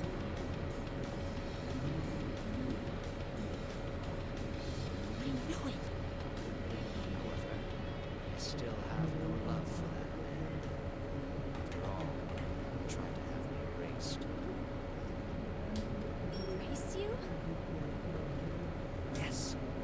Ikutsuki was nothing more than a threat. He was using this boy only to throw him away later. But this boy was something different. He suggested that we try to act exactly like Ikutsuki. He created fake Ikutskis.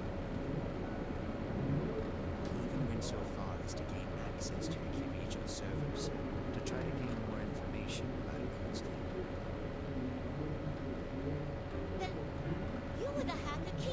one told us about. But Ikutsky, the only other person this boy knew, had already died by the time the boy awoke from his coma. All that was left to him was the truth. That man had tossed him aside like a piece of trash. Seriously? Since then, the boy did everything on his own. He had no help, and rejection at every turn. There was nowhere to go, and no one to turn to. You all believe that everyone is surrounded by other people just I feel a bit tired, but at the same time, like, I haven't been streaming nearly as long today.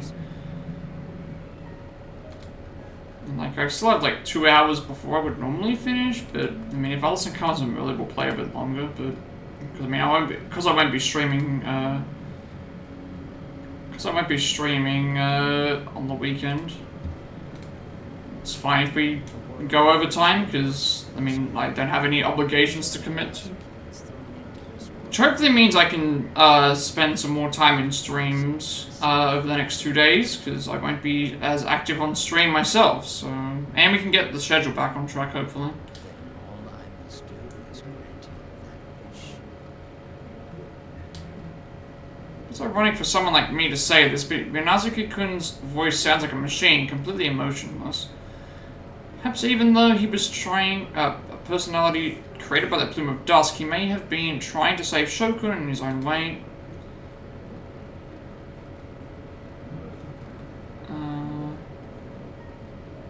But even if that was the case, then you get to see me die another 1,000 times. Only 1,000? No, that's not what Shoko really wishes for. What you're doing won't save him. Even if you don't know how, or if you end up hurting others, human interaction can change people. Lapras. Yeah, we'll see how it goes. Like, cause tonight, well, yeah, during the day I'll probably, like, be uploading this video, or I'll probably add that other command, and then I'll just work on the speedrun stuff for Final Fantasy 1. Because I will be going out tomorrow night. And then Sunday, we would normally try and stream, but we have family coming over for Allison's birthday, so that's probably also out. And if I do a stream, it would only be very short, because we'd be on limited time, I think. Silence, puppet. What would a thing like you know of this boy? That's right, I ain't human. But neither are you. You're just using his body while But that means we can come back and play Rivals on Monday. he feels it all. Yay! Haven't played Marvel Rivals in 2 weeks, and I'm still, well, I feel better about it now, but I ain't like you. No matter how much it hurts or how much suffering it causes, I love this world.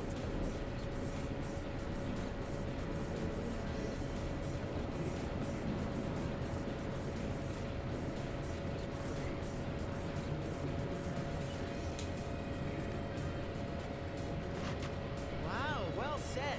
Great job, Lapras. Right. What he's saying just sounds like he's running from his problems. I mean, it's hard to say, because I feel like the beginning of those games is hard because you're still trying to learn the mechanics. It gets easier throughout the middle of the game once you get access to more stuff. And then, like, maybe near the end they peak up the difficulty, but it's like, I've never played Elden Ring or any of these other games, so I don't know, like... All I know about, like, Dark Souls and stuff is, like, anything can pretty much kill you. And so it kind of... ultimately, it depends on the build, it depends on how much grinding you're doing, it depends on, you know, certain things like that, like... I'm not sure, like, what the best, like, It doesn't option matter if is. you're fully human or not. We're all standing here because of Like, even you said, like, Neo got easier near the end, to a point where you were having fun with it.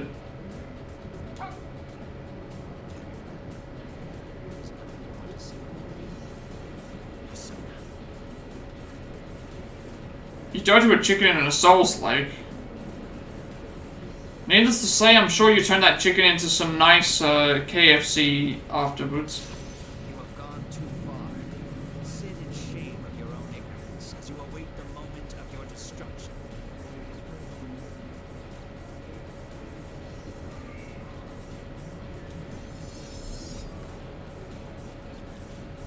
Natsuki slowly draws his two swords. He stares at us with unblinking, murderous intent. The persona behind him also readies for battle. I will save Shogun. And to do that, we'll defeat you.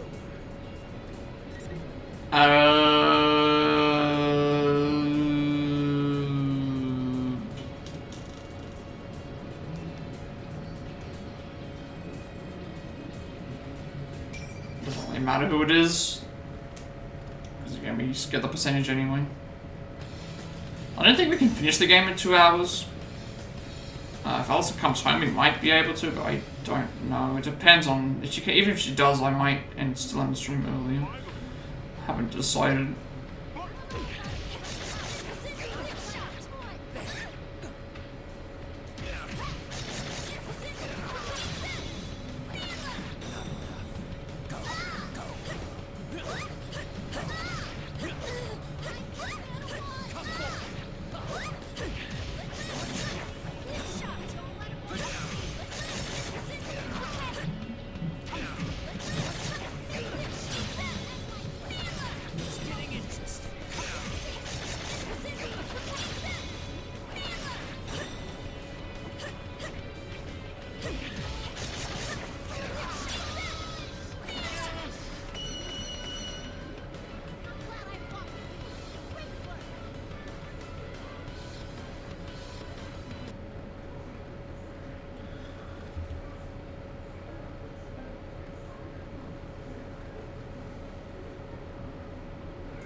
I remember playing Assassin's Creed Odyssey and like some of the enemies like well, they were on the what do you call it? They were on like the bargaining like thing. Not bargaining, like the mercenaries. And like they could have like wolves, bears, lions as like companions. One of them actually had a chicken or a rooster. And you would have thought, oh, like the rooster's not going to do anything. Oh no, the rooster was deadly. The rooster was deadly.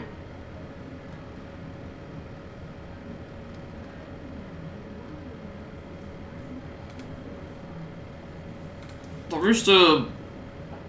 Yes, I'm not. I wish I was joking. Like they had animal companions. One of them had a rooster or a chicken. And you had to fight it wasn't usually when you fight certain enemies, depending on what it is, like they, you know, usually chickens and stuff die in like one hit. But this rooster or chicken was like the same level as the mercenary, so it has as much health as a normal rooster or chicken would have like would be like level 1, but it was the same level as like, because you know, in Origins, the snakes would give you like would take off like 1 health bar, and so the rooster was actually like difficult to kill. So wearing the golden mask disappears as if melting into a thing. Because the other thing also is that like with human enemies you could do like the combo moves, but if you tried to do the combo move, special move on an animal, you would only get the first hit. So you can't do like the usual stuff. And yeah, it was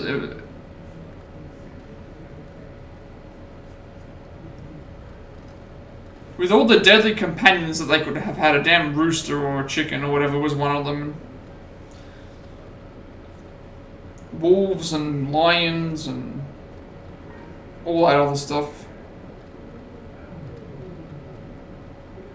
And it's like, yeah, a rooster is the one, is the thing that kills me. And then I remember, like, because the way that the bounty system worked in that game was, like, you worked your way up the system, and, like, normally the bounty hunters would be just wandering around, and they would leave you alone, for the most part. They would leave you alone if you weren't in that level. So if I was, like, level 16, and they were level 78, and they came across me, they wouldn't fight me. Unless I engaged, or I became too close, I think. However, the ones that are, like, within your range will actively, like, if you're in an area and you're attacking, like, the restricted area, they are more than likely to appear. Now, I remember having a fight, and I had, like, 7 mercenaries. I was in the fort, and there was, like, 7 mercenaries around. Because they end up, like, kind of fast traveling to where you are. They don't take a normal route. They kind of just, like, when you alert the place, it kind of just, like, puts out a signal and says that mercenaries are nearby. And obviously, if you keep killing mercenaries, they will add new ones and you get your rank up and stuff. And yeah, so sometimes I remember having like a fight with like 4 to 5 of them at one point, and then I remember having a fight with like 7.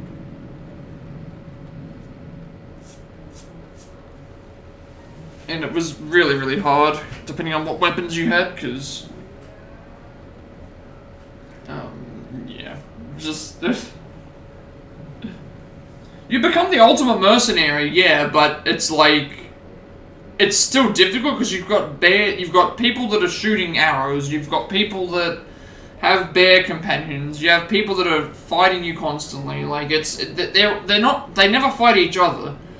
They are only after you. It's not like you can. It's not like they're fighting. They don't care who gets the kill. They just, because when you die, everyone just walks away, which is just funny. When you see the characters, when you see that you die, everyone else just walks away.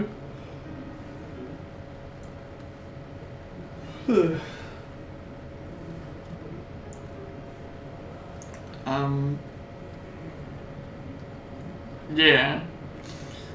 I targeted you, Teddy. I prayed for it, Teddy.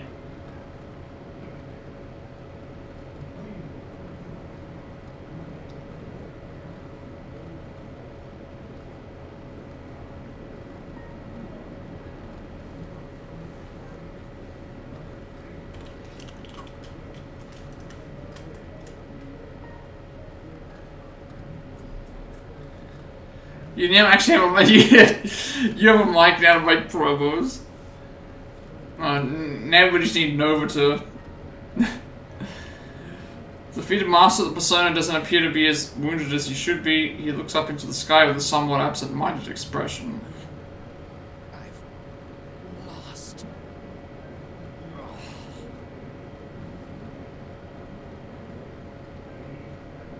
The vessel will still be completed. You will not stop the creation of this boy's world.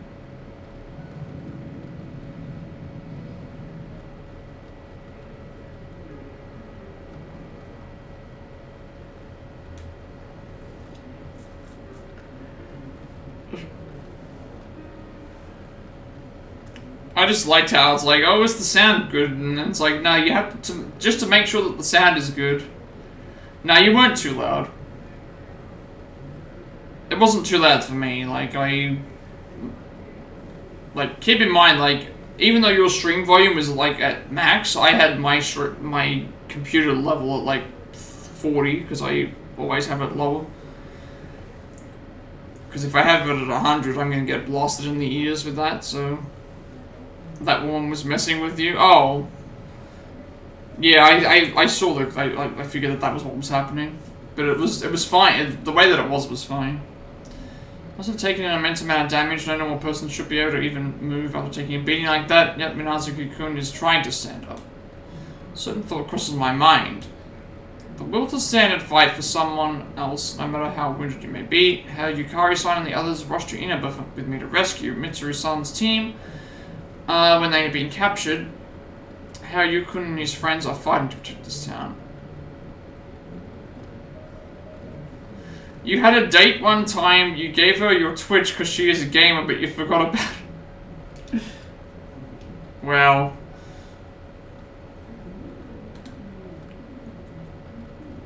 I'm surprised she wasn't like, oh, so about that second date.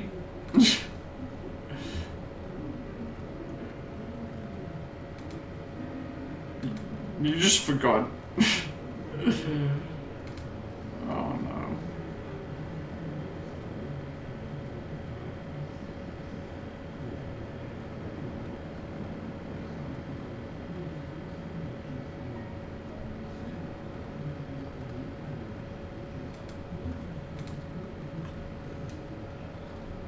Would you have remembered if she said, Daddy! Daddy! My name is Daddy! Daddy! Minazuki-kun's reason for fighting is no different from ours. Minazuki-kun, so you do understand.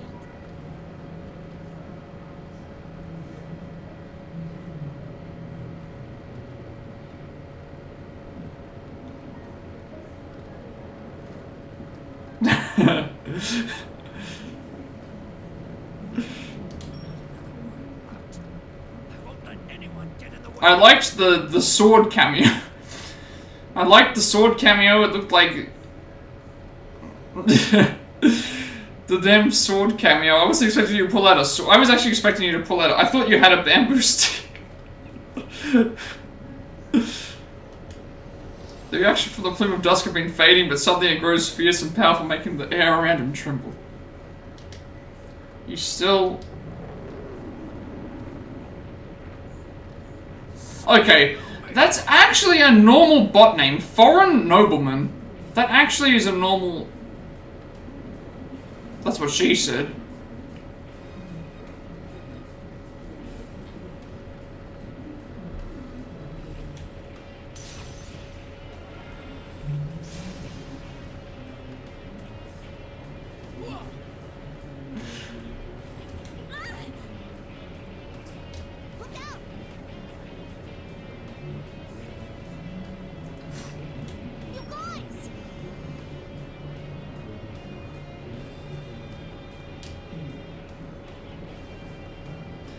The sun appears and sweeps the area around him, causing debris to rain down upon us.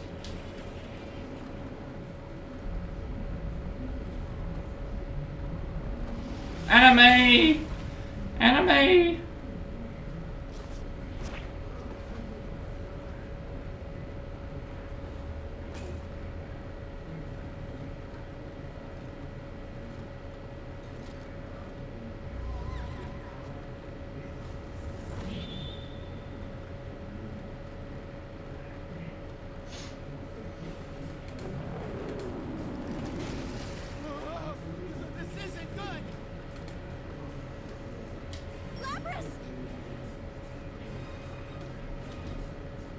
Instant Minazuki-kun disappears above us, another quake hits. This one is so severe that we can barely stay standing. Every surface begins to undulate like a living being, and large cracks run through the floor.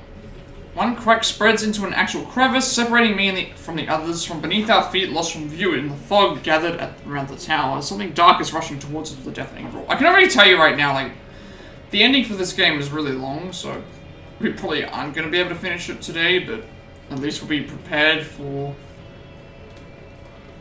a little bit. Is that a horde of shadows? Koromaru!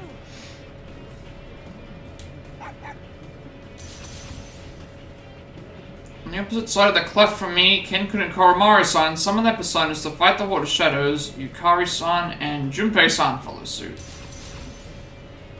It's an insane number of shadows. Horde of shadows crawls up towards us, making the tower outer wall to be a swirling black mass. Soon Yukari-san and the others will be... Lapras, go! Huh?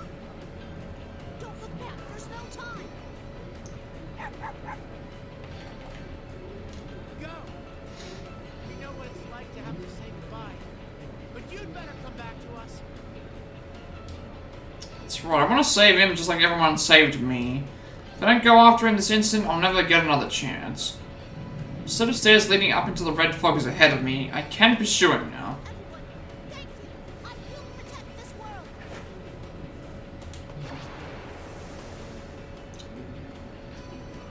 Oh, man.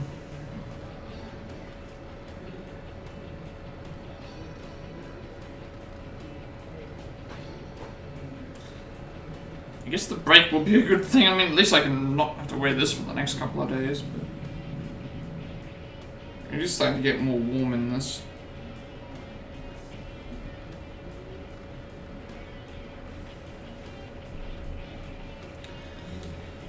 Charge up the long winding staircase, up so far that I feel as if these stairs will continue all the way up to the minute itself. I think it's just this game, like, I enjoy the game, but, like,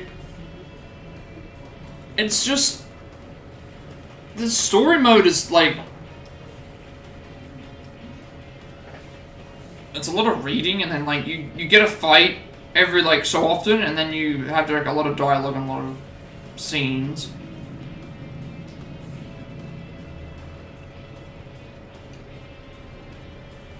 And look, in terms of fighting game story modes, I don't think anything's going to top Mortal Kombat Deception. Like, that game plays out, like, you have an actual story, but you can traverse all the realms.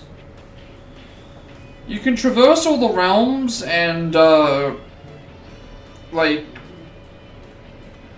you can traverse all the realms and talk to all the characters and learn new moves and side quests and all that other stuff. It's a really, really fun game.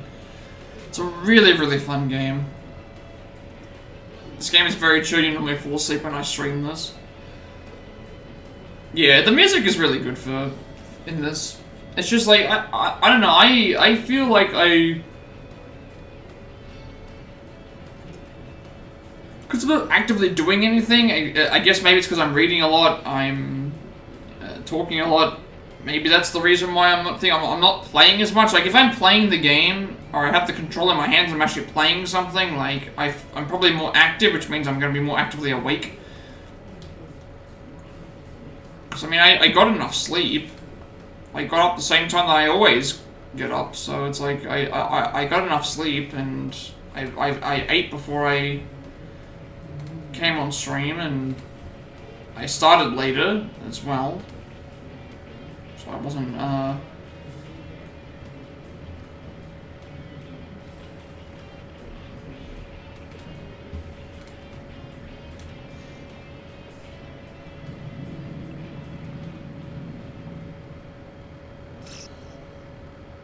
we haven't made a lot of progress today, but again, I've been talking so much.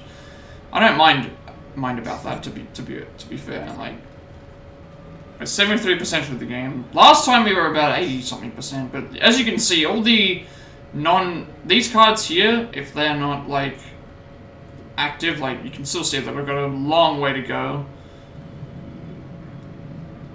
That's the thing with Neo. If you lose focus while chatting, you die. That's why I think my streams would be better with more chill games. Yeah, that's the thing as well. Like, these games are more chill for me to chat with because we've got dialogue, and then, like, the fighting's minimal, and then we have things in the first place. But, like, God of War, I don't know what I'm gonna do. Like, obviously the scenes are really long in God of War, and there's a lot of traversing and looking up stuff. But I feel like I do the same thing with every game. I always am chatting and active, or at least try to be. Yeah, this is probably like the last, like, yeah. Run at top speed through the fog enveloping the tent of Innerbird, not a single soul can be found outside. That's why it's like, I find it hard to, like playing multiplayer games must be really hard to keep active with chat, because, like, there's not really any downtime, and that's probably why I don't play them all that much. Like, I probably chat more in my streams, but, like, text-wise is a bit different. So it reminds me of nothing more than the Dark Hour. Akihiko must feel the same way as he runs beside me. Mitsuru, how are Aigis and Teddy? Must have gotten out to the town by now. You're right. me search for them. So I didn't search the area for any readings. My search ability only has a limited range. To make matters worse, the images that appear in my mind have severe interference, likely caused by this strange fog. This fog seems to be symbolic of Minazuki's solitude, as if it's trying to sever our connections to one another. That's the one thing with, like, Souls games, though, is that, like, I was always under the impression that, like, I knew that most things could kill you, but I thought it was always more so boss-based, I guess. I mean, I played Well and Fallen Dynasty, and that game felt like you died more to the bosses than you did to anything else. I found them in the town shopping district. We'll be able to catch up with them quickly. Yeah, I wish I could finish. I wish I could have finished that game. I would have loved to have done that. I just, unfortunately, just wasn't able to. Just wasn't able to finish that game. And I didn't think it was worth me going through the frustration of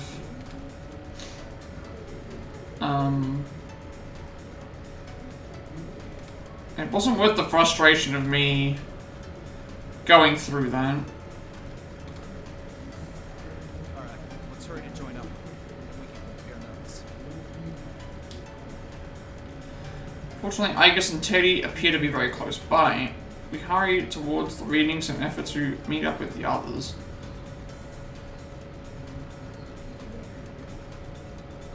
Ow! My back still hurts. Getting old sucks.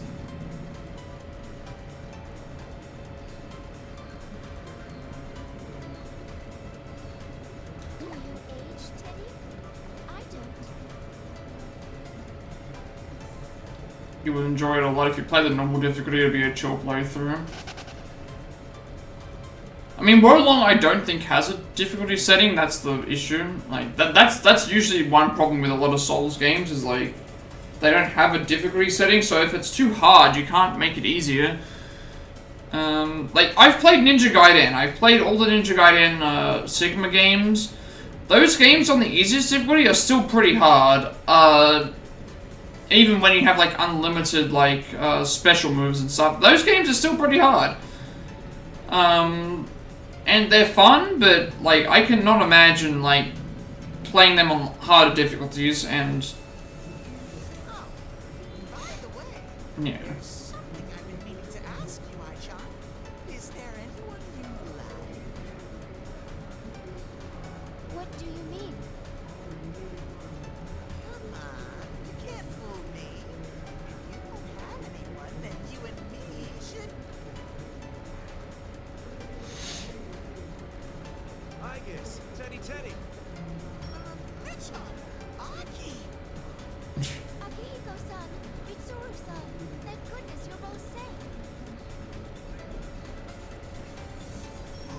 What happened? Both beat? I just remember when you were fighting that giant spider. And it was like, I didn't want to say anything because I was like, I saw that you were making good progress. And it was like, you seem to have the idea of how to defeat the boss down. I was careless. We were ambushed by an enemy. Oh, man. Blah, blah. Though they're acting brave, it's obvious at a glance. Oh, God of War. Souls like are a pain. The developer actually made a boss that will be smart and adapt to you. No fight pattern, nothing. That would break players. Yeah, I don't like... I get why that works, but, like, I don't like that. I'm not sure how they actually do that correctly, but... God of War I'll be playing on the easiest difficulty. Like, there's no trophy that's required for me to play on anything harder, so I'll be playing on story. I played the original game on the easiest difficulty and I still had trouble. Like, let me just put it this way. There will still be, completing the 100% for God of War Ragnarok will still require me to fight the Valkyries, will still require me to fight other things. Like, if you want to see me die, I will die probably against the Valkyrie bosses. several times. I struggled with those on the original game. Because the combat I wasn't the greatest at in the original. It's clear that they won't be able to fight properly for a while. Is someone... Please respond. So, I will definitely, like, struggle against the Valkyries. Some of the Valkyries I had a really easy time against. Some of them I really struggled. The last one, the Valkyrie Queen in the original game was difficult. It took me several hours to get by. I think I cheesed it in a way, but I barely won. And then, yeah, the Valhalla DLC as well, which I will play. I don't know how well I'll do in it, because I don't like roguelike stuff, but I will try and play that and get the trophies. But I don't know how much effort I'll give it, because roguelike is not something that I like either. I don't like dealing with randomness. I like to know what I don't like randomness. Because you could do it 1,000 times and just never get the optimal build that you want. And it's like, I don't like the idea of repeating something hundreds of times in the hope and chance that I get what I'm looking for. It was considered the best DLC.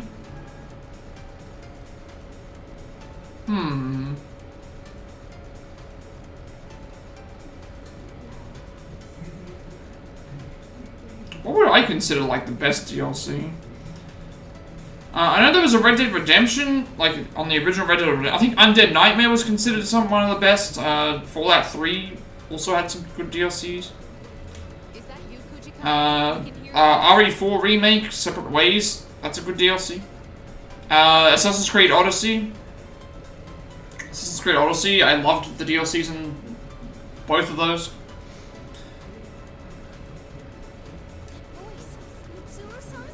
Thank goodness. I heard you were captured. Yes, but we're fine now. I'm sorry to have worried you. Where are you right now?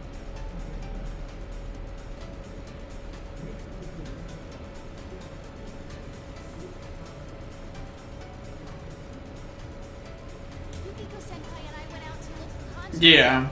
But the town's turned The Atlantis DLC was great. I also loved the other one as well. Assassin's Creed Brotherhood also had a really good DLC. The Da Vinci Disappearance, that was fun. There's a couple of Batman DLCs as well that I liked. I lost track of them while we were getting our bearings. We're thinking about heading back to Junes right now.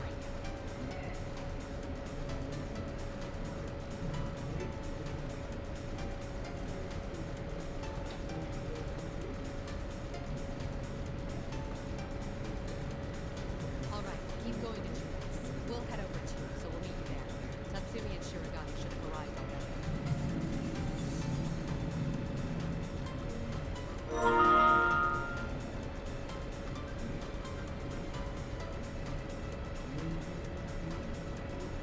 Understood.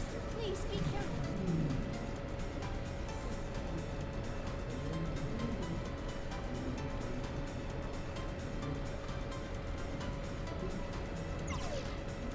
Alright, now that that's decided, we need to hurry. Like, it's 10 to 10. Can we go on?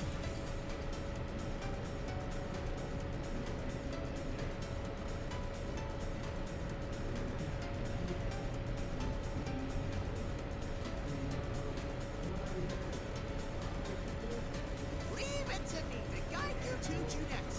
I'll use my nose and... Achoo!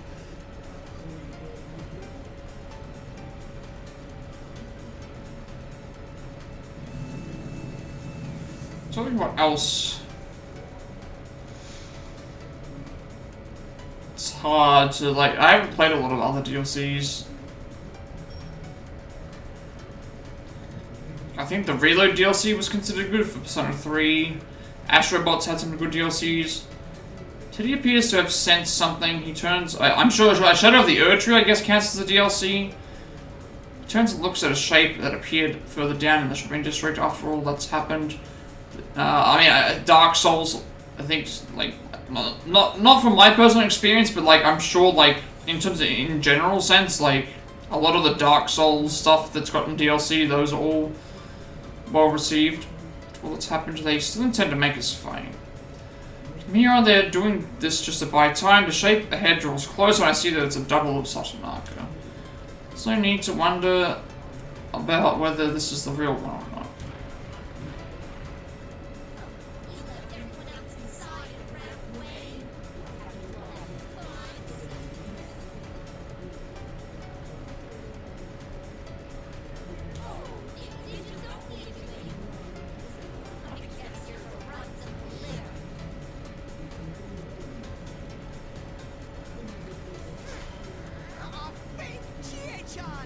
Bears have packs, not litters, and we're not runts.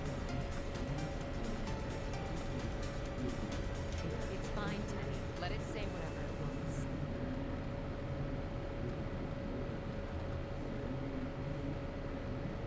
wants. Studies he tries to lash out in response to the fake Sadonaka's harsh words.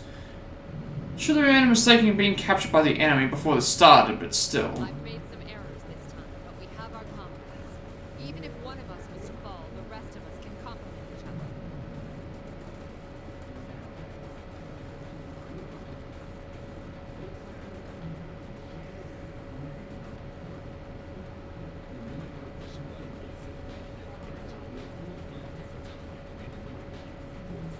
My standing here right now is a result of the trust we have for one another. I will carry out my duty, and you will be stopped.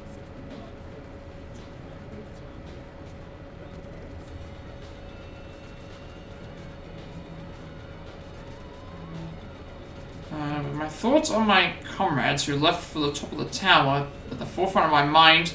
I grab hold of the hilt of my rapier. No matter what taunts these shadows have for me, my heart will not be shaken. My comrades have my back. All I have to do is keep proceeding onward. No. We will protect this world. We will not lose to the likes of you.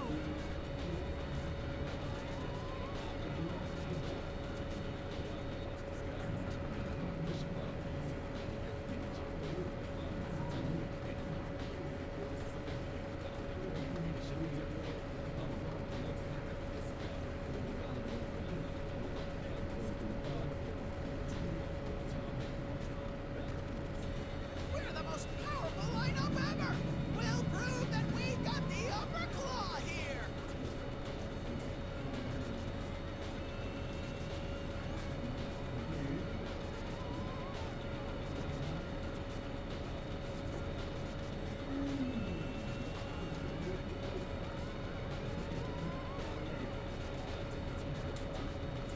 Two of them are so hurt that I'm surprised they can even move, but in the fire in their eyes is stronger than ever.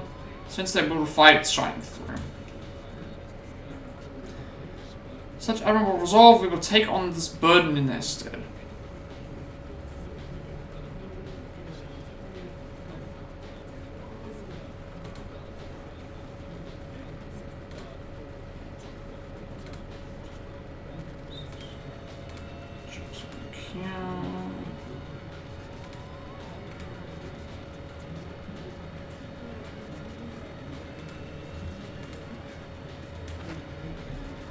Next to me, Akihiko slams his fist into the palm of his other hand and steps in front of the Ibis meditating.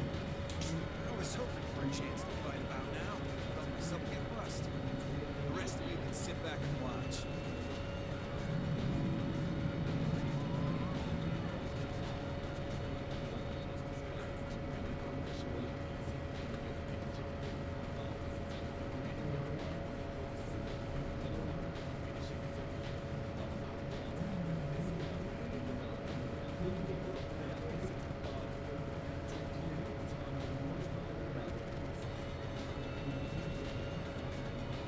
This turn is foolish, but I was given here to see things.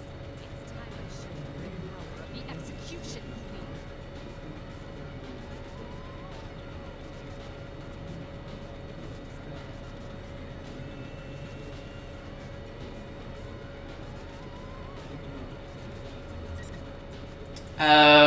We'll go with Akihiko because we already has Mitsuru today.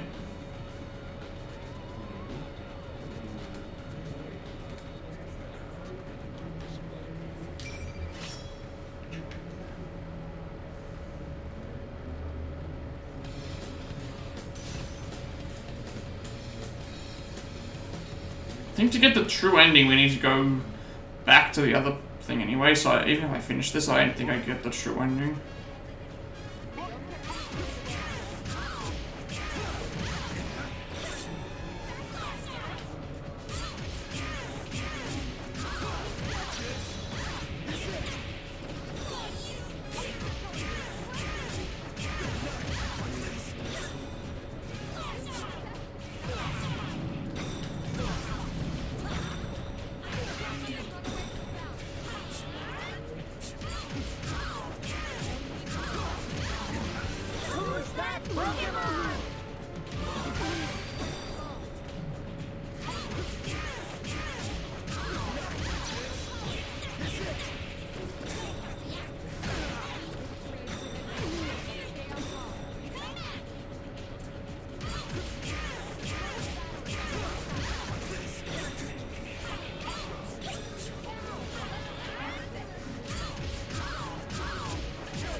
We don't even turn back to look at the melting shadow anymore. We rely on Teddy's nose and run with all our speed through the red fog towards Juness.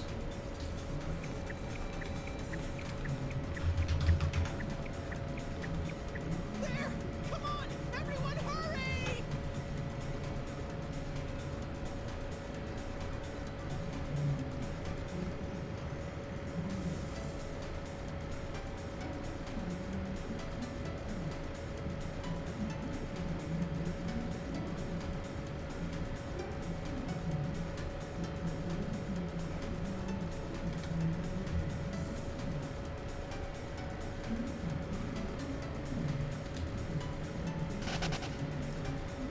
Actually, see the large store that I had last been in when I exited the TV world.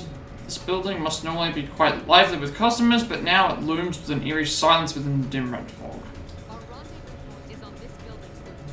Everyone remain in contact while searching for Fujikawa and the rest. Stay alert.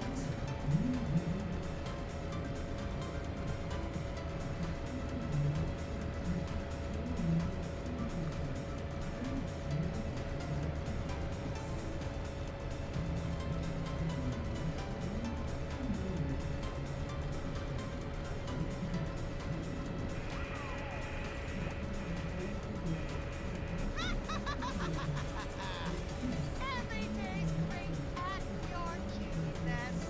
Hello?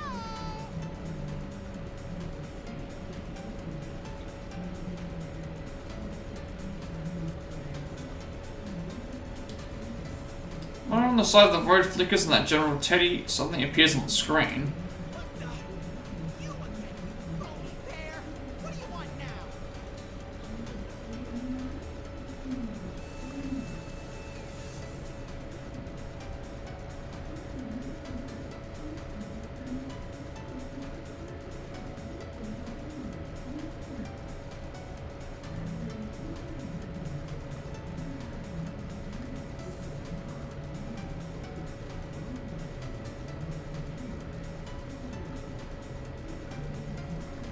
Thanks for coming all the way out to such a remote place. Did you enjoy the P1 climax? There were so many touching battles this time.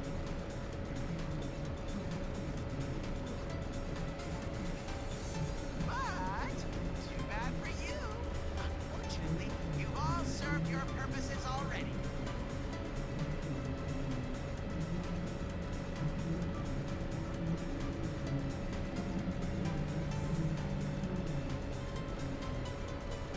You mean by that? Just what I said.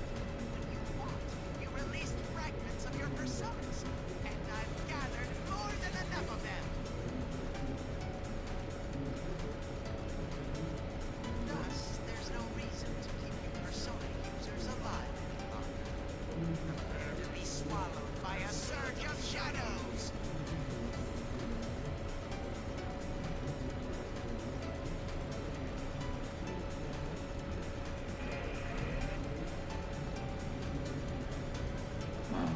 As he finishes, the monitor shuts off. Silence fills the area once again.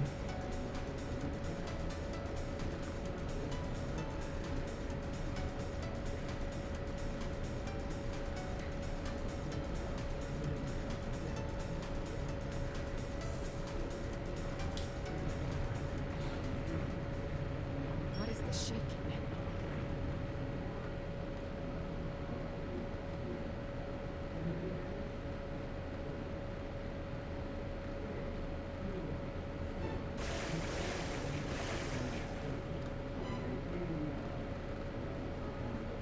With a thundering roar, a vicious black liquid geyses up from everywhere. This black wave surrounds us, whirling madly, and begins to close in. What the? There are so many shadows. They're going to attack. Please, be careful. Bastards. Come! Persona!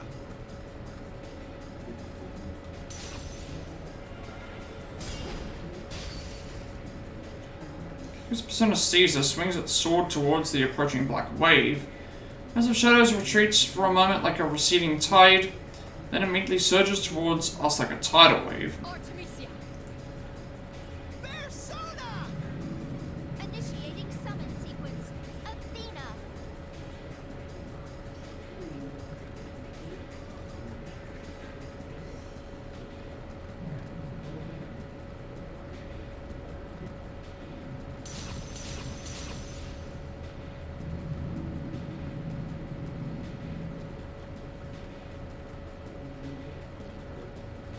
We summon our personas one after another and have no choice but to fight back.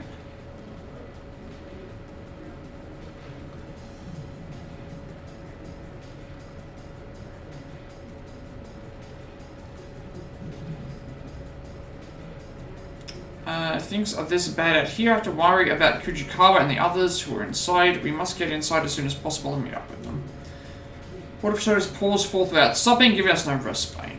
Even the entrance to Junez has been completely covered with the black mass. If this becomes a drawn-out battle, then obviously we'll be at a disadvantage. I feel a sense of listlessness. After being on that cross, I'm severely exhausted. Even I guess Akihiko are moving less nimbly than usual. Teddy fights on as if trying to protect the three of us, but he's injured as well. He won't last forever.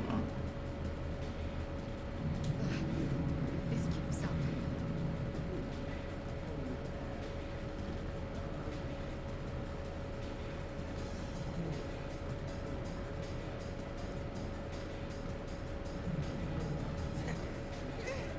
Risa-chan, Yuki-chan, Nao-chan, I'll be right there.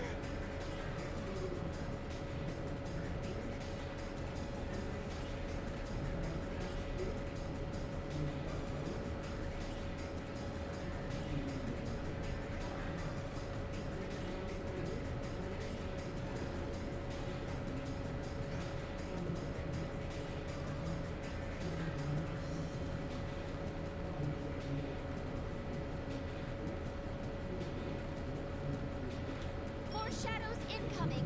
They're not stopping.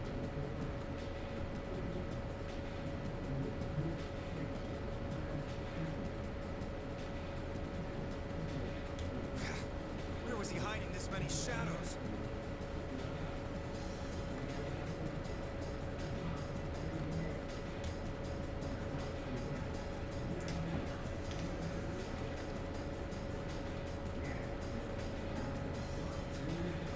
Vision begins to darken as if layers of gauze are being wrapped around my eyes, and I feel more tired than ever.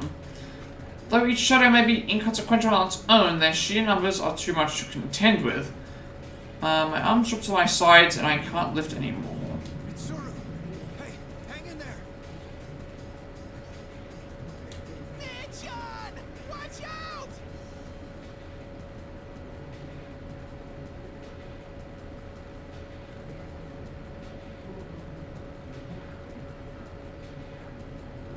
Mitsuru-san!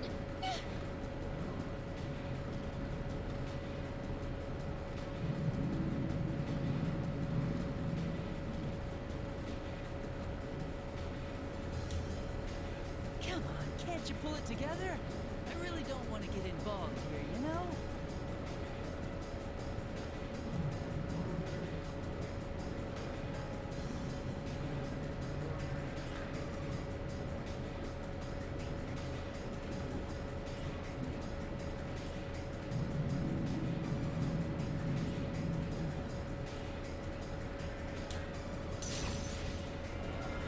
Oh, there he is. This is the first, like... Is this the first appearance of Adachi? Because we saw him plenty of times in the Persona 4 perspective, but, like, Persona 3 one, this might be the first time, because we didn't see him when he first initially confronted,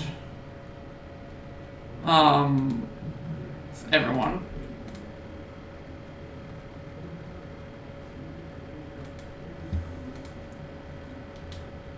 Sun goes out, my vision returns, and I see a shape moving towards us. Coming down the halls of shadows. Was that just a persona attack?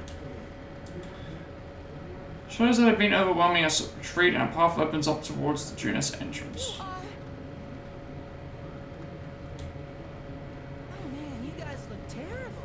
Yep, yeah, I think this is... Yeah, this confirms it right here. This is the first time that we've seen him, because it says Languid Man. But we know who he is, but this is, I think, the first time that they've seen him on the P3 perspective, because we've seen him multiple times.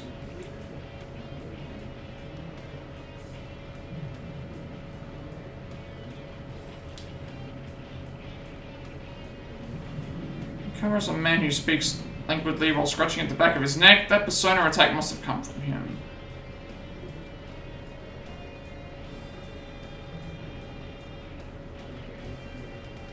Looks familiar.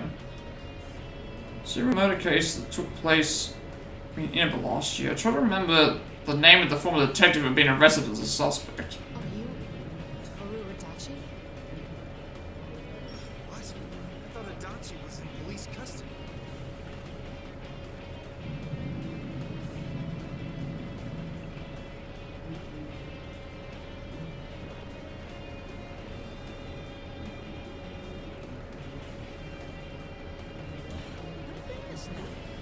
You're Mitsuru Juijo, right? I guess the rest of these people are your subordinates.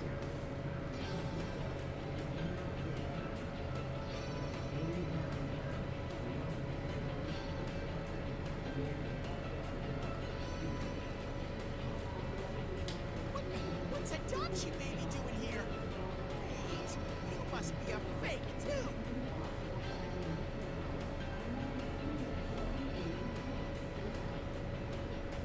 Huh? You too? A fake? Yeah, that's it. I'm a fake.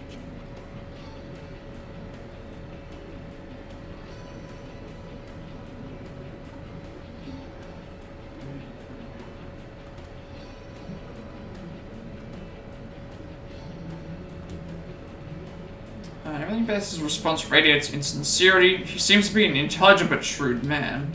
But for right now, it doesn't matter if this man is a fake or not. What matters is why such a person would go out of his way to help us. Why did you save us?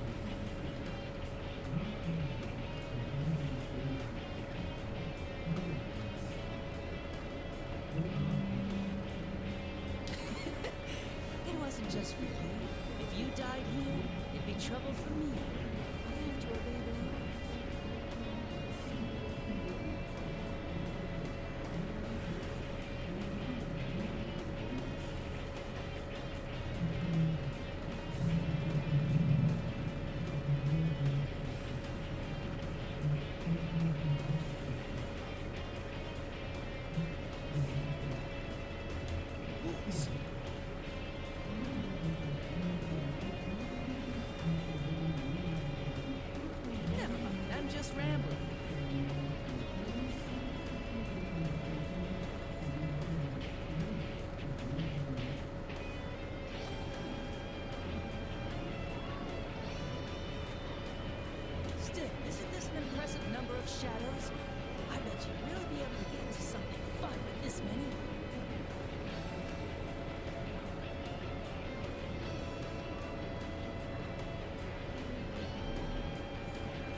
you say summoning up a god or something?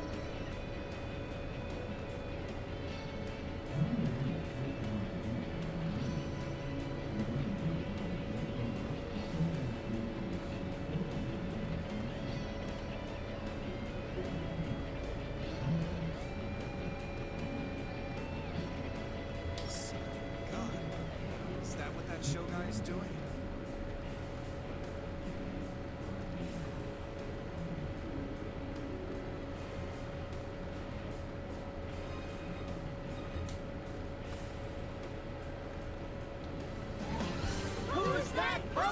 Sort of shadow seems to have been gathered here by the other Minazuki. After all, he's intending to use them to awaken a godlike being. Yeah. Which we still haven't discovered on our side yet. Which I think by this point in time... No, we still gotta reach chapter 10, don't we? Because chapter 10's when the decision gets made, yeah.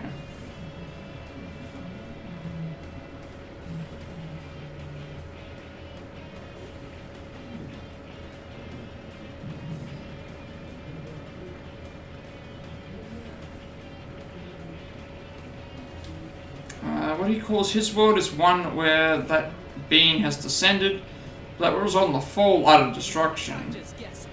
And if this many shadows were to head over to that tower and start wrecking shit, that building wouldn't stand a chance, would it?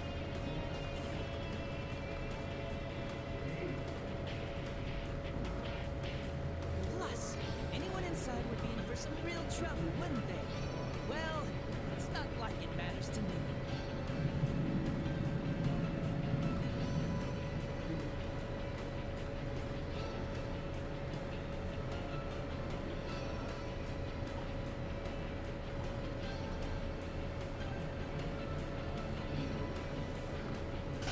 I'm gonna be on my way now. Good luck or whatever.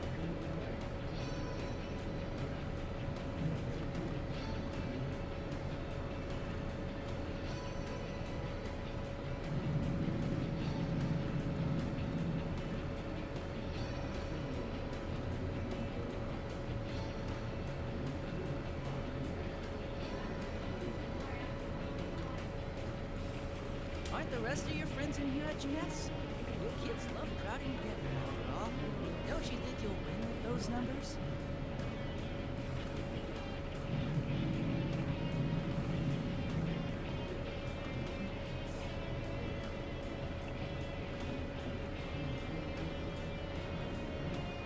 Hey, stop! Where do you think you're going?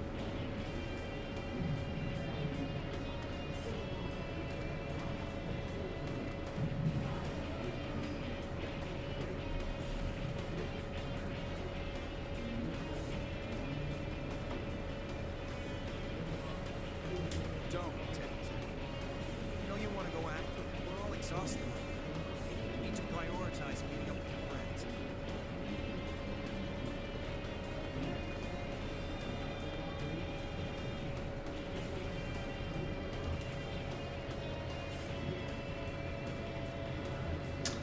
Adachi doesn't even look back at Teddy and begins walking into leisurely pace in the direction of Yasugami. Yeah, so if everybody else, like, Teddy knows who Adachi is, obviously. Everyone else kind of just knows who he is.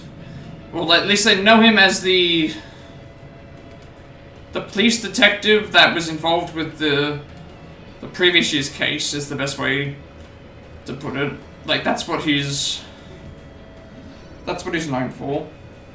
He's known for being the guy that they arrested for the serial murders in Inaba, or at least that's how they know him in Persona 3, I think.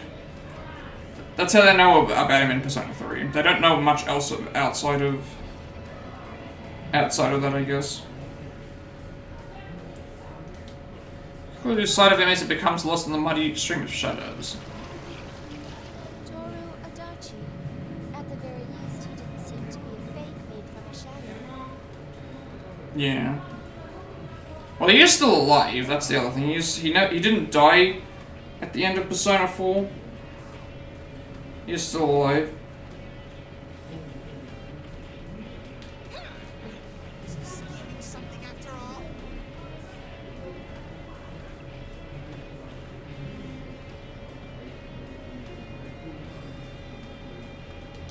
matter what his aims were, it's true that we were saved in the end.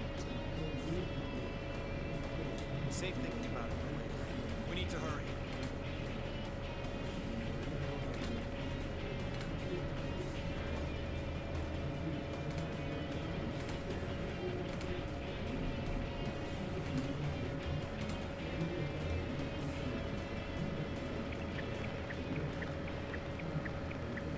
I just like the pitter patter. That's that pitter patter is Teddy's walking. We ran along the path to Junius' entrance that had been created for us by Adachi's strike and rushed into the store and up the stairs. The gushing shadows had entered the building as well, but they are fewer in number than they had been outside and aren't much of a hindrance. Eventually the stairs end and we see the door that opens to the rooftop court. Food court.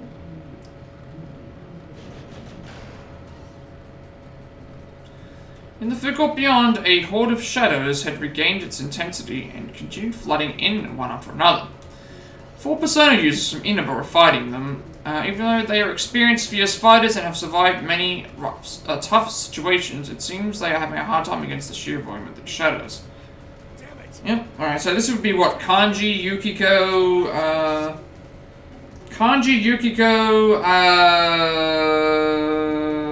who else was there? Kanji, Yukiko, Risei, and someone maybe? Be true, yeah. Oh, Naoto as well, yeah.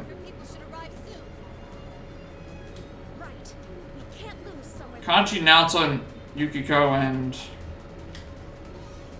Risei-chan, Naoto-chan, Yuki-chan! I'm so glad you're all okay. I'm coming over right now.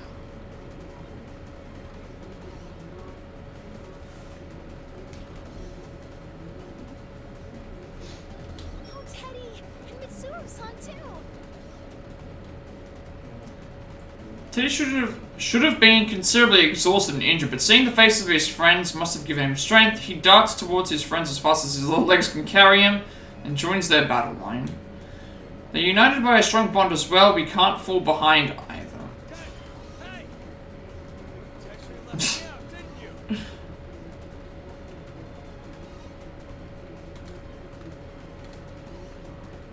You're loud as always. You still have a lot of energy left. You don't go down easy. I see you're barely hanging on. Don't underestimate me. Half your stuffing's hanging out anyway, so you don't get to say anything. Sorry we're late. You did well in keeping him at bay. We'll join in the fight.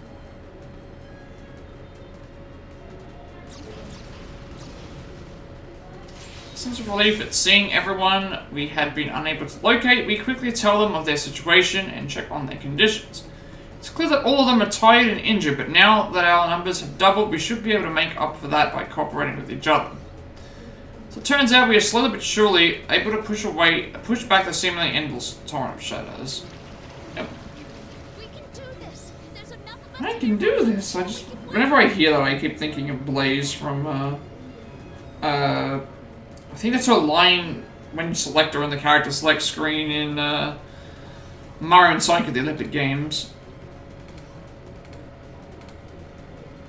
Which, again, that's like my sister's favorite character.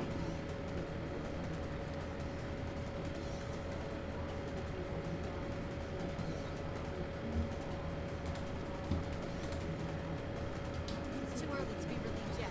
The shadows all over town are converging on that tower. At this rate, our senpai and there will be... Shirogane is right. If we are held up here, we might be able to aid those who have headed up the tower. If the shadows are gathering with the intent to climb that tower, then we have to take the chance of returning to the tower ourselves to intercept them. But considering the sheer number of shadows, that would be too dangerous. Mitsuru-san, Ken-kun has given me the details. This case has many similarities with Shuji Yakutsuki's plan. I believe the culprit has the same intent. Considering the current situation with these hordes of shadows, the time is nigh.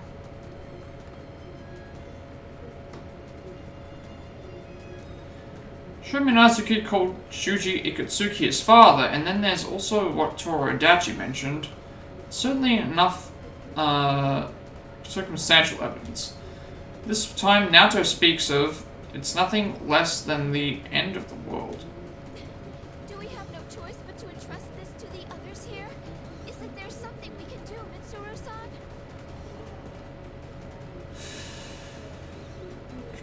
This isn't the time to argue, Mitsuru-san.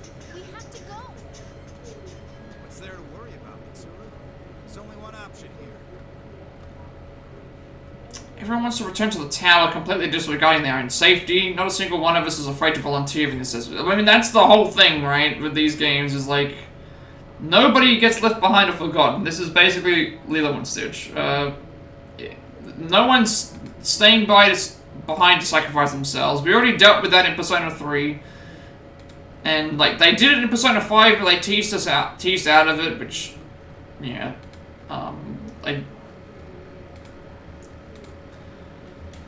We've been full-stalled again and again since this started. It seems that my position as the leader of the Shadow Operatives has put me on the defensive without my noticing it. We have to go on the offense now that we have the strength to do so. Everyone, listen up. The shadows are likely gathering at that tower.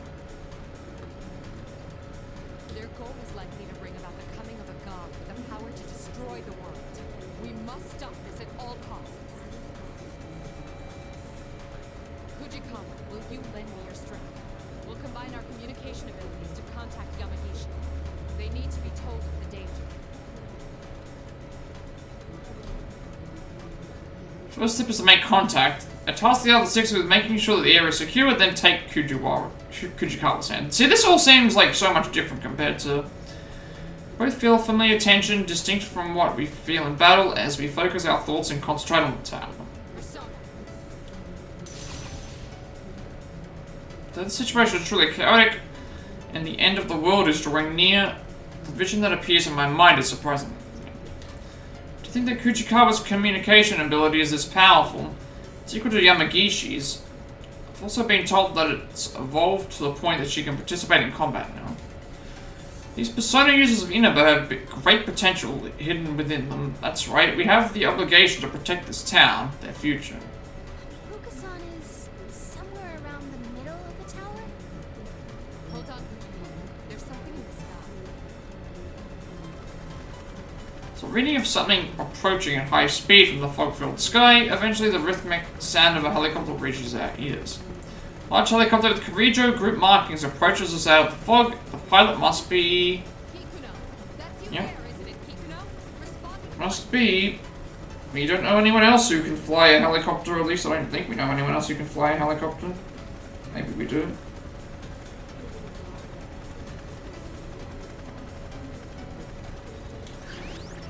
Lady Mitsuru, thank goodness you're safe. What are you doing here? This airspace is dangerous. You must withdraw at once to a safer area. You're all putting your lives at stake, my father. I refuse to shame myself by withdrawing. I only smile at the way Kikuno refuses my direct order. She won't hesitate to risk herself for my sake. That's never changed at all. And there's something I must handle at once. We've decoded more of the records from Shuji Ikutsuki that I gave to Laverson. Oh, even more stuff. Okay.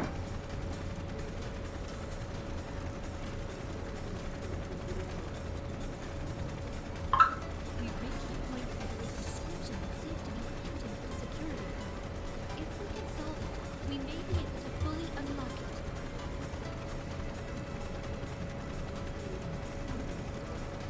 The clues to the password are my true form that I should take, and the one written of in the prophecy.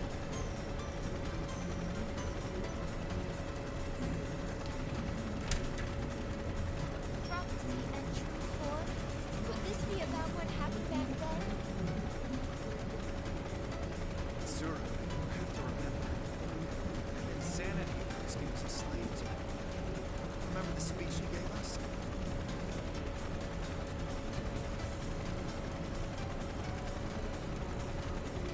Don't forget that night 3 years ago, the night we were cast into the depths of despair. Ikutsuki looked down on us with insanity in his eyes and told us of his own ambitions. He said he would become a king in the new world. With that in mind, he strived to become himself as true form.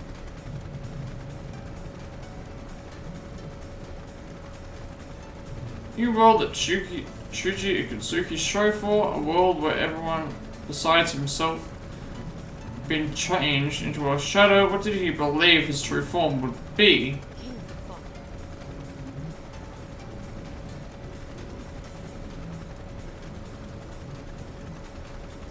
No mistake, those words symbolized the distorted ambition Ikutsuki had become obsessed with when he truly believed he would become.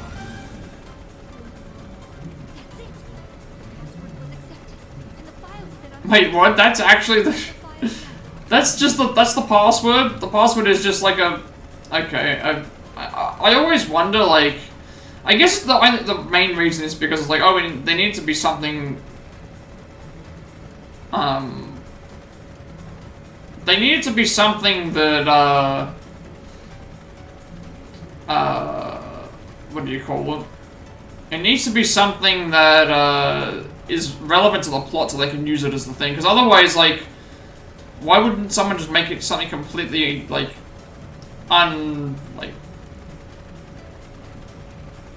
related? There's no time to wait for an announcement. Would you call And also, it just seemed like it was random that was the... Yeah, you could have picked anything. Direct our search in the direction of the tower once again and detect Yamagishi. Near her are a number of other readings that appear to be in combat. They are Narukami, Sadanaka, and Hanamura. It seems they are fighting valiantly to protect Yamagishi. Okay, so this is when they left everyone behind, because, again, you, Chie and Yosuke, because Fuka stayed behind. Though they had been injured, I sigh in relief. Sensing that they've made a recovery, we immediately open communications with Yamagishi and relay our situations.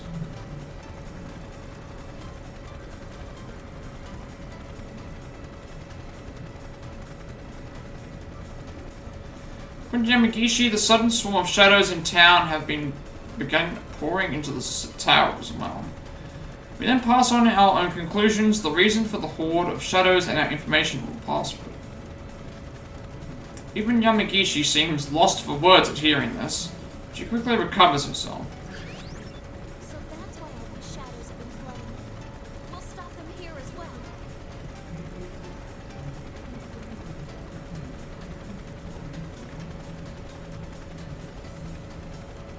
I'll tell Lapras about that password at once. Please be careful, Mitsuru-senpai.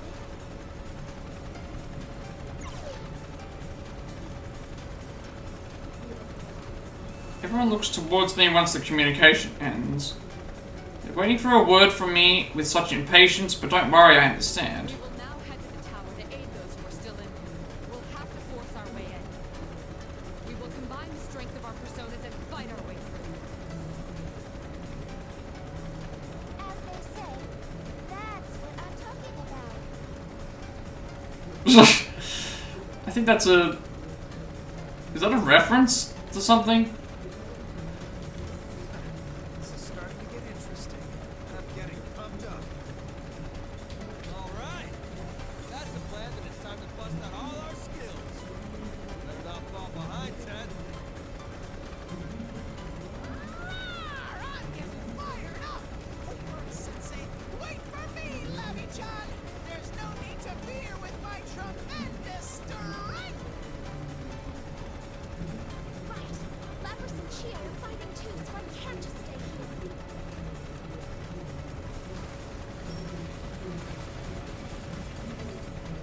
The moment we were about to step towards the tower, I noticed the black silhouette of a vehicle lowering its altitude, close enough to graze the horde of shadows. Ikuno, you need to leave Inaba and stand by until we contact you again. No, my lord. This helicopter is loaded with two 7.62mm Gatling guns, 19 continuous rounds of 70mm rocket ammunition, as well as a 30mm changer. And a partridge in a pear tree? God, I mean, granted, Gatling guns, rockets, and a chain gun. This helicopter is packing. Though these cannot damage shells, they will be useful in preventing their advancement and providing me with some measure of backup. Don't be ridiculous. It's too dangerous. You're...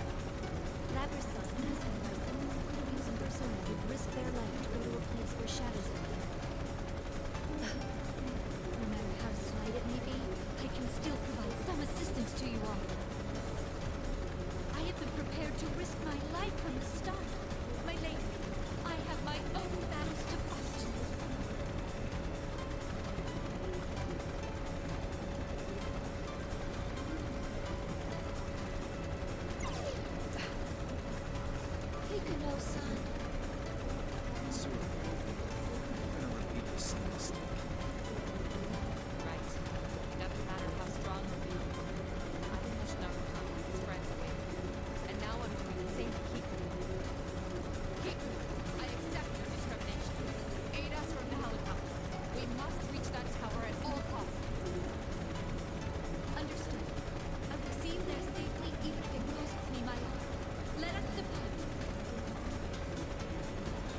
This helicopter rotates in place to face the direction we were proceeding in.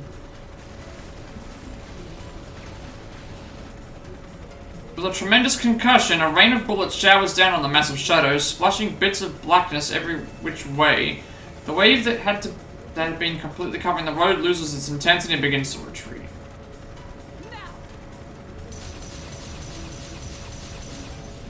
Right. All right. Come! Persona! Go! Persona! Here goes!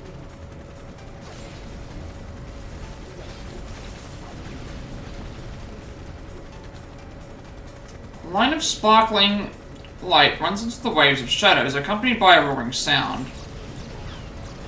We can do this, we nod to each other and leap one after another into the newly opened path. We must head to the tower where our comrades are fighting, so that I can carry out so we can all carry out our duties.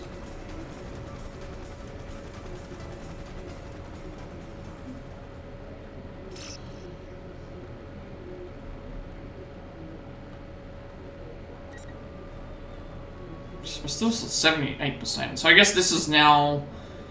Yeah, chapter 10 is the point where we have to make the second option decision thing.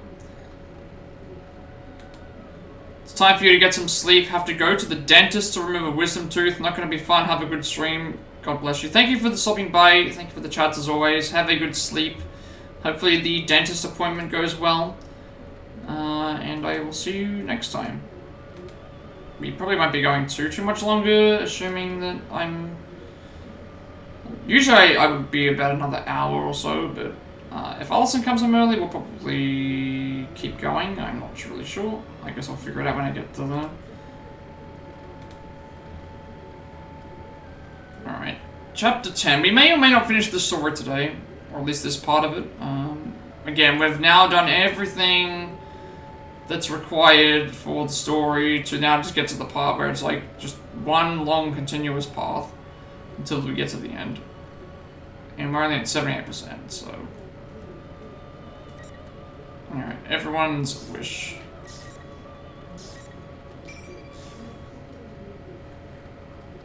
Let's see how we go. Higher I climb, the thicker the fog red fog seems to get. The sounds of battle below me fade away as I go further and further up. Suddenly a deep blue shape appears in my red-tinged vision. I stop. Oh my. It seems we meet again, Lapis. Well, we know we're not fighting you. You're Theodore, right? Still looking for your sister? I don't think she's around here, though. No, I have stopped looking for her. Even had I found her, what I wish to know can no longer be learned from her.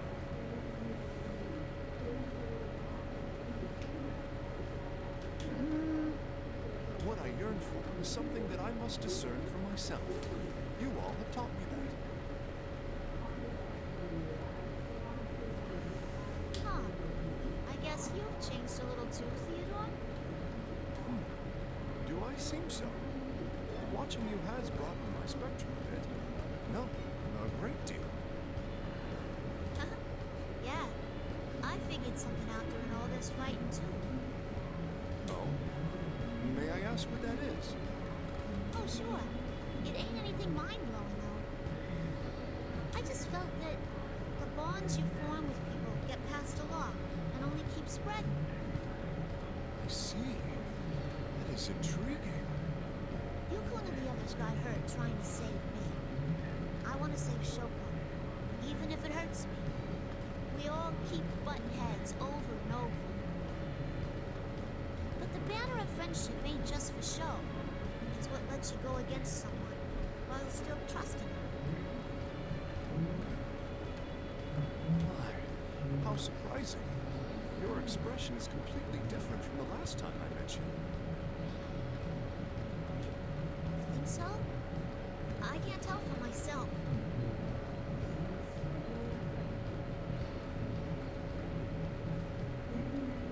There's no doubt. You've likely grown during these events. That must be it.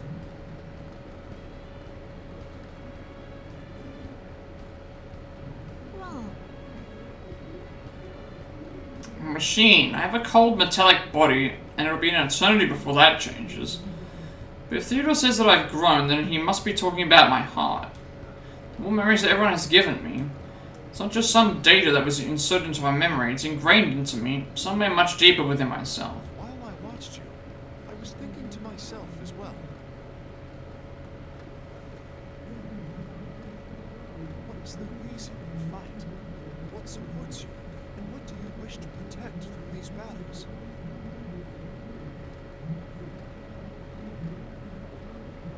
I have a feeling that I'm coming close to reaching the answer, even if I only have a faint idea for now.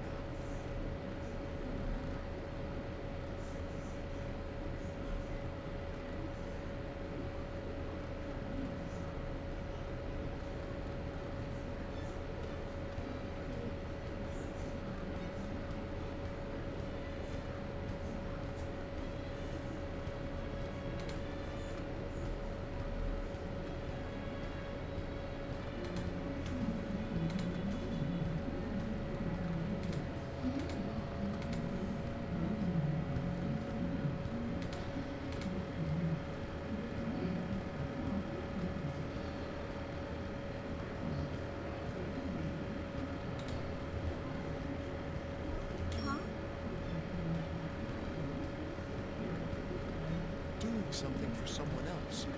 All of you gathered here are connected by that common thread of emotion.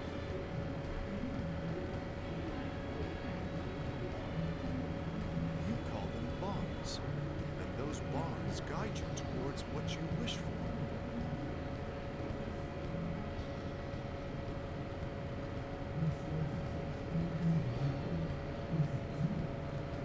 Our wishes.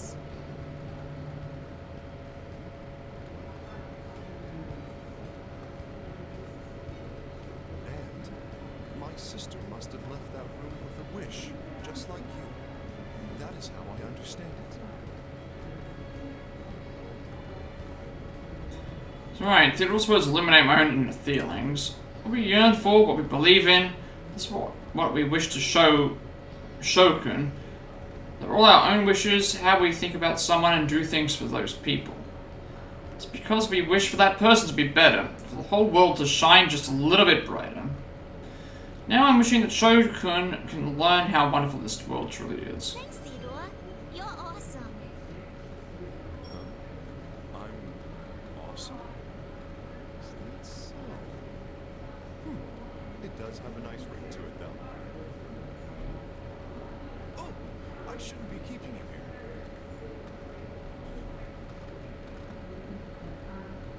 You're going to go fulfill your wish, no?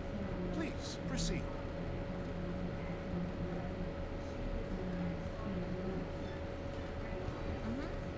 Thanks, Theodore.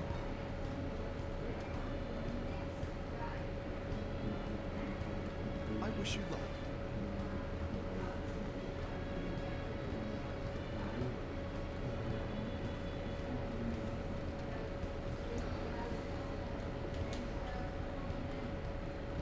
With those final words, Theodore disappears, melting into the fog. A powerful enemy waiting for me up ahead may swallow me whole, but won't lose. I have the wishes of everyone supporting me. I'm sure those wishes will reach Shogun's heart as well. Thank Theodore for boosting my spirits as I pick up the pace and climb the stairs with a clear ahead. Clear ahead.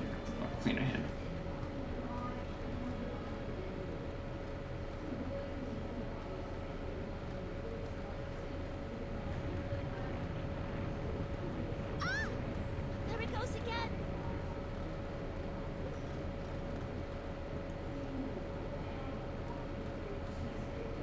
The quake rocks the tower and I have to crouch down to keep from staggering. Feels like these earthquakes are growing more and more frequent even as the shaking itself grows stronger and stronger. So I doubt that an indescribably powerful force is getting closer and closer. Who's that Pokemon? Focus-on. These tremors are crazy. Are you all okay?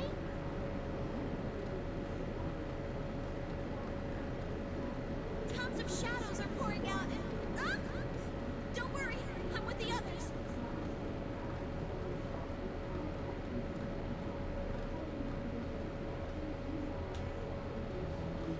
Since Fukusan's group had been Try and catch up with this after Yukon and the others recovered enough to move on.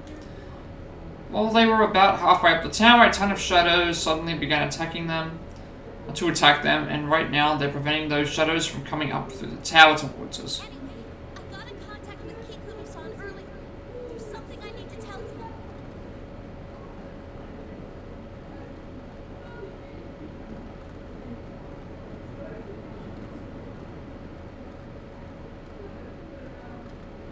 We discovered the password to the file that I gave you before. It's King of the Fall.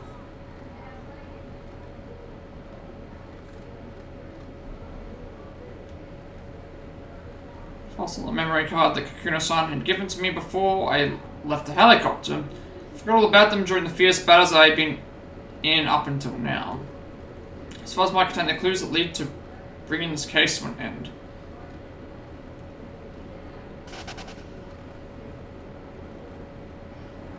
Thanks, Fuku-san. I'll give it a try. She told me that Mitsuru-senpai figured it out. We're counting on you, Labrys.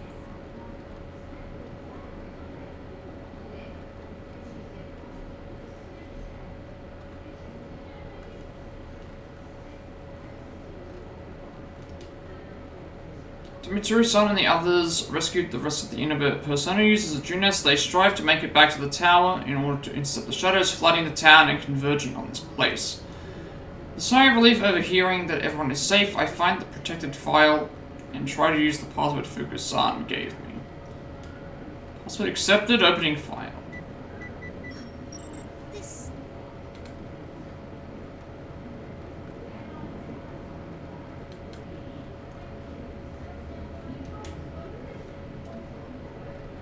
Instantly have access to the full contents of the data. That locked file seems to be the details of Shuji Ikutsuki's personal experiments.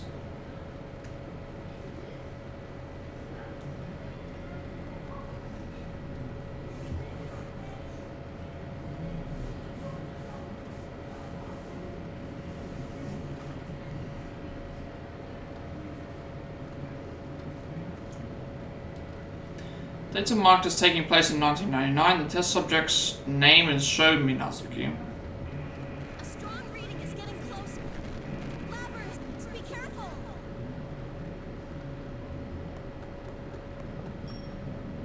Continue reviewing the data while Fuku-san cautions me and prepare for another fight.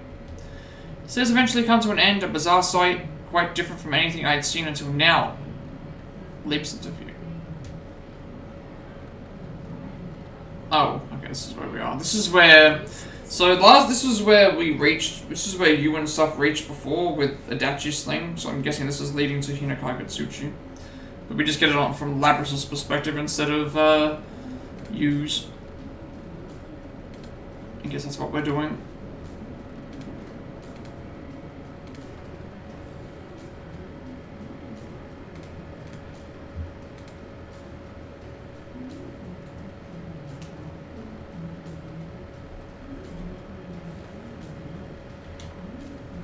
The strong wind blowing here keeps the fog from becoming too thick.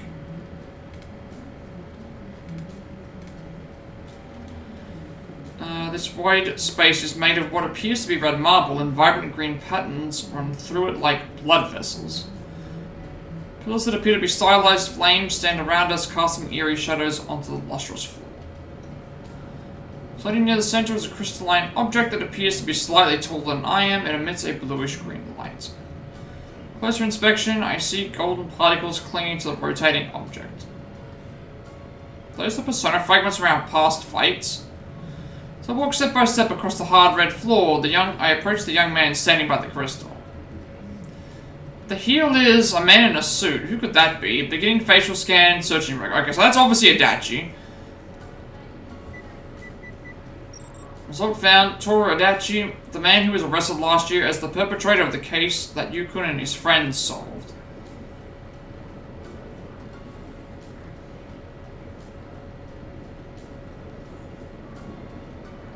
What could he possibly be doing here?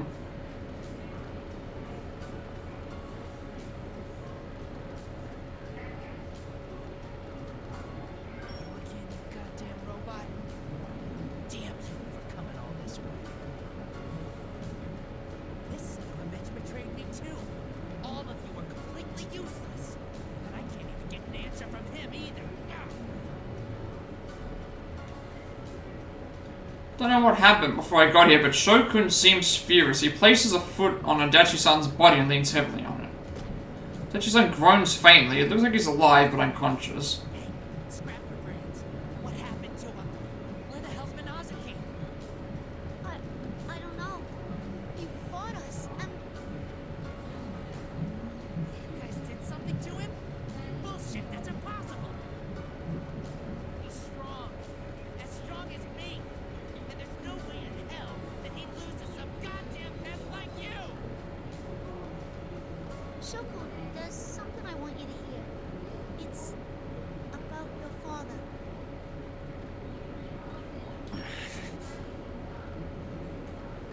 Shokun is currently very unstable, much like when I met him earlier. Averting his eyes from the truth and trying to forget everything about himself. How is he right now? How he is right now is how I used to be just a short while ago before I met Yukun and Mitsuru-san. I was able to overcome it thanks to everyone, but Shokun is cowering just like I was. Knowing that the truth Fukustan entrusted me with may hurt more than makes the heart ache. Mitsuki, your father embedded a plume of dust into your body for his own research.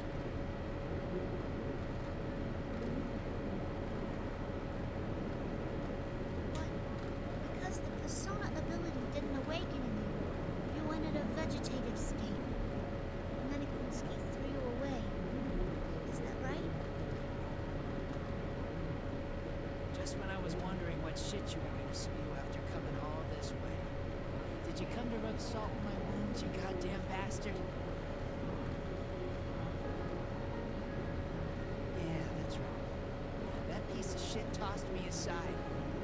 He was the only one in my world. He did that to me.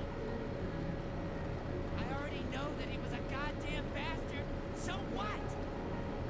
It doesn't matter. He was all that I had in the world. Shoko. This world's so fun, isn't it?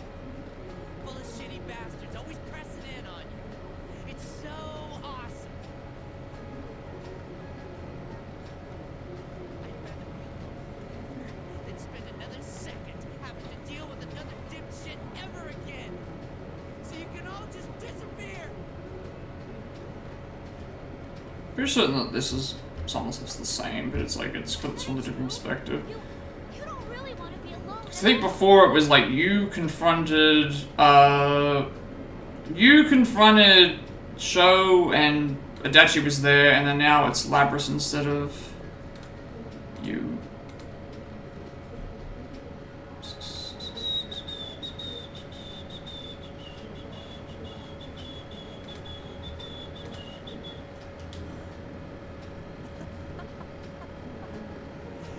Broken piece of junk. Have you finally lost it for good? I won't be totally alone. I'll be beside myself, laughing at how stupid you are.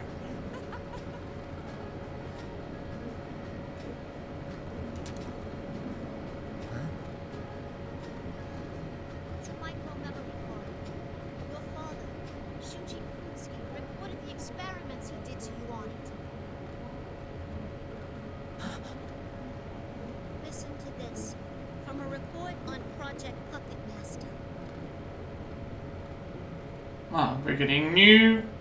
Subject name, Sho Minazu. Yeah, from what I remember, this is all new. Soon after beginning his training, his abilities have reached what one would call an astounding level.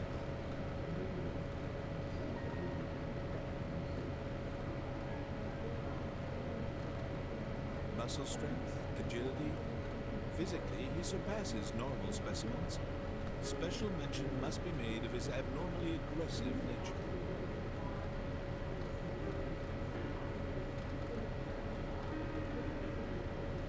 For example, in combat training, Sho will attempt to utterly destroy his opponent until we force him to stop.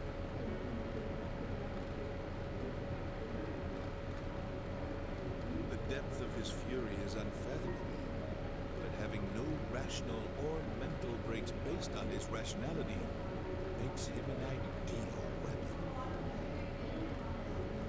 Psychological analysis suggests that Sho is attempting to gain a connection to others by hurting them as a result of our teachings. If he continues to grow, he'll be extremely valuable to our research. Luckily, the boy seems to adore me as a father figure. That will be useful.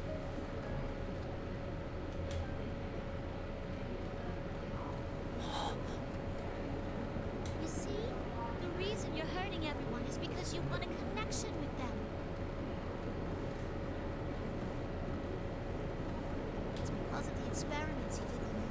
And because you weren't taught any other way to connect with people. That's incredibly sad. Is that all you have to say?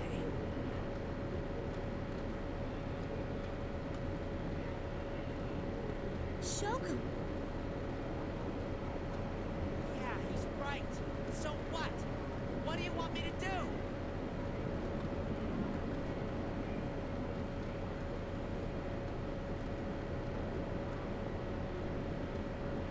If I really want a connection with the world, and destroying it is the only way I know how, then what's wrong with me trying to destroy everything? The same goes for you, you piece of trash. You want a connection with me? You want to bond with me? Then I'll shred you to pieces!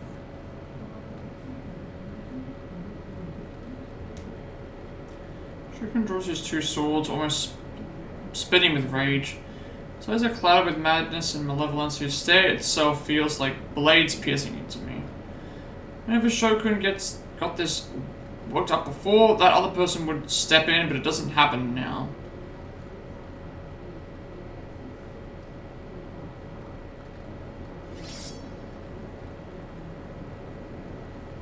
Shogun draws closer, the plume of dusk within me stirs a little.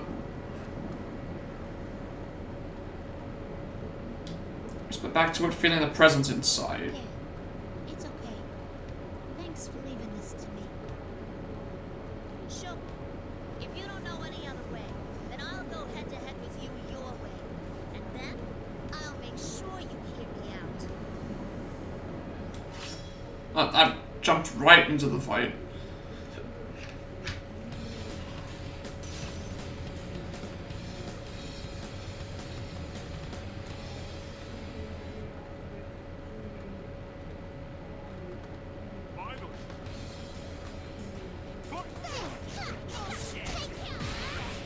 Wait, it said final. Does that mean that this is like the last fight that I have to do?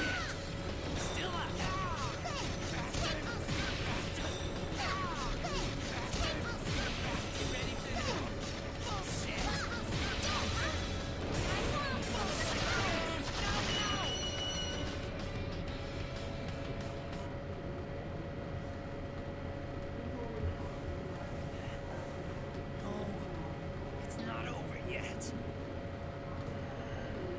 I have nothing. No one at all. If this shit won't give me anything, then I'm gonna see it destroyed. No matter what!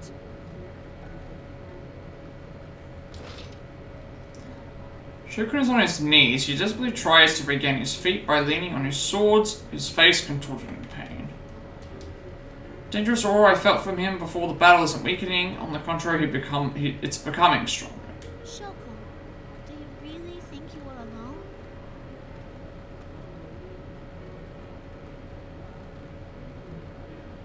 Of course I was.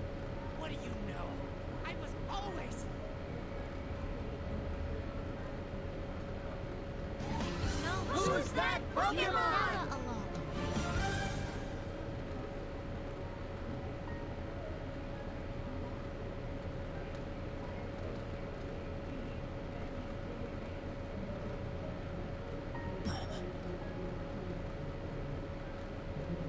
There's more in that fire.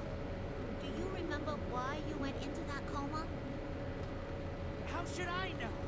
I took the medicine Ikutsuki gave me, went into a machine, and... It was an experiment Ikutsuki set up to erase Minazuki-kun. Dad tried to erase him? Why? After transplanting the Plume of Dusk, he didn't awaken to a persona. Ikutsuki's plan was already a bust at that point. But after a while, Ikutsuki learned there was another personality inside the Plume of Dusk.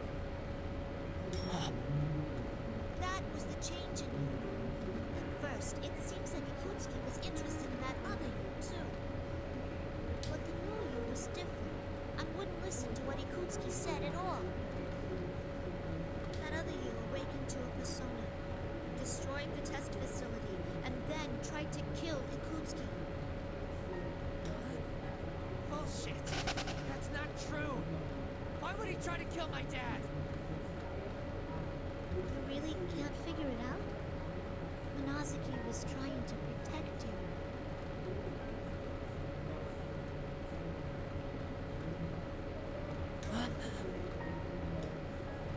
She apparently find a connection with other people by hurting them. She sought to distance him from everyone. Feeling that the world had rejected him, Shokun chose to destroy the world instead. Minazuki-kun had supported Shokun through all of this. That other self said that he would fight for that boy. Minazuki-kun feels the same way Shokun does. The only way to do anything is through hurting others, but he's doing it to protect Shokun. He was still unstable then and got captured. After that, Ikutsuki tried to erase Minazuki-kun while leaving the persona. Do you get it now, Shokun? It was Minazuki-kun and his... This is where we have to pick the option.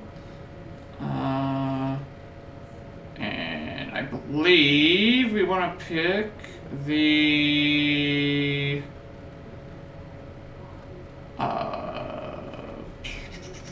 which ones do we want to pick? Let me just check my handy-dandy, guide, because this does matter.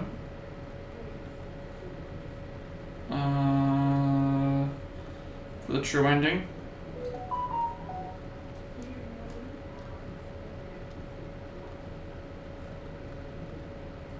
So the correct answer in this choice is power of a bond that supported you.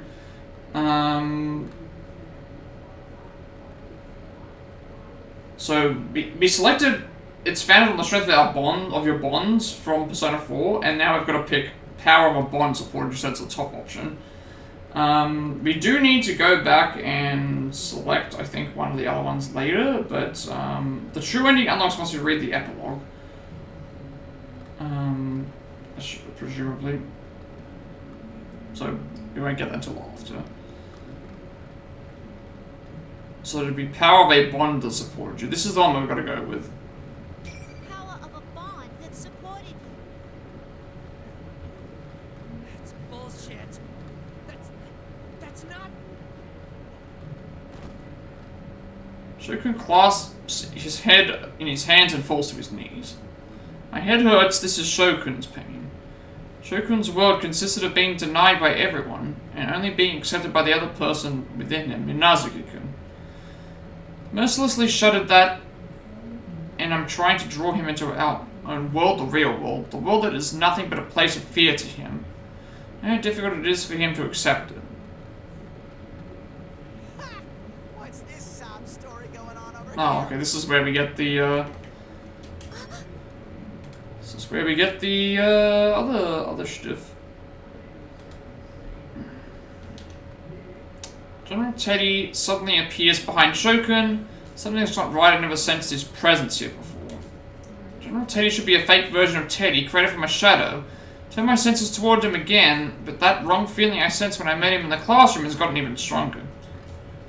Can't put it into words, but it's a very ominous presence. Has the stupid brat been beaten? You're disqualified from the P1 climax. Now hurry up and get out of here. Suchi. Suchi? General Teddy, so you really weren't... Oh, poor little shut morning, Shosha. Was Labby-chan mean to you? Are you gonna have to go back to the hospital again? You don't have to worry. Guess what? I'll set you free. General Teddy, step away from Shokun. You're the champion of the P1 Climax, Labby-chan. Congratulations! Your prize is death. General Teddy viciously grabs Shokun by the head from behind, effortlessly lifting him up with one arm. Suspended in midair, Shokun's face cringes in pain. What unimaginable strength. Shokun! Where are you? What are you gonna do with Shokun? What am I going to do? Isn't it obvious? I'm going to kill him.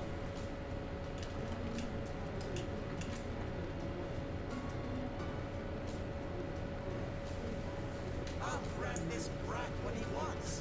A world of solitude.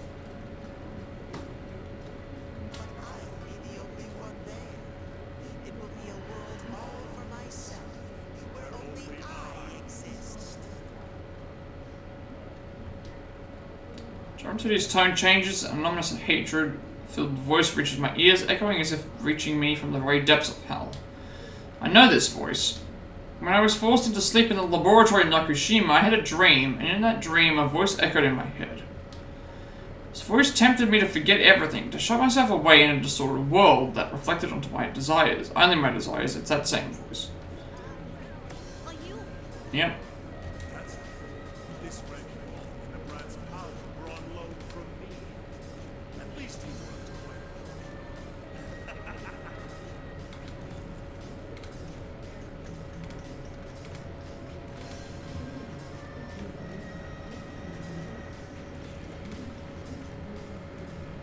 Wait. So the thing Minasco was talking about waking at this tower is... You finally figured it out. Fortunately, the Horde of Shadows to create a vessel, and the Persona fragments to control it have been gathered. All that's left is to fuse that fragment with the Shadows' space, and then devour the Persona fragments to inhabit my new corporeal form.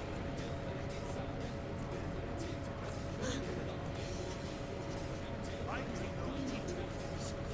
I am the collective will of those who abandon all connections and strive to live only for themselves.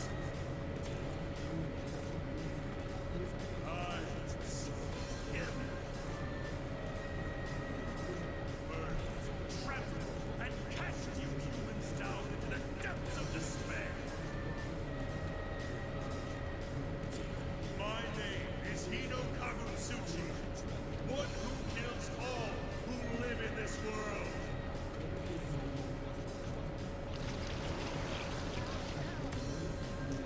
Before gushes like blood from the body of General Teddy, no Hinokagutsuchi, and gets sucked in through Shokun's eyes, ears, mouth, and wounds.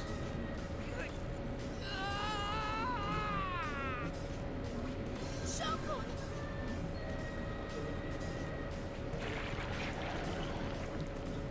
So I try to rush towards them. The empty husk of General Teddy's body has crumbles into a black lump of a shadow. At the same time, Shokun, or whatever he is now, turns its evil red gaze towards me. I think Allison might be home.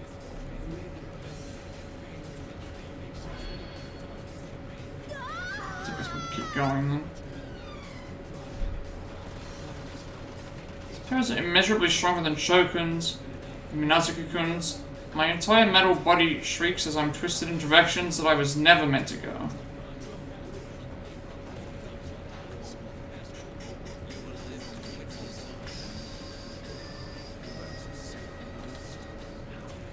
We're stuck in this anyway, so... I'll never let you do that!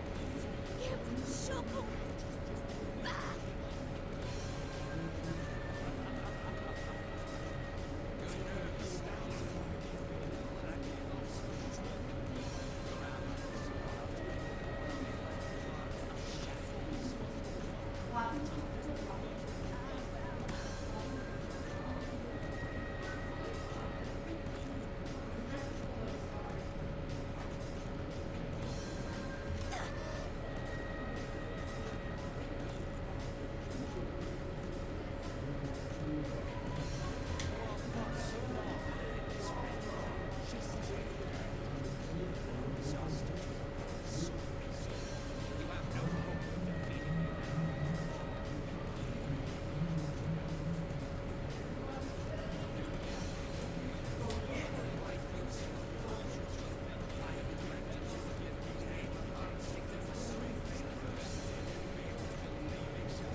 Yeah, so this is all the same, or similar stuff, but we're getting it from Labrys's perspective instead of from Yu's, I think.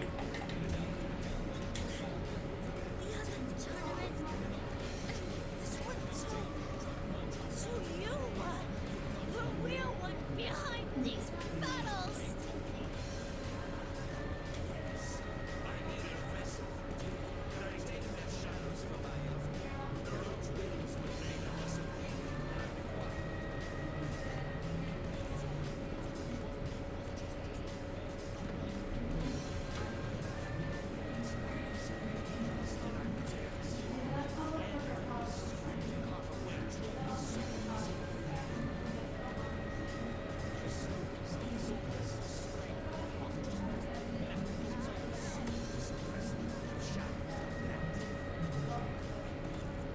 So that's why you made us fight.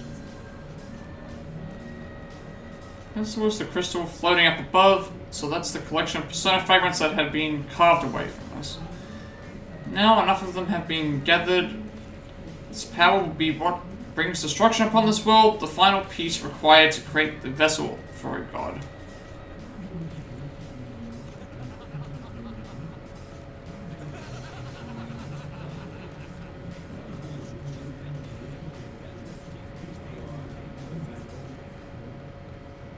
Anime.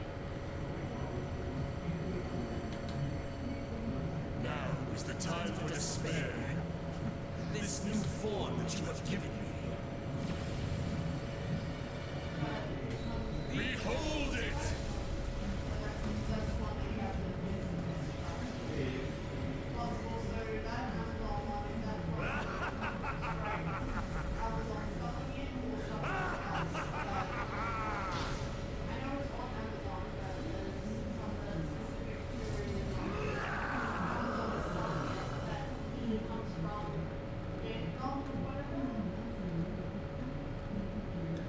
Low-pitched laugh echoes across the area and a blast of heat rages from the enormous body that appears.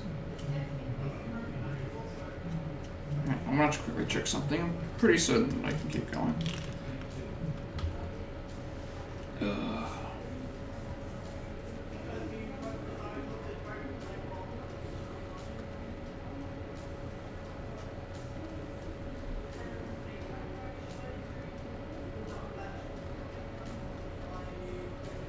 I think Allison's making she's making chocolate crackles for tomorrow.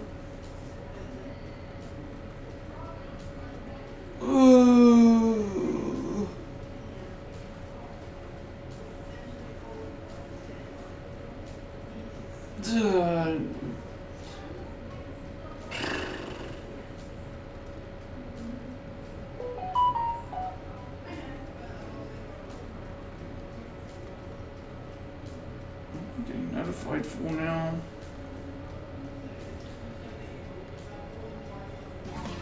Who's that Pokemon?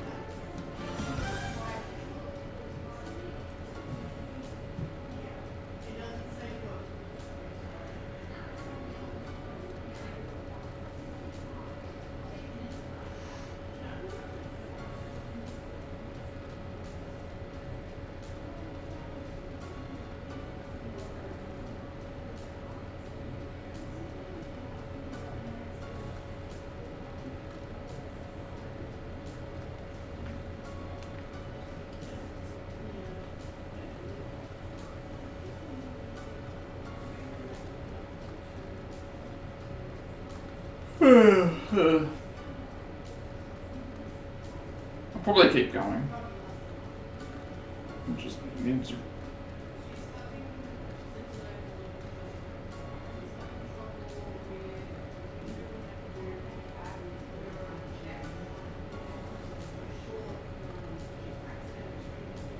Let me just quickly check something. Make sure it's okay.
Geez, I had this on. I think I had it on the left one.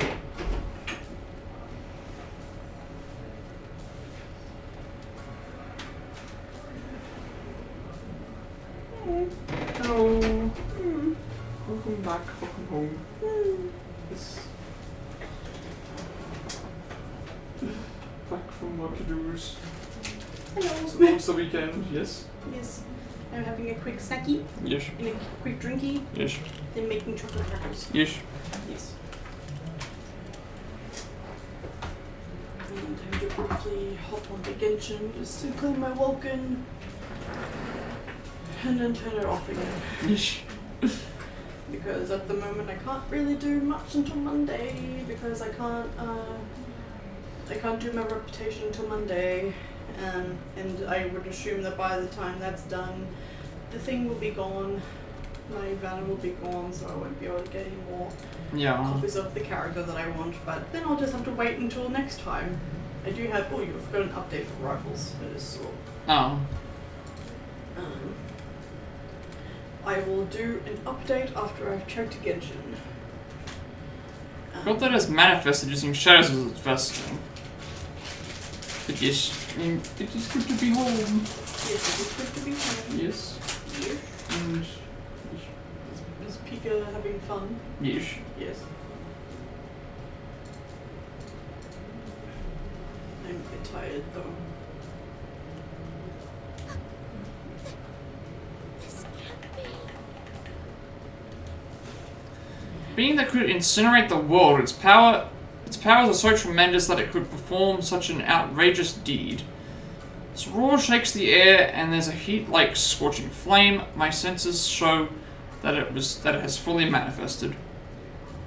My legs won't move at this rate. I'll be destroyed by it too. But as I recall in trepidation, mysterious voices unlike those of normal persona communications echo through me. I guess we fight this as Labras now. 12 days of Vulcan left. Oh.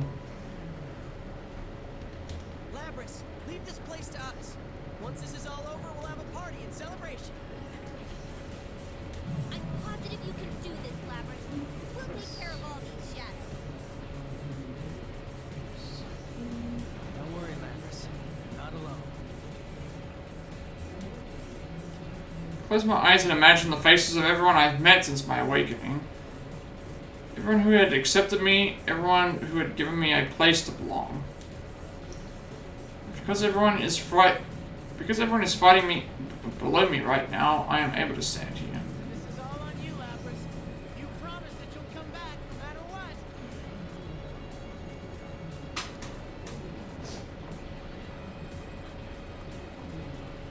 We won't lose. Labras, please win this for us.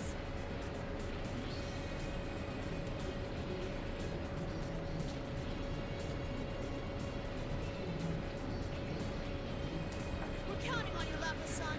Please protect our world. That's the other thing too, is that we'll get the Persona 3 perspective at the end as well, so we get to see what happens to all the characters at the end of the video game. That should be fun.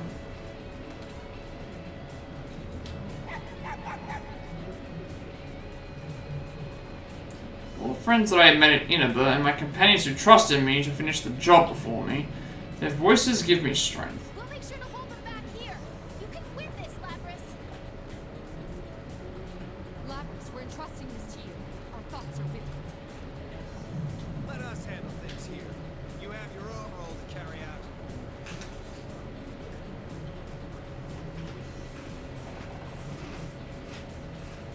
Don't you dare tell us that you're giving up on us now. We'll do our best to give you time.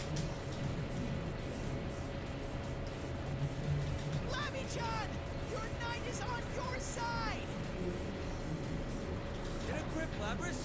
We're fighting with you too. Please win this, Labras. Sister, we're all waiting for your return. Let's fight this together. It's okay, they might not be right next to me, but I can still sense them. I won't lose. Everyone is on my side. I'm not alone.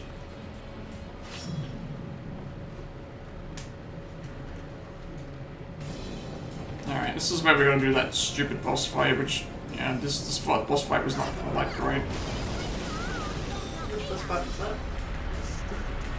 I'm trying to literally run. It's the Hinokage boss fight. Which this is literally what we're gonna.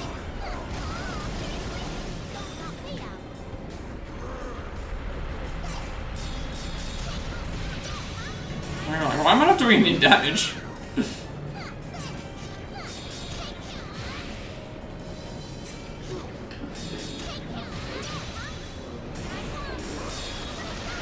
Oh, there we go.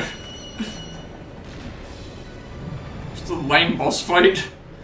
Just doesn't even look like, you know, at least when you fought Apocalypse in like Marvel vs. Capcom, like he at least like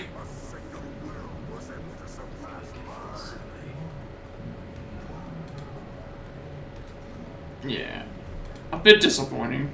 Again, the final boss is not all that great.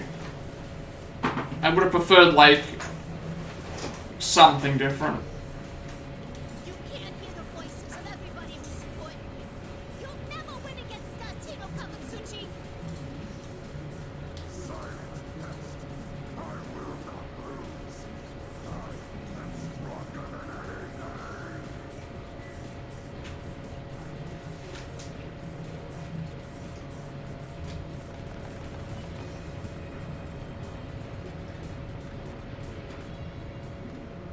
Anime?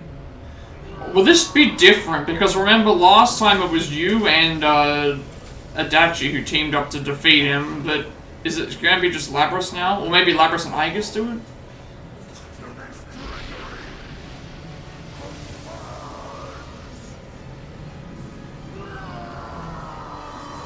No, it's just... okay. You even less... At least with the other one, you got Adachi and you teaming up. This one here, you just got the normal, like, it's just like, oh, okay, just, that's the end. It would have been nice if Lapras and Aigis, like, teamed up. Crumbling corpse disintegrates before me. Can't take another step. All I can do is gaze up at Hinokage Tsuchi's body as it falls apart in thin air before me. That was marvelous indeed. These events were truly an ordeal. Area had filled with silence once the battle ended, but a familiar voice entered. I turn and see a young woman in a blue dress standing nearby. Elizabeth, what are you doing here? Though what you just defeated now was different before. It appeared to be another embodiment of man's consciousness that wishes for death.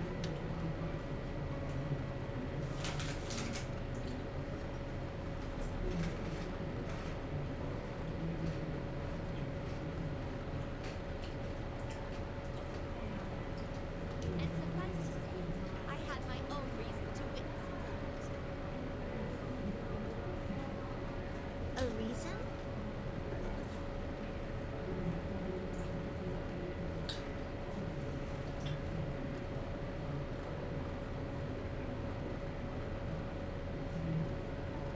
To abolish others also means to abolish oneself. That great power was also an embodiment of a distorted will, given birth by dissatisfaction. Left alone, it would eventually have become a great stagnation, leading to the destruction of the world, even the world within people's hearts. The world within people's hearts? You mean that place I met you the other time? Indeed. If that were to happen, it would be a hindrance to my own life as well. You would have a wish. Elizabeth smiles and quietly closes her eyes. Her expression is gentle, as if thinking of someone precious to her. I was told that Lapras had gone on a journey in search of power. What she tells me is always vague, but I don't understand everything she says, but she harbors a wish for someone else. What kind of person would she think of as precious? Is she also searching for what she can do to help that person? Seeing her softened expression makes me think back on my own wish. Yes, once this is all over, I should go see that girl. Maybe I'm out of my league here, but I hope your wish comes true soon. It honors me to hear those words. I wish to express my gratitude to you as well. You mean thank me? Why? You showed me an unknown, miraculous power that cannot be attained alone. I firmly believe that that power is a solid guide to the distant journey that I must take. And thus, I think from the depths of my heart.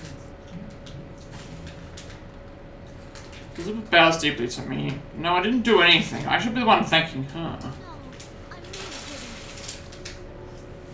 This place will disappear momentarily. Until we meet again someday, Labyrinth. Actually, there is something I'd like to ask you before I go, just in case. Shall I transport your friends to somewhere safe? That's right, this tower has already begun to crumble. Friends and I could never get out before the place becomes truly dangerous. How would they respond to Elizabeth as politely as possible? That would be wonderful. Please do. Very well. Then I shall... Elizabeth? Now that I think of it, where would a safe place be? This place is gonna crumble soon, so anywhere else is fine. Could you hurry, please?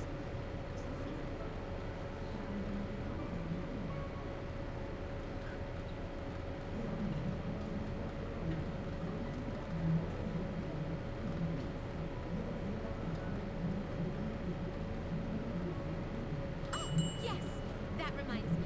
There is one place where there would be no trouble if I were to send such a bizarre group of people there.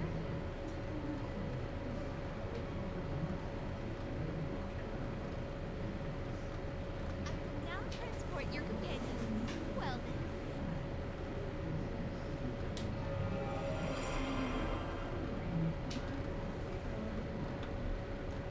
My vision grows hazy as she speaks.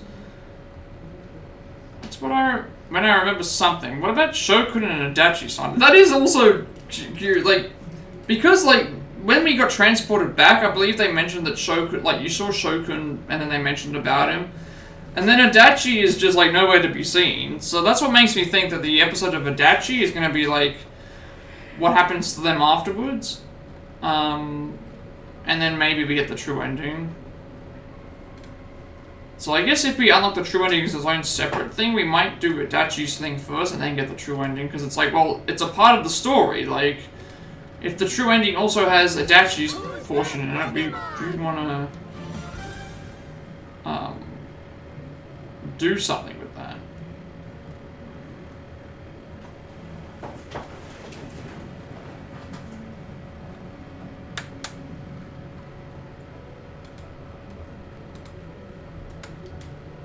If they're not transported too, they'll be killed when the tower collapses. Hold on, Elizabeth. Whether or not she understood my thoughts, Elizabeth smiles at me before everything is blanketed by a bright light.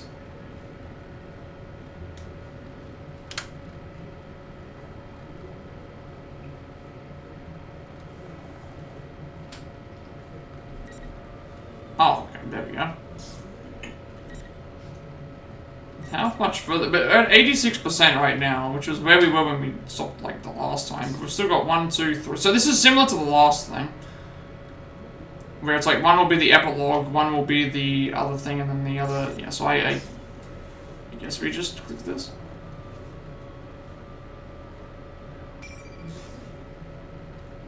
We're actually 86% instead of 84 compared to.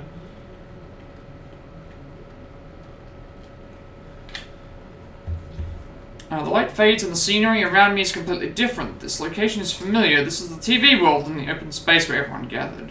Huh? Is this inside the TV?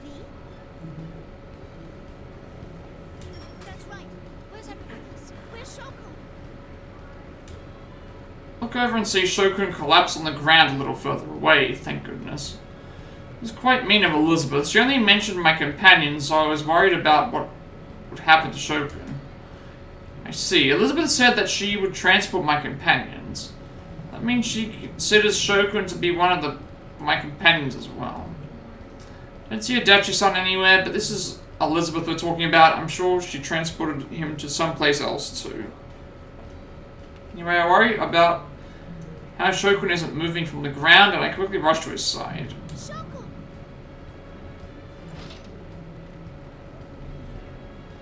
When I call to him, he slowly stands up, facing away from me. He looks around himself without a word, then looks down at the ground and quietly mumbles. Shut up, Scrap. Enough yapping. I couldn't help it. Not when I knew you were safe. Hey, did you kill that thing? Huh? Did you destroy Hinokagutsuchi? Can't you understand words? Oh, yeah. You're strong. Huh? God damn it, do I have to say everything to you twice, you piece of junk? Never mind, you stupid toaster. He's still yelling at me. But Shokun does seem a little different from how he'd been before the fight. His voice and his expression too. Maybe it's just my imagination. He doesn't seem like he's going to get violent either. For now, that is. Shokun, where are you going? It's none of your business. If you don't shut the hell up, I'm gonna cut you. But everyone's waiting for you. I'm sure Mitsuda-san and her people are too. Shut the hell up. I'm not gonna start listening to what anyone wants now. Go back to where you belong.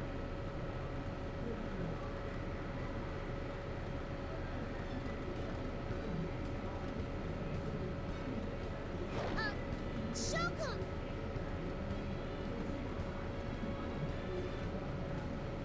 Hey, Scrap.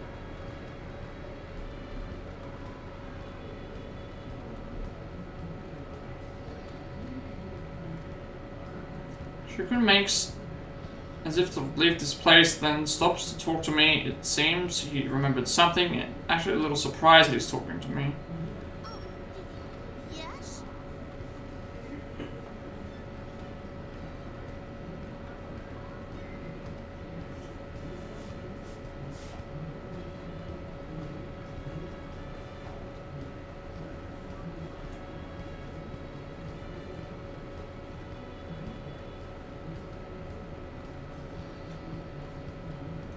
Yes. Seriously? Now you can't even speak properly. Oh, man. It's too much.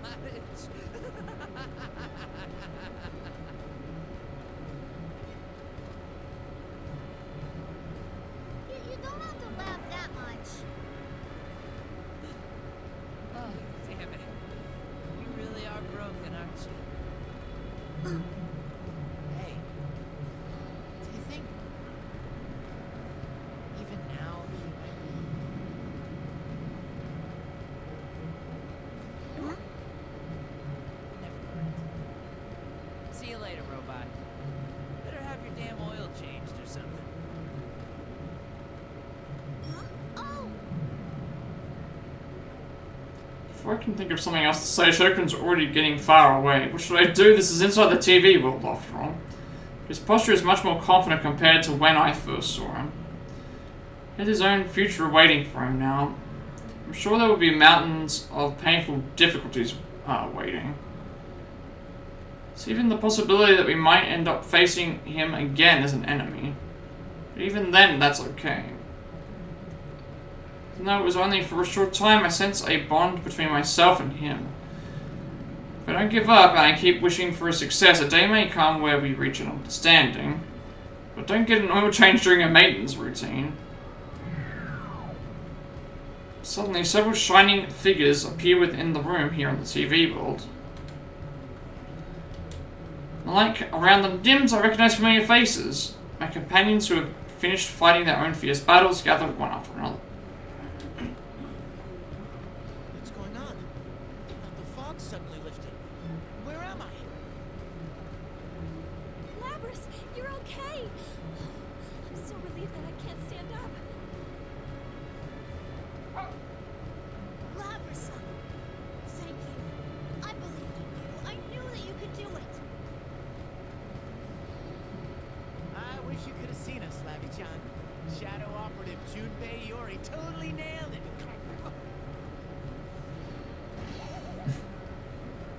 Whoa! What a soft yet stinky landing spot. Oh my, this is inside the TV! Wowee! Yuka-chan, Ken-Ken, Koromaru's Ken? Is everyone okay? Are we? This is a normal TV entrance. Actually, that's the first time he's referenced Ken, hasn't it? And Koromaru. He calls him Ken. Sister, I'm so glad you're okay. Still, I knew you would be able to overcome this. I'm going to have to try harder to keep up with you. You definitely showed us your resolve back there, Lapras. You did splendidly. We would have been in danger had you not been with us. You haven't been with the Shadow Operatives for very long, but you've already become our ace. Continue counting on us. Lapras, I sensed everything. It was really amazing. Lapras, I was so impressed that you beat such an immense enemy all by yourself. No, it was thanks to all of you. I only beat him down because you were with me. Thanks, guys. Another group of shining figures appears. This time it's Yukun's group, appearing along with Fukusa. It seems they were fighting the shadows closing in on the tower when they too were suddenly enveloped by light and taken to this place. Now that was suspenseful. You did an amazing job.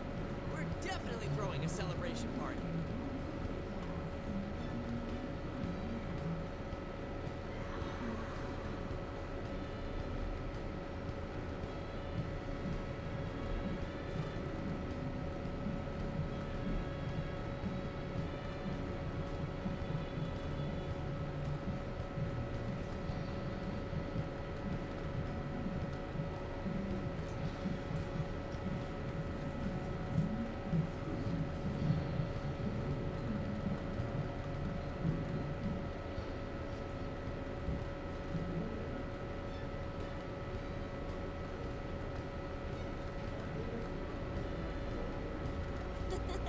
That sounds wonderful.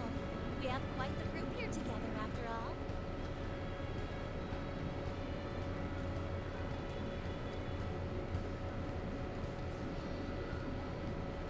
Lapras, thank you for all your hard work.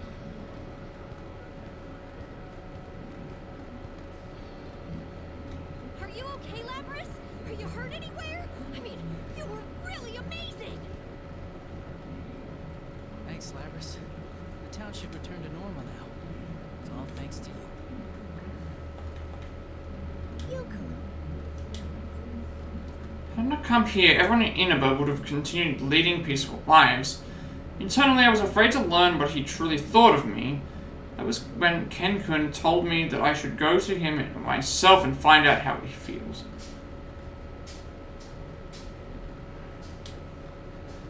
He was right. Just seeing the kindness in Yukun's eyes right now makes me feel like there's no need to hear what he thinks about me in words.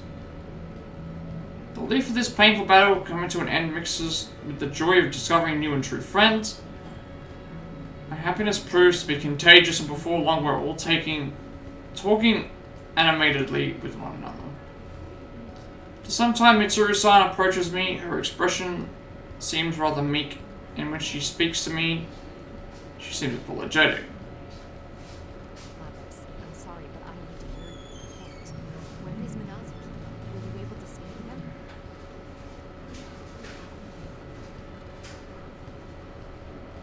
Oh yes, but only for a little while. But before you all came here, he...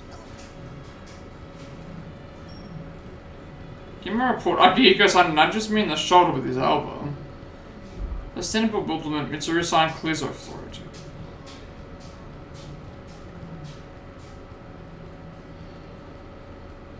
No, Lapras, the Shadow Operatives are withdrawing from the organization. I am obligated to report about this case to the headquarters. Right. That's why I was saying, before you all came here, Shoku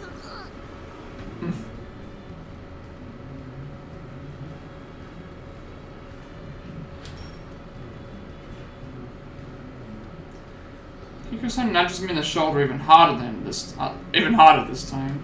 What's going on? Did I say something weird? You're even more naive than I am. You really are like a child when it comes to these things.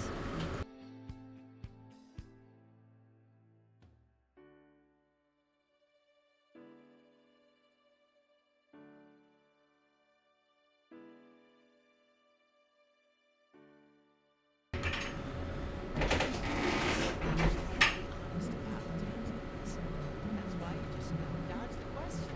Ow!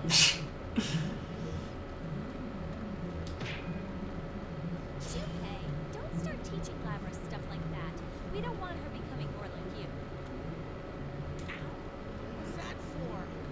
You're scarier than the shadows. I didn't ask properly. Shadow Operative Labs, do you know where Minazuki went? We should. I'm sorry. We did know. He went. We did see him. We did see him. But I guess we just don't want to tell anybody because of,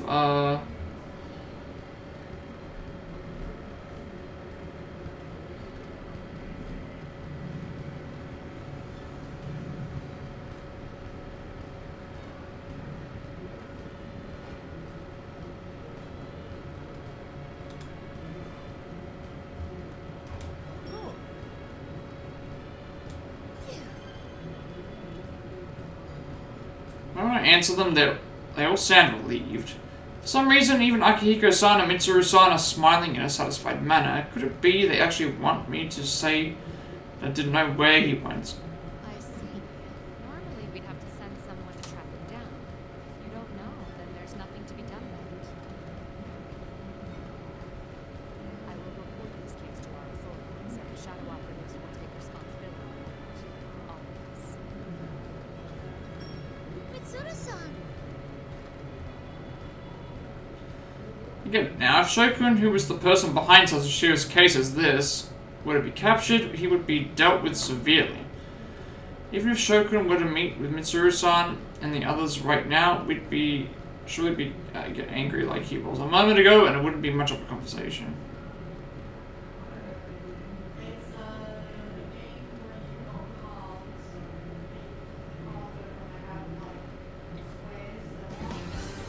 and have If we Shadow Operatives pursue him ourselves, we'll have tons of opportunities to get Shokun to open up to us.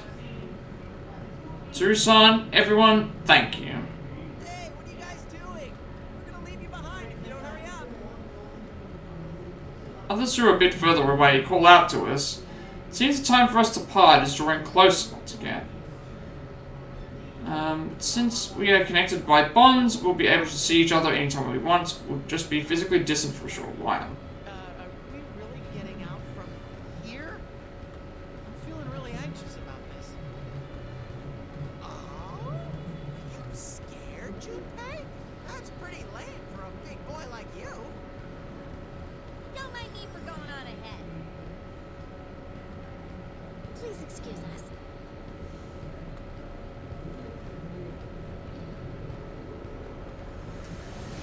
Everyone from Inaba jumps through the exit TV one after another, as if they were completely used to it. Mitsuru-san, Aigus, Akihiko-san, and Fuka-san, who have also experienced this once, go as well. Yeah, that's the other thing too, is that like some of them have not experienced this. Alright, Koromaru, we should go too. Well, guess I better go for it. Here goes.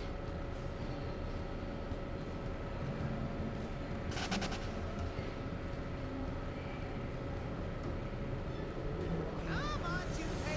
Hurry up. Come on, get going.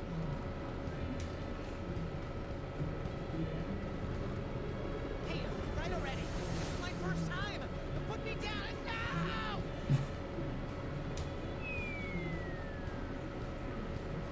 Teddy grabs Junpei-san and manhandles while Bear handles him through the TV screen. Junpei-san's shout quickly grows distant. Teddy then beckons to me before passing into the TV as well. Place my hand over the TV screen and the now empty plaza. Below this place is the school that I built. Now that I have a place to belong, I doubt I'll ever come here again.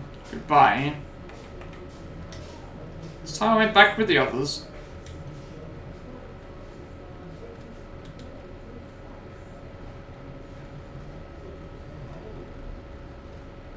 That's a new May 6th, early morning. Yep, that's all the P3 characters. After leaving Junes, we heard that Kikuno-san had landed the helicopter in the schoolyard at Yasogami High, so we headed back to the school. It seems that after Kikuno-san risked her life to drop us off at Junes, she was forced to land near the outskirts of town. There she studied the data from Shuji Ikutsuki's files and repaired the damaged helicopter, then took off again and was even able to help the others. Talking about a tough person, this means that we Persona users weren't the only ones fighting. The other reason why we returned to Yasogami High was because we needed to check on the crime scene as members of the Shadow Operatives. We go up to the rooftop and look down on the school now that it has regained its original form. School. Memories places like this bring back. It's already been 3 years.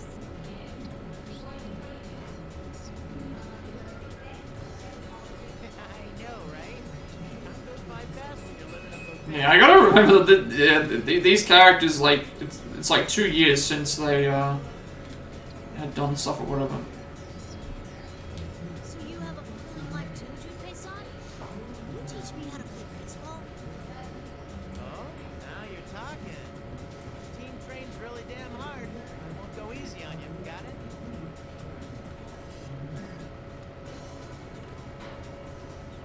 That's what I was hoping for. I like sports after all.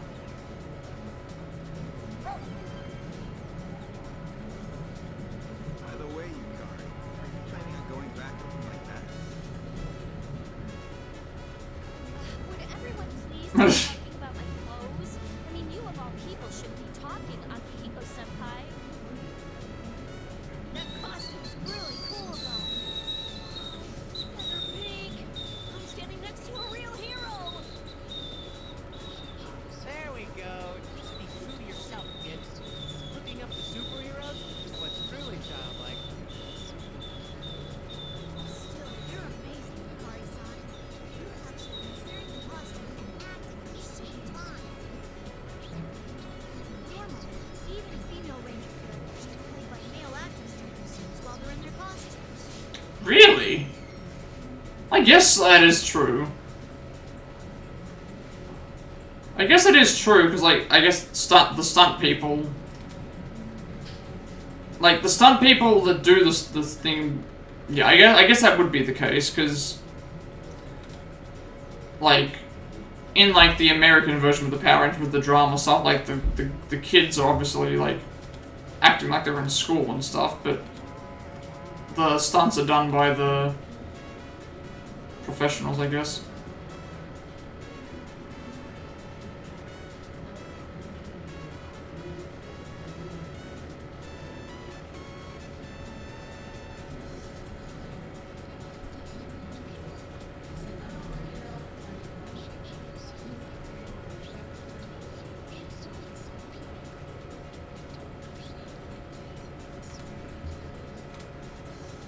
Huh? Is that for real?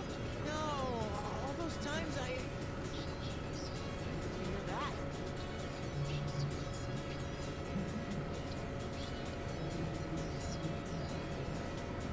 Ken-kun's a big fan of those kinds of shows. But I guess he isn't all that childish anymore. I suppose it's because it's been 3 years.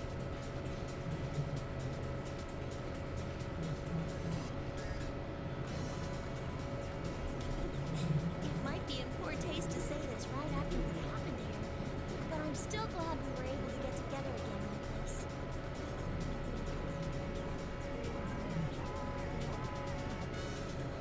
Yeah, like the guy named Favors. The great hero Junpei and his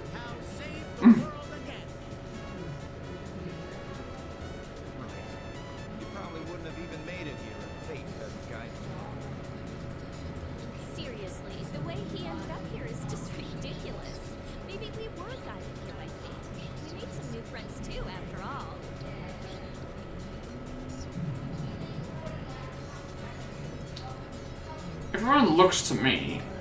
I have so many people willing to call me a friend. It's a little embarrassing, but I can't help but smile. Most of all, I'm happy I met my sisters. I was able to meet you, son, and the others as well. Thank you, sister.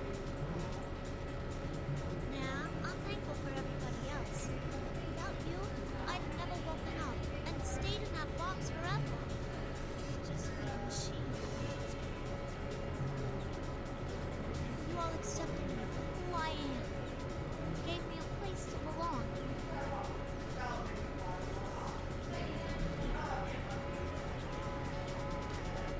To repay everyone for all that they've done for me. To Mitsuru-san and her companions for giving me this place. To everyone who made me realize that I'm never alone.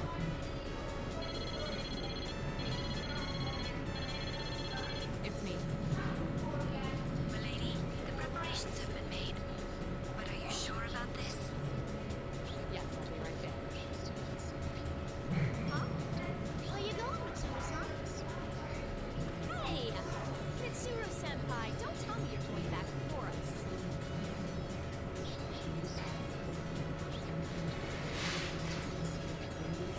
Well, I'm sorry. There are many things that need to be taken care of. I knew it.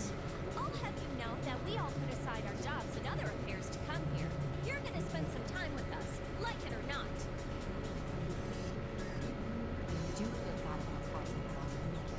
I just can't you persuade the car?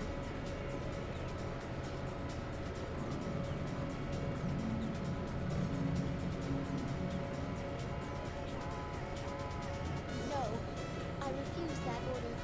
This is a situation with consequences that affect our team's morale. Give it up, Mitsuru. Don't worry about figuring everything out right now. I'll make sure things with those public safety jerks get settled. What? There's some guys hassling you. Let me come with you. I'll tell him everything about how Mitsuru-san did her best to help.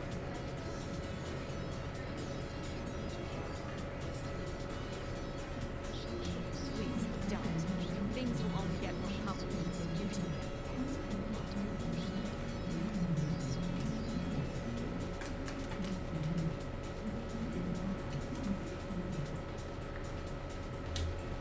Very well. I suppose I can forget about my duties for one day and rejoice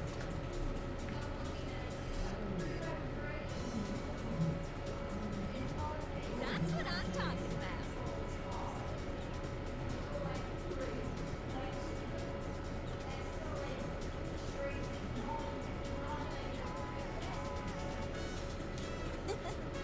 You look so happy, Kai-John.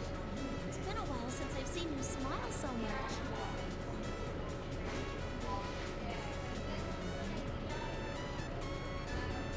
Huh? You think so? Do I really not smile normally? Well, you always seem so angry.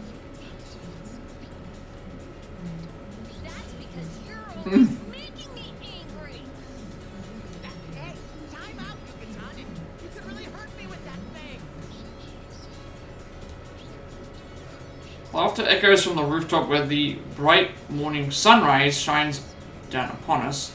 As the lively conversation continues, I quietly place my hand on my chest.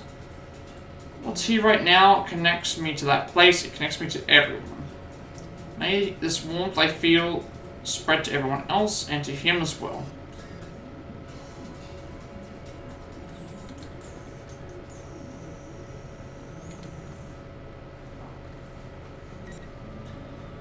Okay. So this is the epilogue. So, which you can already tell, which is so weird, that's like 89% is the epilogue, and like we have to play this to then unlock the other part, so we will obviously do that. Which this will take a while, from what I remember. So we get all the P3 characters' endings. A few days after the case ends, I was feeling kind of like an empty husk. I mean, it had been a while since I'd been through anything like that. It wasn't just like because I felt nostalgic, but well, I remembered a lot of different things, like how I didn't understand a lot of stuff back then. Your pitching sucks. Stop throwing like that.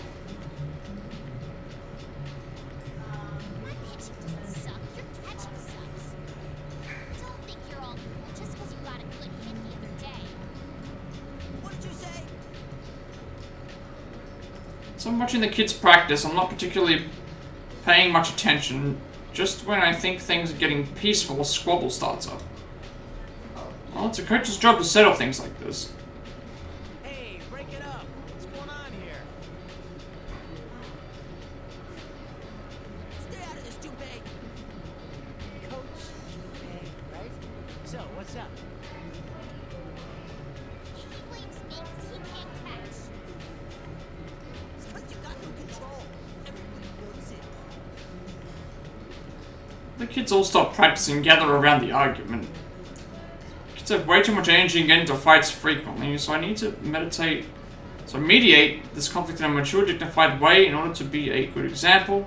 Children pick up on that kind of stuff, you know. Hey, listen up. The most important thing in baseball is teamwork. No matter how good you might be alone, never win a game by yourself. You can't play baseball if you're the only one on the field, right? Of course not. Oh no, did it freeze again? Oh no. Well, that's twice today that it's done that.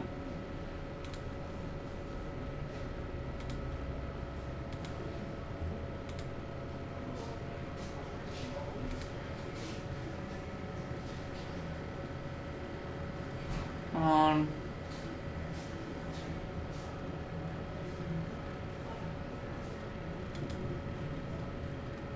Reload, please.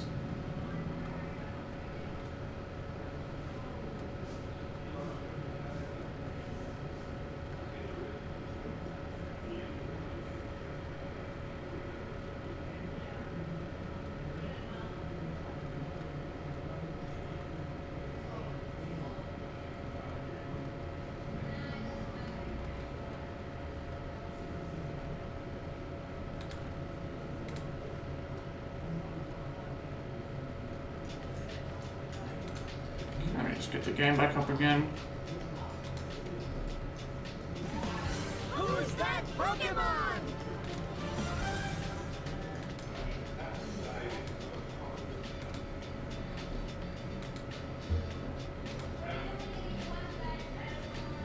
It's just common sense. But if you keep putting the blame on other people, you're gonna end up all alone eventually. If you think the pitcher has no control, then you gotta try to work hard to catch anything, no matter what he throws your way. And if you think the catcher blows meaty chunks, try throwing balls that even the worst catcher can grab. If you both practice together like that, then everyone gets better and the entire team gets stronger. Isn't that right? That was awesome. Go me. Wonder if these guys will ever look back on these days and think that they never understood what was going on. I bet they will, just like me. Gave them a good talking to, and since this was a great place to end for today, I called today's practice over.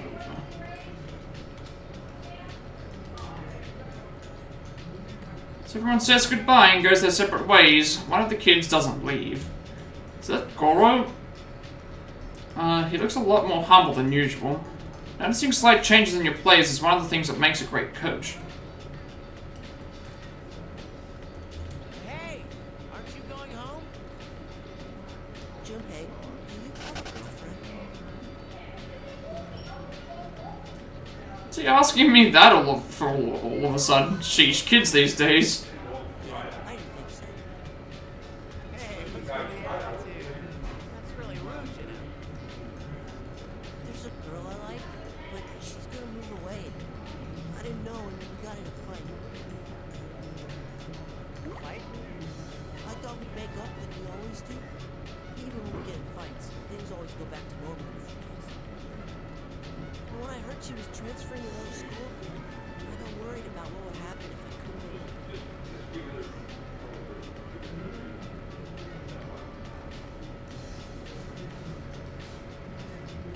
Well, the answer here is obvious. You have to nut up and apologize to her. It doesn't matter if it's your fault or not.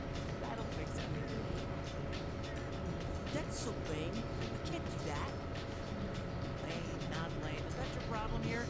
This isn't the time to care about looking cool. Not Not when it involves something you care about. If you and her end up going separate ways without telling her how you really feel, you're gonna regret it for a long, long time. But what if we get in another fight?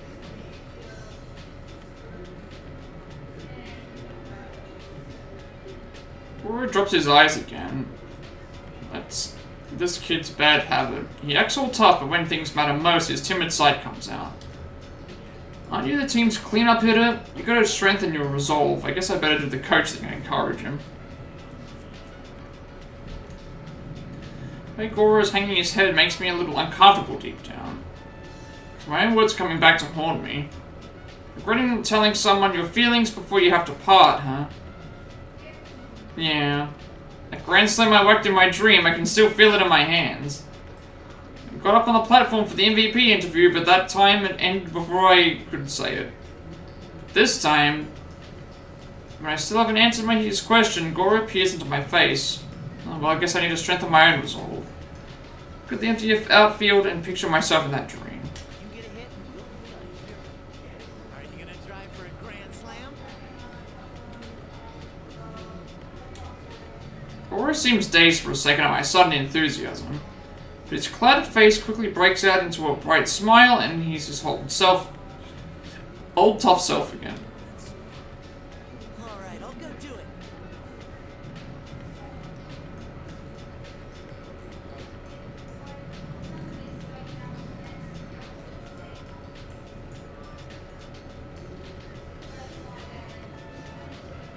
Goro's going for a grand slam with his girlfriend, huh?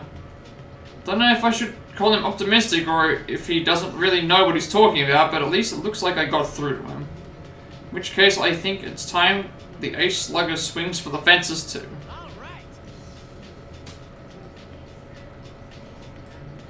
After high-fiving Goro, I grab my stuff and run for the station. This time, I won't oversleep.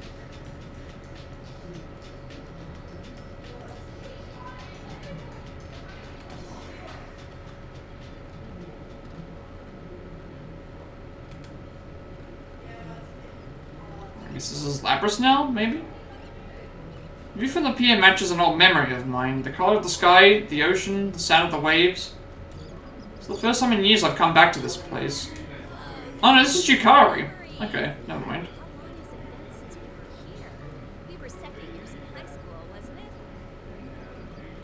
It would be 3 years ago. Oh, I know where we are. I know where we are now. I remember. This is the pier. This is the pier from the beach trip.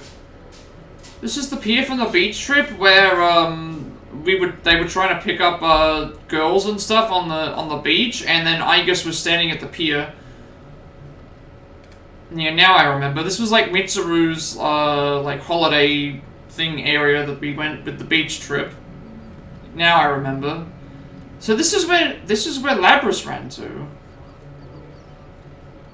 Only 3 years, huh? It feels more like 10. A lot has happened since then. I see. Now that I think about it, you haven't returned to Yakushima since then either. Leave the beach and follow a woodland path. The virgin forest is filled with lush greenery, and the air is cool and clean. We're headed to the remains of the ergonomics research lab. I guess it now makes sense. Yes, if possible, that is. I don't believe there's anything left aside from warehouses, though. Yes, I understand that. I guess I have no intention of preventing you from going. May I ask why? I have wanted to go back for a while now.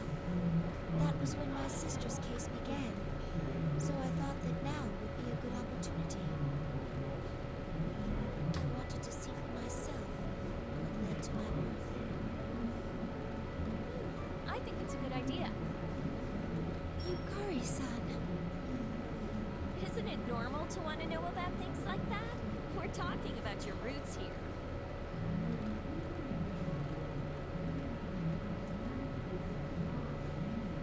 I see.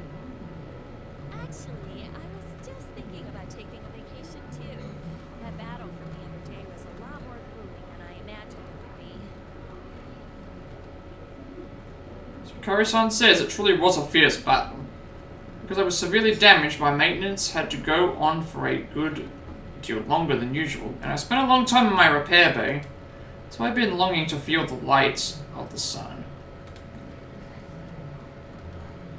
Unsure if Yukari-san knows that I feel this way, but she smiles. Hey, Igus, why don't we go together? It'd be nice if we could stay at your summer house, like we went to before. Mitsuru-senpai. Mitsuru-san smiles knowingly. She readily agrees to our request. The last time we lived together was back when we were roommates during our 3rd year of high school. You're right. That brings back memories. I told you to stop being so overly polite because it made you stick out in class. And yet, you never did.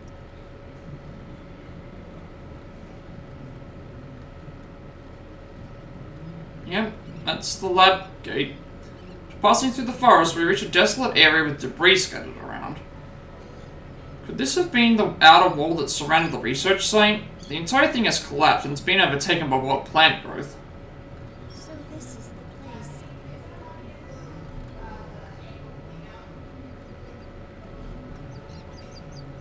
Correlate what I see with the data about the site and confirm that this place is where the combat testing ground has been. We pass through where the gates were and proceed further inside. Koromaru, is that you? Oh no! It's Snowy! It's Snowy! Remember the dog that was in the dog that she found, Labras found in the thing, and then, as she was getting led back to the facility, she let the dog go. And I wondered, like, was Snowy Koromaru, but it's like, no, they're two separate dogs. This is why, like, this is Snowy.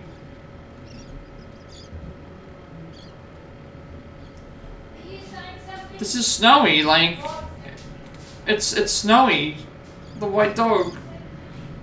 When an old white dog runs up to us and barks, I feel as if the dog isn't barking at us to warn or frighten us away, but is more welcoming, maybe even greeting us. Yeah, this is Snowy, the dog from like that Labras and had befriended. I try to match the dog to the data I have regarding Yakushima, cross-referencing appearance, attempting to match vocal recording. Snowy? She knows who it, she know, okay, I guess knows that it's Snowy because she has the memories of Labras in her. And Labras, yeah, that's why. That's nice. Aww. Do you know this dog? No, not Like, I guess wouldn't know her, but she has the memories of Labras, so are they gonna reunite Snowy and Labras together? That's gonna be so nice. Quickly find a record of this dog. There's no doubt that this dog is Snowy, the same animal that my sister made friends with. He's still okay after all these years. He appears to be the dog my sister became attached to in the past. It seems he can tell that I like her.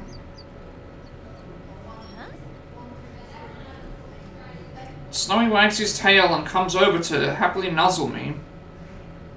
He appears to be welcoming me, though we'd never actually met before. Can't communicate clearly with him the way I can with Koromaru-san, still his actions are easy enough to understand. Crouch down and gently pet him. It would appear that this place and what happened here are part of my own roots after all. What do you mean? In the past, I thought that my ability to communicate with animals was just something that I could do. Now it makes sense. Now it makes sense because she has the connection. The reason that she can communicate with animals is because Labras can communicate with animals and or learn to communicate with animals. So that means that she learns that as well. So it's not just because Koromaru was a part of the like the team. It was because Labras's knowledge and understanding of the animals that she was that the animal that she was taking care of has passed on to Igus. It didn't seem like the people at the lab had deciphered dog language, and even then, I doubted that such an ability was necessary for a weapon. I had thought it mysterious that I was capable of doing so, but it seems that my sister can do the same thing. Huh. So are you saying that you inherited that function from Labrys? It's not really a function per se. Stop petting Snowy and stand up before taking a sweeping look around the area. Piles of debris, both large and small, are scattered about. The early summer sun shines down upon us. It's probably something that was slowly nurtured among the 5th generation units that were housed here. Behavioral traits, like having interest in things besides missions, get passed on. And then, interest in animals. And then, the ability to communicate. I see. After a long line of inherited system feedback, my sister gained that ability, and I, in turn, gained it from her.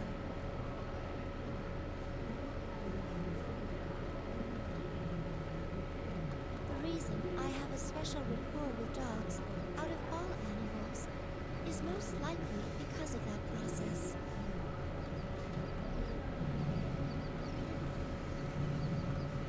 Wow, that's pretty deep.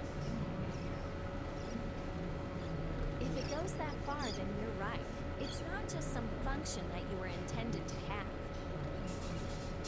It's more like a wish.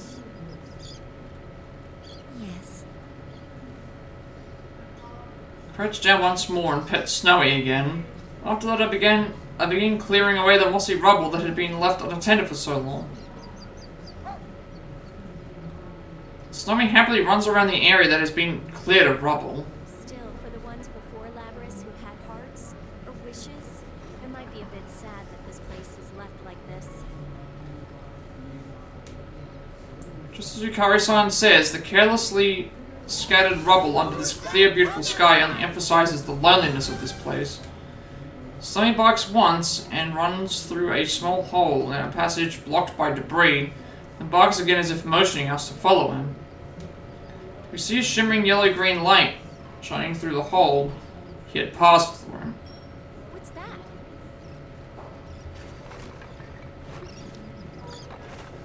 Move aside more debris to make a hole large enough for a person to pass through. What we find on the other side is...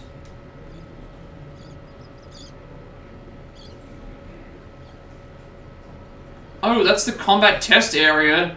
This is the... okay, so this is the area from Arena that we saw where, Igus was Igus and Labrys were training, with the cylindrical room, and now it's just like completely overgrown with wildlife and trees and all that stuff. That's really nice. And again, we saw Snowy, which was like a fun little thing again. Like, Snowy exists.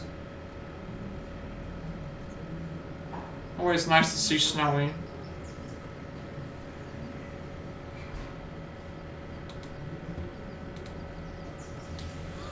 Wow, it's super pretty here. What is this place? Tall cylindrical structure at the top that looks like a greenhouse reaching high above us. It seems this area was once indoors, but the ceilings have long since collapsed. This structure stands directly under the blue sky. The clear cylinder has literally acted as a greenhouse, allowing the area inside to grow lush green grass, trees, and vibrant flowers. Even birds and butterflies flit about inside. This place is something like a paradise out of a children's book. These are the remains of the anti-shock chamber where Labrys and the other units of her model had undergone battle tests. There are many plants here that only grow far to the south of this latitude. This building's windows seem to have coincidentally... This is amazing that, like, the test lab has basically now just become a greenhouse for a whole bunch of plants. Take a closer look around and notice a large sword stuck into the ground in the center of the room. The unit that used this weapon is thought to have been destroyed, but the sword remains here unchanged. The number 024. Oh, it's 024. It's the friend that Labras befriend. You know, she befriended 024, who was the one that taught her the stuff with Snowy, and it still remains. I see. It's kind of hard to believe that this place was once such a nightmare. Once such a nightmare. As far back as my memories go, it's not wrong to say that this place was just as Yukari-san describes it. The way this room is now, it may be a fitting tribute to my sisters who fell here within this very chamber. The large blade here is more than half covered with a soft green moss, and small birds are using it as a perch. Hey, I guess. Let's ask Mitsuru-senpai to keep this place like this.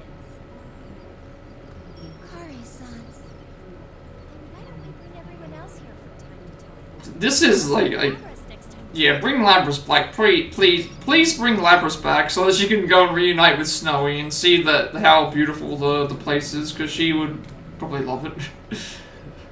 This is, I was not expecting this. They did a really good job with this particular thing. Not expecting this at all.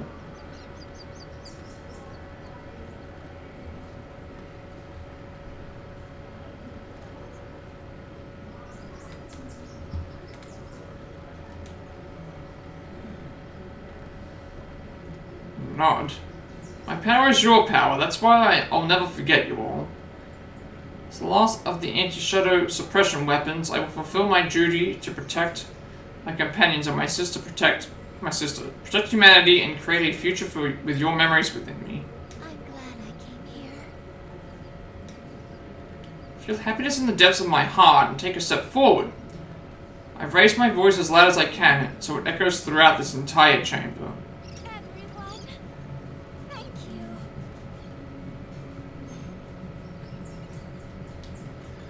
Chirping of the birds and the sound of the waves echo on forever.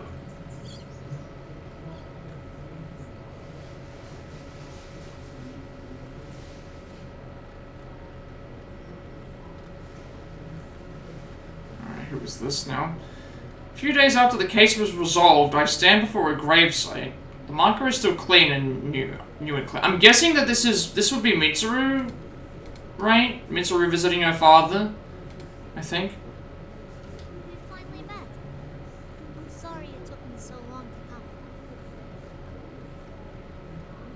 Some of my memories are those from another machine like me, Unit 024. She and I were in the same production generation. Some of those memories are of a girl. Mitsuru-san and her people aided me in finding that girl and oh, they found the girl whose memory, like, because remember how it was, like, he was doing experiments with orphans and he was using them to put their stuff into the thing. So this is the little girl whose memory she has, and who's, like, she picked up the little girl's accent as well. Like, this is the same. It's the same girl. They tracked down the girl that the first word in her records after her name, deceased. Mitsuru-san was apologetic when she told me about this, but I wasn't surprised. The girl in my memory had been in a hospital room. That's why in my heart I was kind of expecting things to turn out this way.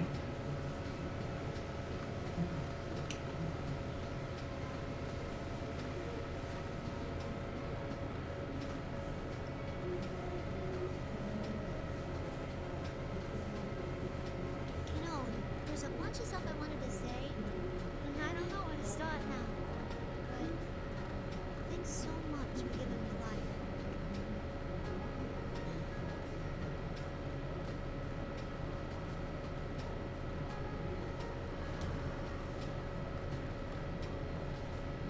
No words come back to me from the gravestone. Didn't make it in time.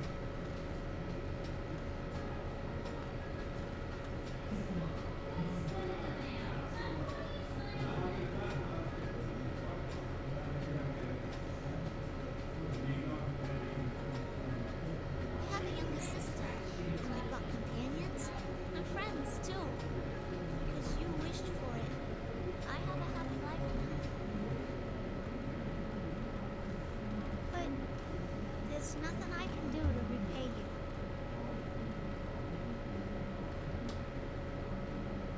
Mommy, there's someone here. Wait, what? Oh. Is it? Oh. Oh. Really? Is this gonna be like the brother or like the relation to the parent or something? Like, is this what we're gonna be doing here?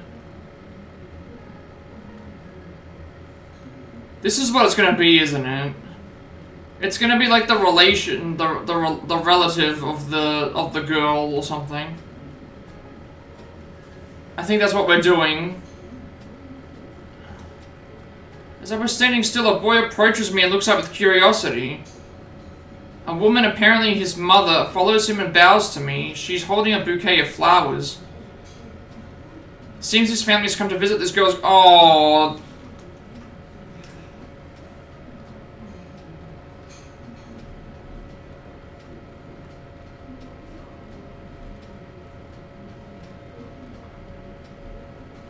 So... Oh. Oh, I'm sorry. Are you, this girl's family? Oh no, it's just my boy. Oh. Illness as the girl who's here. It's not? Okay, so they had the same illness. I look at the boy. He does seem thin, but he otherwise doesn't appear to be in poor health. The girl here agreed to submit to a great many examinations when she was young. Oh, this is so sad. Like, Her disease. this is so. It's not sad. Oh, the feels.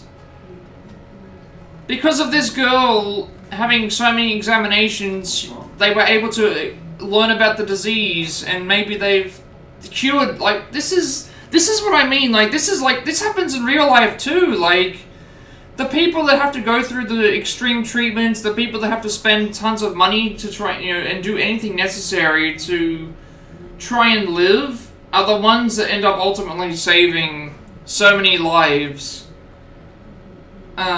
Because they're the ones that are willing to sacrifice and, like, experiment with all these different drugs to try and see if they can find a cure. And even if they don't find the cure themselves, it's like they aid and assist everybody else to eventually find that cure, to be able to... And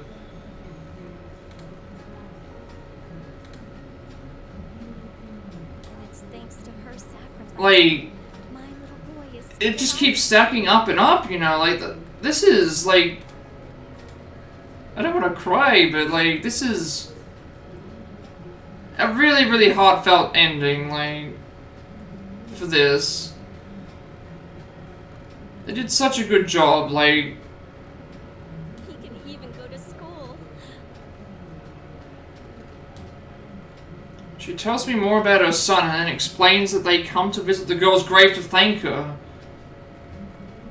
After they lay the bouquet on the grave, the boy and his mother stand silently for a moment. When they leave, I'm alone in front of the grave once more. She dreamed of being useful to the world, and that wish has come true. I know she would have granted what would have wanted to see the results of how she helped people.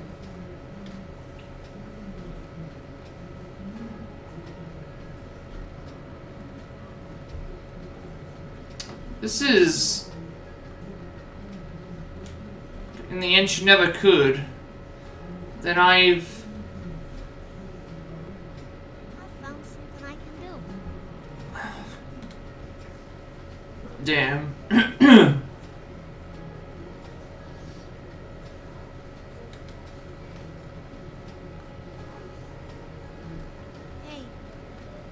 can I call you Mom? I will carry on your dream, my mother, and protect the world where all the lives you saved reside. Just as you wish for my happiness, I will wish for the happiness of all humans and will do what I can to protect them. I'll do it to the very best of my ability as a shadow operative.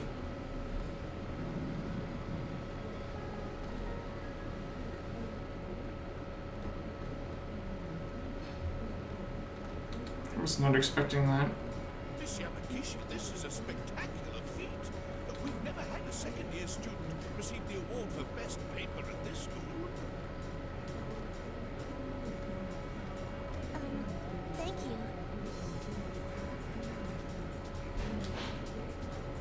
Received an urgent summons from my lab at college and found my professor there, openly praising me. You're already getting recruitment calls from labs and corporations, but I recommend that you devote yourself to studying.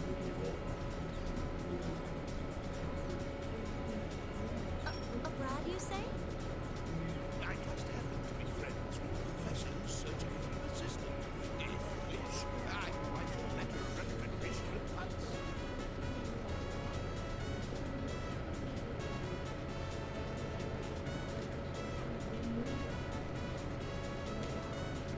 I hesitate a bit on how to respond to my professor's cheerful words. Ever since I entered the engineering department, things have become awkward with my parents. Though they still look pained when the subject of my not entering medical school comes up, perhaps they'll be impressed with me if I tell them that I'm going to study abroad at a famous college overseas. Even if I were to leave Japan, if something were to happen to Mitsuru-san and the others, I'd show no hesitation in coming back here. Even if it wasn't for a case involving shadows, for example, if I was told that they didn't have anyone they trusted to perform Igus and Labrys's maintenance, I'd still feel the same. No intention of actually joining the shadow operatives, but I want to help out as much as I can until the organization's foundation becomes more secure. Not afraid of moving away from them, but considering what Mitsuru-san is trying to accomplish, there are a lot of things that I can't help with if I'm too far. How about Miss Yamagishi?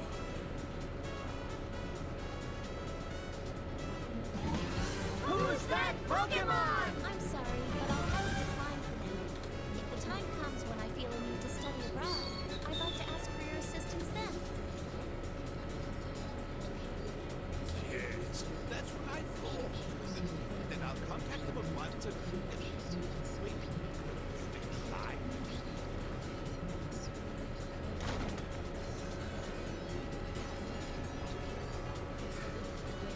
Oh no! Classes are about to start. Please excuse me.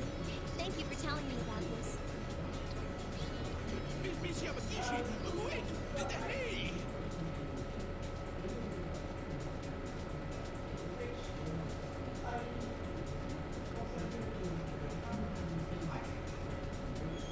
I'm staying here because I'm needed. I'm staying because I chose to do so. It's more important than taking a course that someone else has prepared for me. I can study wherever I want, after all.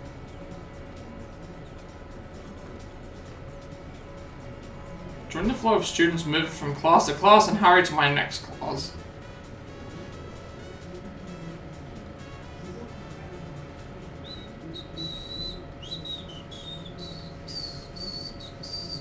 So this would be Ken, probably, and Koromaru. I would assume it's Ken and Koromaru. Early summer weather in the Gakukan schoolyard is refreshing after school. We're absorbed in chasing the ball like always. Not gonna happen.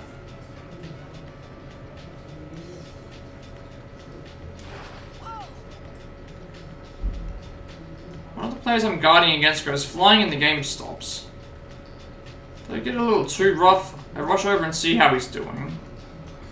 Sorry, are you okay?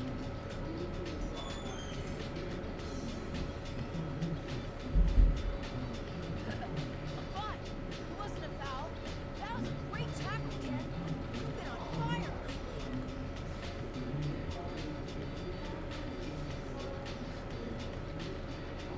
Luckily, he doesn't seem hurt. I relax and grab his hand to pull him up with a smile. Well, we do have a match coming up soon.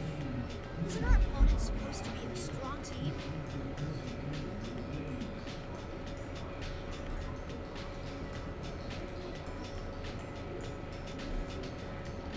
Yeah, you're right. All right, let's all put some more effort into this. Once more.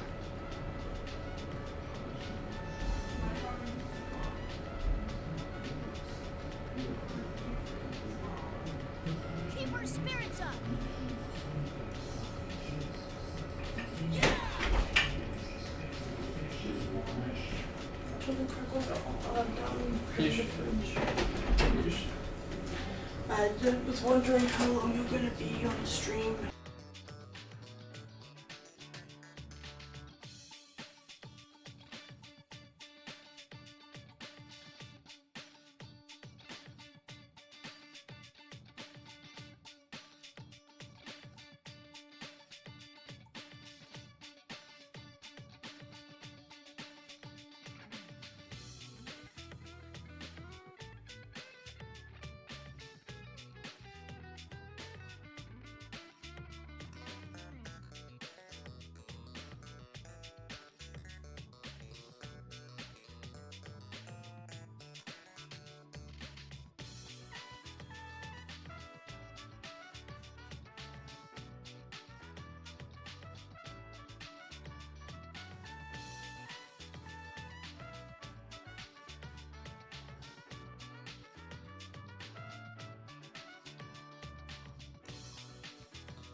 Sun is almost set, it's about time to wrap up practice. I look around the school grounds at the other teams finishing up. I can tell they're looking at someone standing in the corner of the schoolyard. Didn't think she'd come here wearing that battle outfit of hers. I guess I should have given more thought about where I suggested that we meet up. I regret choosing this path a little. She'd send it anywhere, I guess. Can't be helped.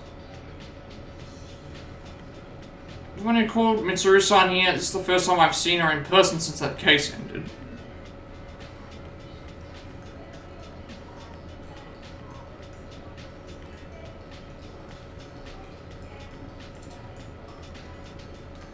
I'm aware of how busy Mitsuru-san is, but I implored her to come here today. I'm starting to feel uneasy, unusually nervous, but I make up my mind and take a few deep breaths before approaching her.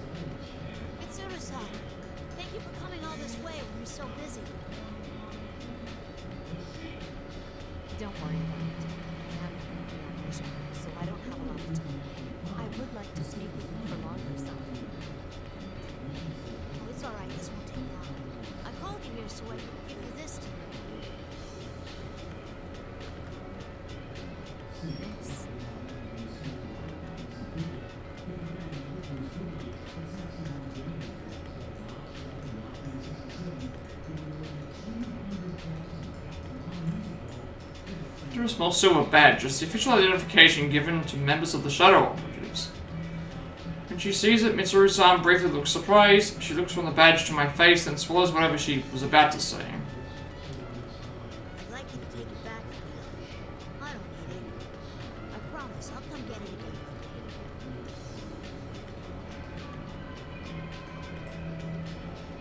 Very well. I will keep this for That's right. I don't need it right now. Mitsuru-san accepts it without another word, but I bet she respects my decision. Mitsuru-san always thinking about us. I'm sure that my action speaks louder than anything I could said to her, and she understands perfectly.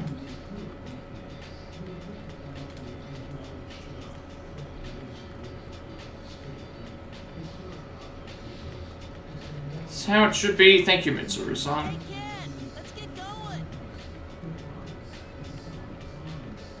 Voice suddenly calls out to me from the school gate and breaks the silence between us. I look in that direction and see the rest of the soccer team, who have finished changing, are waiting there for me. It should be obvious that I'm in the middle of a serious conversation here, but that doesn't stop them. Guess it can't be helped. They want me to hurry up. We just finished practice and we're all hungry kids. It's only natural that their stomachs are growling. I mean, mine is too.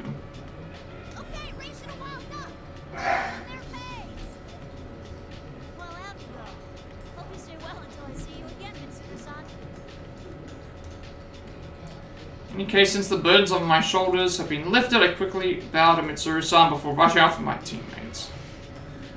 Still have the art to practice World Dash to do. It's a famous tradition of the Gakugan Junior High School soccer team. Then again, we started this tradition on our own. We consider it one last part of our practice, so I can't allow myself to lose here either. Huh, he laughed. Wow, don't you think Kenken's changed a bit lately?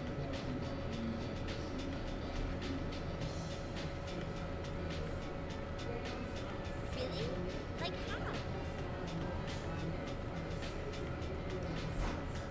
For real? He used to be all, I don't know, cold. But lately he's been in high spirits. It's like he learned how to be normal, right? You're right. He does seem to act more naturally than before. I like it.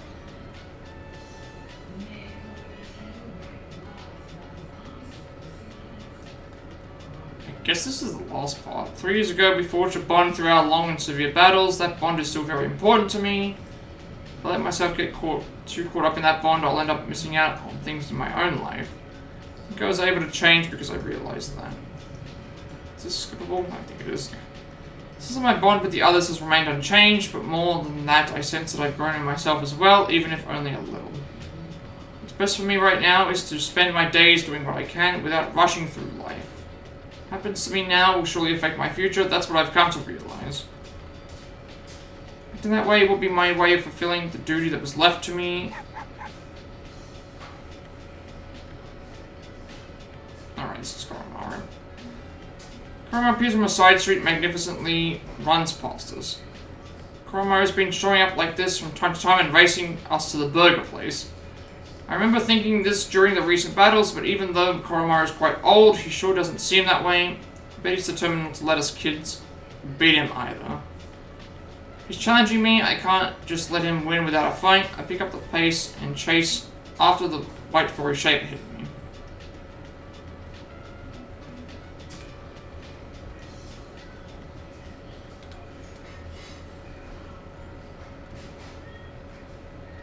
Is this...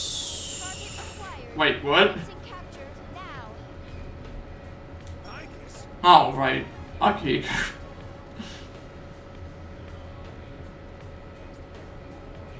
Thought it was both concealed in the crowd in front of the station, but Igus comes charging towards me. People around me draw back, and people walking by stare dumbfounded. Not again.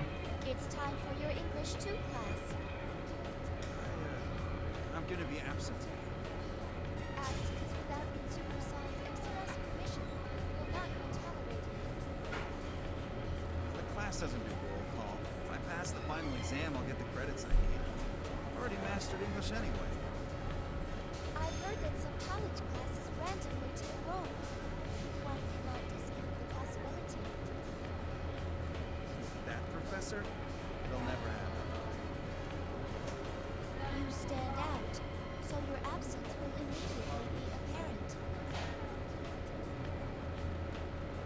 How do I stand out? I'm not dressed for missions today. In any case, you must prioritize your studies.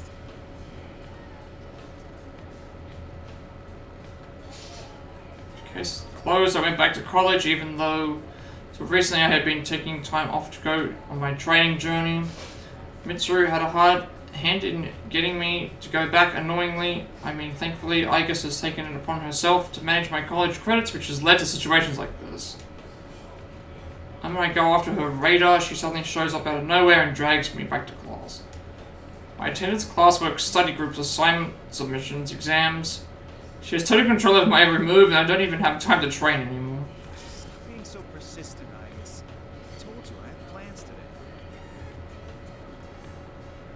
You're the same as always, aren't you? You both stand out a lot. Kurosawa-san. Kurosawa-san appears out of the crowd with a resigned expression. Yes, I was here to meet him today. He's currently a detective with the Metropolitan Police Department and is a trustworthy man who had been helping us in secret. Even now, he caught up to the Public Safety Department's moves before anyone else and was able to warn us. I wasn't told to go to class today. Should we postpone?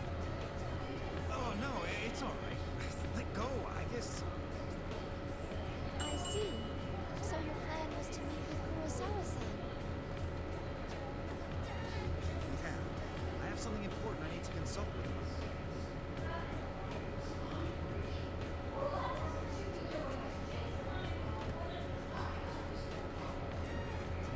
That actually seems to be the case for once.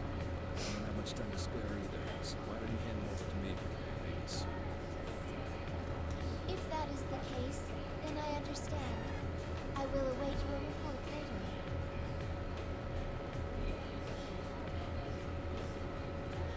I guess it's so politely she releases my arm and salutes Kurosawa-san. With that, she disappears back into the crowd. I suppose she's been a pest lately on purpose and enjoys seeing my reactions. I guess that means she's getting even more human-like. So, you want my help? Well, this might be a bit late to ask. I want to have enough power in the police to protect the others from the outside. So that's what this is about. Dealing with people from that side of the business is more trouble than fighting shadows sometimes. Oh, I know. That's why I need power besides what I can do with my fists.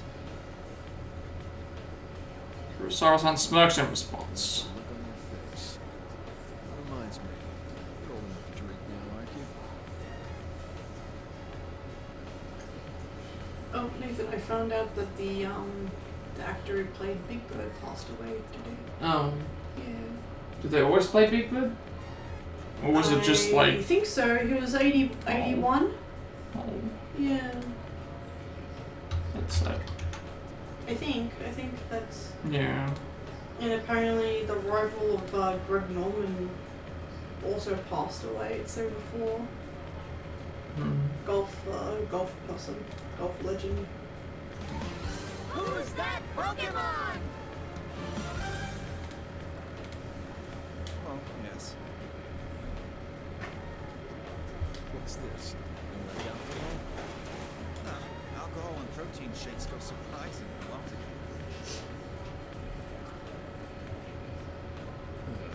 Drinking with you is going to be tiring for a different reason. Kurosawa-san looks amused for a moment, then turns and walks away. Follow him into the city.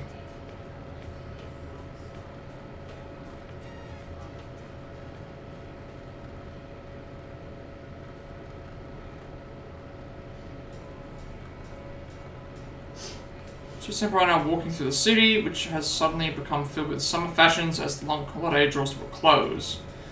They've been going out together like this for a while, but when she wears clothes more appropriate for her age, Mitsuru Senpai looks even better than models. It's turned to follow her everywhere, wherever we go. Mitsuru Senpai doesn't seem fazed by this. It's more likely that she doesn't have a clue as she's standing out. It's a mystery to me how she doesn't notice them. The only thing that appears to bother her is how she's walking. I'm not comfortable in these clothes. Come on, you look good. And you know what they say, when in Rome, do as the Romans do. Doesn't such a frilly skirt interfere with how you walk? Huh? Senpai, I know you wore a skirt as part of the Gekkoukan High uniform.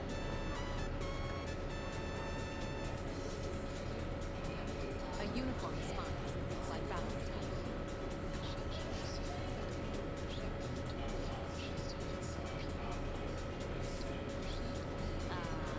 Battle attire, huh?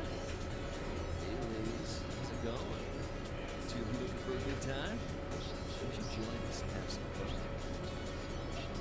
Would you mind getting out of the way? I'm trying to enjoy my day off with my friends. Again? I mean, yeah, she sends out. How many times have we been hit on just today? Well, if not today, about another time. Can I get your phone? Maybe we could go out sometime. Oh. The man hitting on us touches my shoulder. This guy either has guts or he's really slow on the uptake. Either way, this isn't good at all. Senpai's arm flashes like a snake and grabs the man's wrist. Mitsuru Senpai, hold on.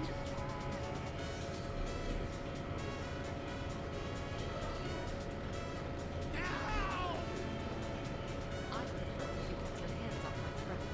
I also believe it to be more best interest if you left at once. I'm okay. Geez, you guys better get going. This would be the last thing that I do anyway, because of This plot's gone on for a while. Nothing I can really do about it, it's just the epilogue. Guys who talk to us are scared off by Mitsuru-senpai and they run for their lives. Happy that she protected me, but it's like she's seriously turning it into an empress. As the head of a special battle unit with the objective of exterminating shadows, I wonder if that environment is what makes results making things worse for her. After all, I really need to help her have some time to enjoy herself. Senpai, let's go over there.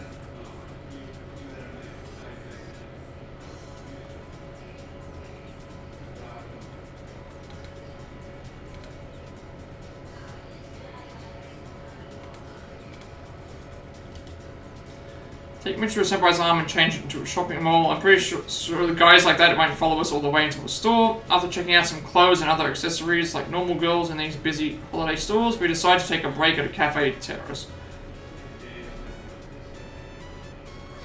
That was fun. You're right.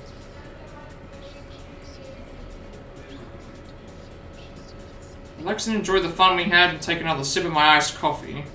Mitsuru-senpai answered me absent-mindedly and her tea is left untouched. Senpai, you promised that you would think about me,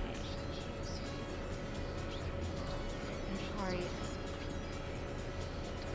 I'm sorry. Know that it's impossible to keep it from getting to her. After all, the case this time was all because of the Kirijo group's negative legacy. Mitsuru-senpai had taken on the role of the leader of the Kirijo family to atone for her family's past, and yet after being captured by the enemy, she couldn't take command of the situation. It may only be natural that she feels responsible for what happened. Even then, I can't be convinced that she needs to bear the weight of all that herself. There are so many people. There she goes again. I came here today thinking about giving her a piece of my mind. She keeps taking responsibility for everything and worrying about things all on her own. So I can't decide or bring myself to say anything about it when I see the look on her face. Thought that maybe confronting her emotionally like I had back then would lessen the distance between us. That would just be repeating what I had done before. He said to have to resort to that again. I mean, we're best friends now, you know. Trying to figure out what to say next, all I hear is the bustle of the busy cafe. See? It's feather pink. Wow, right. It's Reiko Kuchikoi. Hey, feather pink. Where are Red and the others? Huh? Suddenly the boy points at me. Everyone turns around at his shout, and the children walking past make a wide circle around us. No, you're mistaken. You've got the wrong person.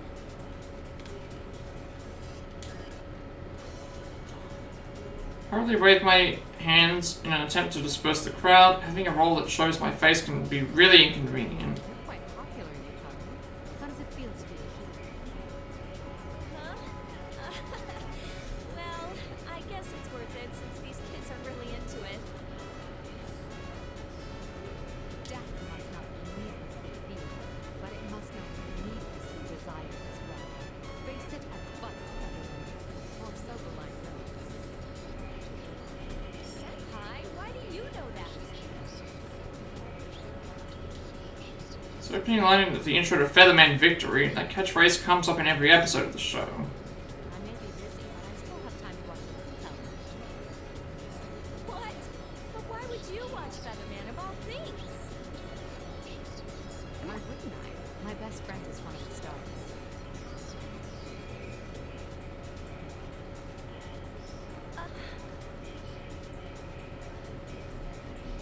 I had never seen such a program before, but it's true. I did sense something from it. I feel that you were trying to help, especially children, teaching them to avoid bringing harm into their lives.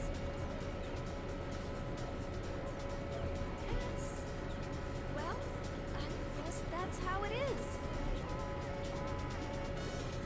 Tenets of hero shows don't just punish evil, they protect those who are precious to them and give everyone a hope to live. I'm sure that these shows teach a lot of things to children too. The same goes for Akihiko and Yamagishi, Ida, Samara, and Mori as well. I think that's everyone, yeah. Proceeding down their own path, you know? We've seen everyone's path. That's why we concentrate on confidence, which trust us to get one piece of this. Isn't that right? kind of, but sigh, I feel like I've been beaten instead. My best friend believes in me and is watching over me. Should do the same to her, even though I get the feeling that I got sweet-talked somehow. What's the matter? I guess I've been defeated today. Well, that's fine. Let's go to the next place. Next place? You want to continue shopping? Well, I don't have any idea when you'll be able to make time for me again, you know. What if I promise to contact you every once in a while? Would that do? It's a deal. While we're here,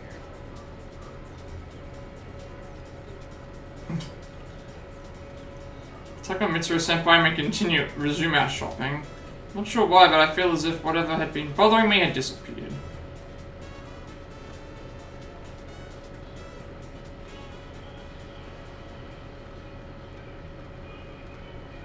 We're still not done. Who are we seeing now? Like, even before we could complete the follow-up investigation of the case at Minazuki Course, I was summoned by public safety to the government office building. Would have liked to ignore this meeting, which I guess this is more Mitsuru stuff. Should be nothing more than interrogation, but it's better than I go than for them to get their hands on laboratory. Yeah, this is Mitsuru still. Heading to bed, Serrata? No problem. Thank you for stopping by. Have a good sleep, as always. I'm probably going to be finishing soon myself, but this ending has taken a long time. Maybe like 40 minutes. I don't know when I started this.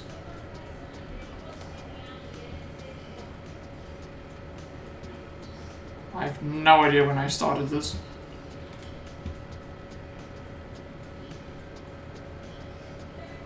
I want to make sure that no trouble comes to Yukari or Amada's daily lives. This is taking forever. I still haven't finished the story, so I'm going to have to come back to on like Tuesday and complete it. There are also reports that you were involved underage civilians in this matter as well. What do you think your organization is? If there were people there, then they must have acted on their own to protect their town and their companions. Also, with regard to the members of the auxiliary staff, the emergency suppression unit, they became concerned for me after my disappearance and came after me as individuals. That is all. It is absolutely unrelated to the Shadow Office.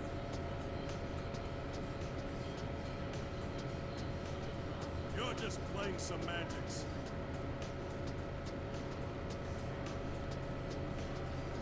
Furthermore, when the second case occurred, the Shadow Operatives were forced to begin an investigation based on a lack of evidence. Since you were the ones who ordered the investigation, I believe you would know whether or not they were able to go on through the agreement.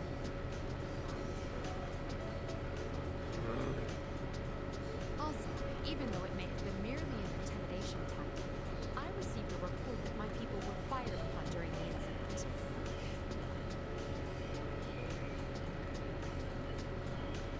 I laughed it off at the time, since it's impossible that this organization could have been so stupid as to send my people into danger utterly.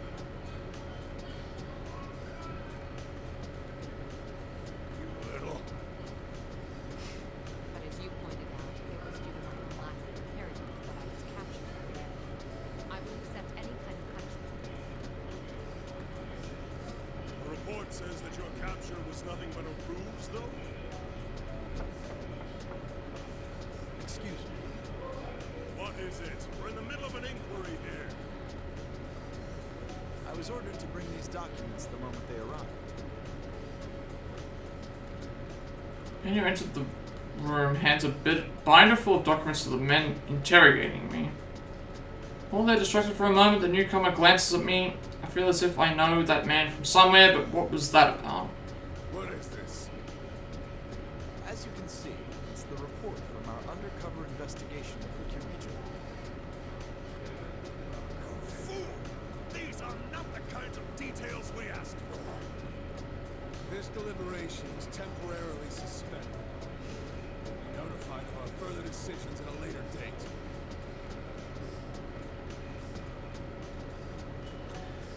Sudden sadness makes me think that this case is coming to an end. But to think someone would be able to turn in a report that would instantly suspend an investigation from these sticklers. It would seem that there are some people, even in public safety, who do not respect their higher-ups. So that undercover investigation report must have been made by Shirogane. It seems I'm in her debt. When I leave the conference, I said the other shadow operatives have gathered. Mitsuru-san! What are you all doing? These guys insisted on at least trying to testify in person since they failed you on the mission. I had no choice but to come too. Just like the Akihiro decided to come in his shirtless cape thing. Seeing that our friend, who had gone missing, Of all was things. summoned to the government office on her return, we were worried it was a conspiracy.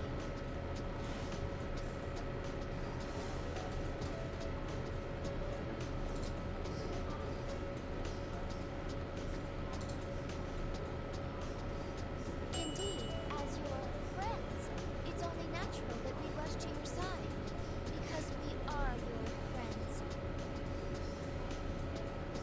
I guess, why are you speaking with such over-exaggeration? What are Yukari and Iori even doing here? Yeah, we were all worried about you. After all, we're all your friends. The best of friends. Yep, yes sirree. You realize I won't be able to stick up for them if they come down on me because of this. It'll be fine. Look, I'm in the middle of a shoot right now. I'm just out walking for a marrow. I'm just going out for a run, you know? Who's that Pokemon?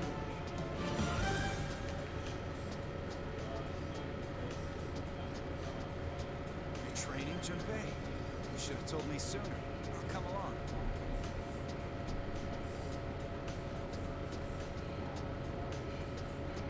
That's okay. I mean, can't you see what we're getting at here? Seriously, all of you?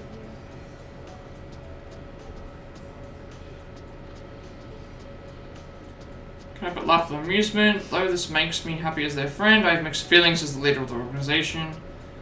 The higher-ups that gave themselves away this time are only the tip of the iceberg. There must be many people in the office and in the political realm who don't think well of the Karidra group. Troublemakers will pounce immediately if we even leave the slightest vulnerability unguarded. Even then, the shadow operatives will continue to protect and serve. Given that anyone be forced to be alone, we can create a world where everyone will have the strength to deny the fate of destruction. Let's go. Yes!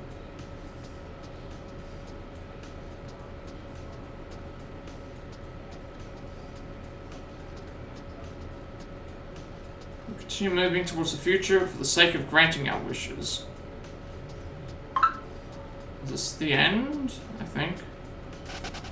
Okay. It took like an hour, not longer. I don't know if this is the ending or not. It said the end, so I'm assuming that the answer is yes. We should get the credits, right? Alright, we're getting the credits now. So there is the... I guess now we get the ending for the Persona 3 perspective, which, again, pretty much, well, it's the same credit sequence, but different photos. And then obviously the ending ended up basically being different for each character. Obviously, like, Junpei ended up helping out a kid with his girlfriend troubles or whatever in the thing. Yukari went out with Mitsuru to do shopping and all that stuff, and they were getting hit on by people. Ken was with Mitsuru at the soccer game stuff.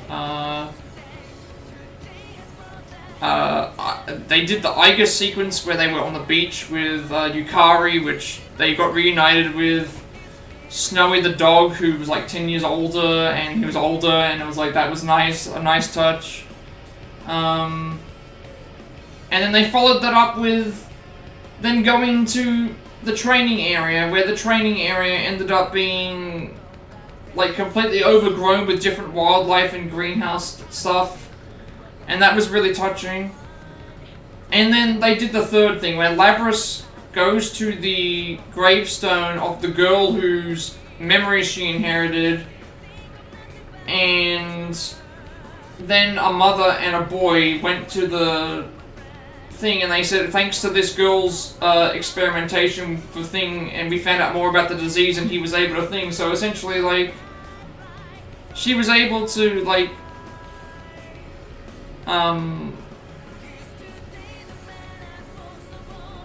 she was able to, and then she basically, like, and then obviously we got everyone reuniting near the end and basically saying, like, we'll accept us being in the public eye if it means protecting Mitsuru.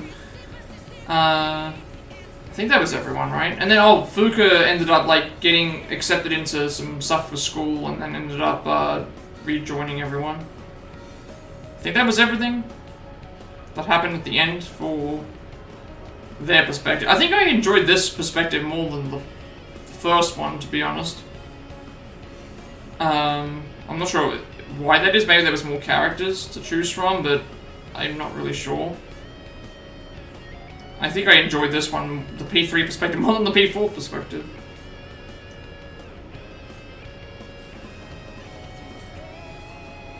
I'm trying to think what else there was. Is there any other characters I didn't cover? I think I did cover them all already. I think I covered them all already.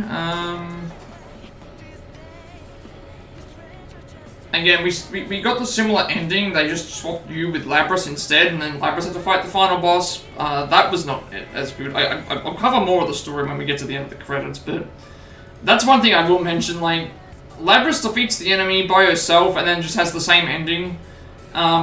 She talks with Sho, and then she says that she doesn't know where Sho went, and then they leave like they normally do, and then they're on the rooftop, they reunite on the thing, and then we get the ending here. There's probably a couple of other things as well that I'm trying to remember, but I'll just check it before I think anyway.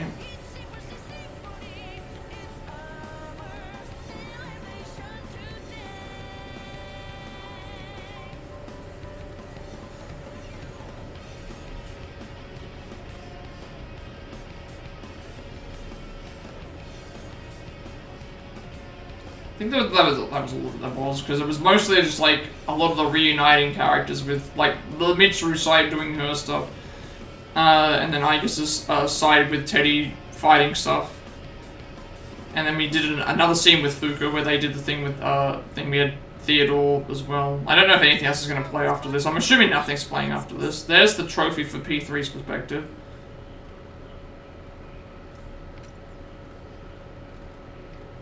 I'm assuming that we unlocked the true ending, like... Yeah, there you go. The true ending of Persona 4, of Episode 4 is now available, which we will do later, not now, but... yeah, there it is. So now, I guess, I'm not going to do it, but I just wanted to, like, load in to see where it starts. So pretty much, it looks like the secret ending loads in... After we've defeated Hinata Gatsuchi, there must be a decent amount if this is at 94. And I don't know what we have to do to get this to 100%. So that means that what we'll do is, because we know that the true ending opens up after this, we'll do, not at the moment, but episode Adachi will be the next thing we do. And then once we finish episode Adachi, we do the true ending path. I also got to sync this trophy up as well. At least that's a good thing that they did. So, since it unlocked in Persona 4's mode, I will do that, not now, but in the next time that we play this.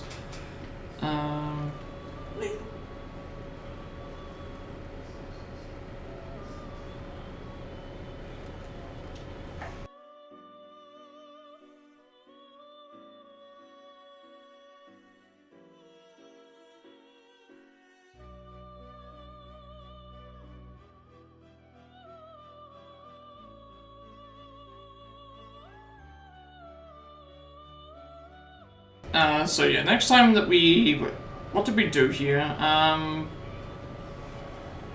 We pretty much started about here. And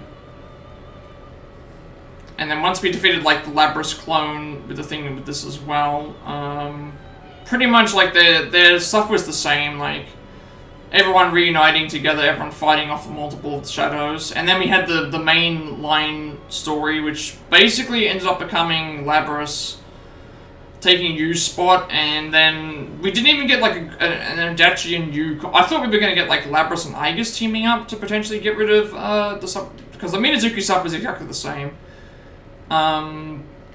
The show and things stuff was all basically the same, and then we beat Hinokage Tsuchi. And then obviously we then got the... I just noticed here that this is showing up as not clear. Actually, I wanted to check this now, if that's the case. Are there any See, okay, there is two that... This one here is not showing up as cleared. So that means that there's two of them that we can go back and do to get them cleared. But we're not going to do those now. And then pretty much the same thing happened. Like, once we defeated Hinokage Tsuchi, they exited, and then we had the epilogue, which I kind of already explained. So, yeah, like, next time we play this, we'll do episode Adachi. And once we finish episode Adachi, we will then go and get the true ending path done for the story, which is here. And then maybe do the other stuff to get it to 100%, if there's some sort of difference between them, but I have no idea if there is or not, so I guess I'll just have to figure out that when I get to there.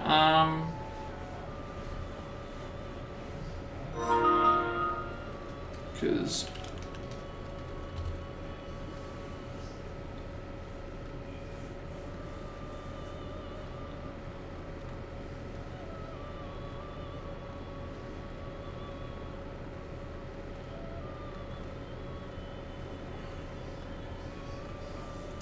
pretty much that's what's happening with this. So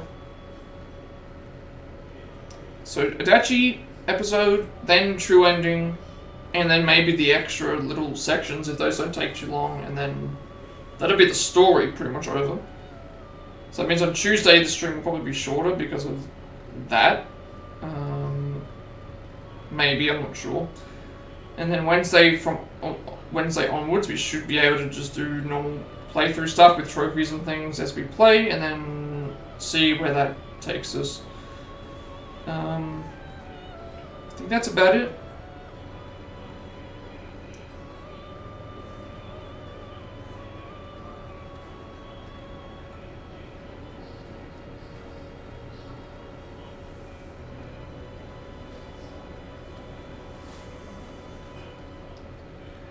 I think that's about it. Because I've already done everything in the arena, so that would be it. And then once we get all that stuff done.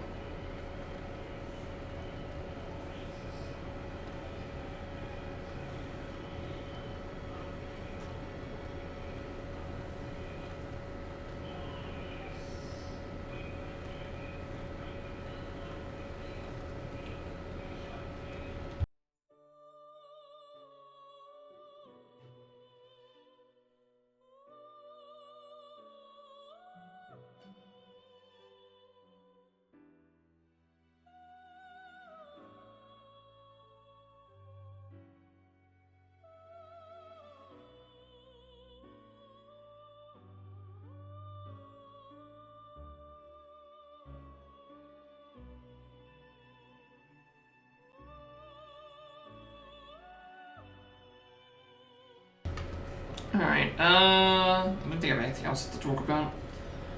Again, Saturday, I will be, normally we do Lego Party, but Alison's going to be away with her friends, playing some stuff, so we probably might stream tomorrow. And then Sunday's pretty much the same sort of thing, except with family instead, so I don't know if I'll stream tomorrow. If I do, it might be short. Monday, back to Rivals. because even if I get the speedrun stuff done over the weekend, I think I'll be able to do it over the weekend. Tuesday through Friday will be this. Tuesday will probably be the end of the story, potentially. We can do Adachi's episode, we can do the true ending, we can do all the other stuff. And then all the other days are what they are. Yeah, I guess that's all. We kind of went through all the stuff of the story as it is anyway. I guess with all that being said, be sure to like, comment, and subscribe. Every like, comment, and subscription review on this video gets me closer to monetization. How's about my content real? How's my content become much less managed to find? I uploaded my past Plat as well as Let's Plays on Let's Plats 2. The YouTube channel, you're going to put a link down below to the games for the games you're playing the stream as far. All the Negos plays are upcoming games, DLC, Switch games, you can enter the version as well. Looking at more Plat by Pass segments of games, we have the Plat Trophy for, as well as switching things up segment games on the Switch, as well as more Jungle shows you for Pokemon Violet, Nuzlocke, Pokemon Let's Go, Sci-Fi Tactica, live speedrun stuff as well. I upload everything to YouTube because I have a 14-day limitation on my videos before they permanently delete from Twitch and want them to be a separate place to everyone to follow my content to do so, and you'll also get a notification of my live as well. Follow, also subscribe to my Twitch. At 100 subscribers, I'll be doing a Final Fantasy 2 Pixel Master Spear, and I'm just getting access to more channel points even for the next game. After this one, we're going to do God of War Ragnarok, Like to Infinite Wealth, Metaphor Fantasio, Tomorrow 3 Remastered, Shortcomes Chapter 1, and then either Prince of Persia Lost Crown, The Witcher Kitchen 3, or Street Fighter 6. You also get sub badges and emotes, as well as ad-free viewing, or if you watch the ads to get Twitch Turbo, I got Adblock, I greatly appreciate your support today. For the follows, chat, subs, bits, lurks, raids, shoutouts as always. Again, I'll be doing Rivals next week. Plenty of mini games, I can also do those as well. And we'll start the last Pokemon of the day. Let's catch that. Follow me on Twitter to be notified when I go live. Which I made Discord, I will send you an invite to my friends. Discord server close to 2,000 members, they're growing strong. Plenty of books and gamers to discuss as well. I'm very active there, and you'll also get the notification of the link live as well. And to let you know, if you my stream overlay that is which you're going forward, you can find a link down below in this workflow as well. So before we go and head off for tonight, let's see if we can raid anybody. If anyone has any raid requests I'd like me to make, I'll do so. Otherwise, we'll just see who's currently streaming at the moment and give them the raid. Let us have a look and see who's streaming, if there's anyone online.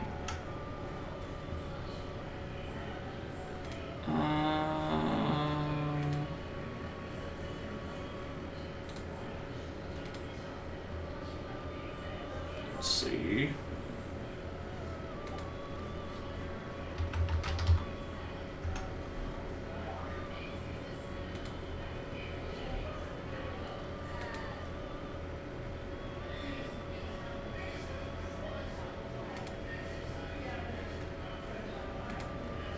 Yeah, we'll raid Buddha first. Raid Buddha first. They're doing Steven Universe Save the Light at the moment. I have not seen this game before. I know of Steven Universe, but I'm not like that familiar with it. We'll go ahead and raid into them. So thank you everyone for watching as always. With that being said, have a good rest of the day now if you are, and I will see you all in the next stream.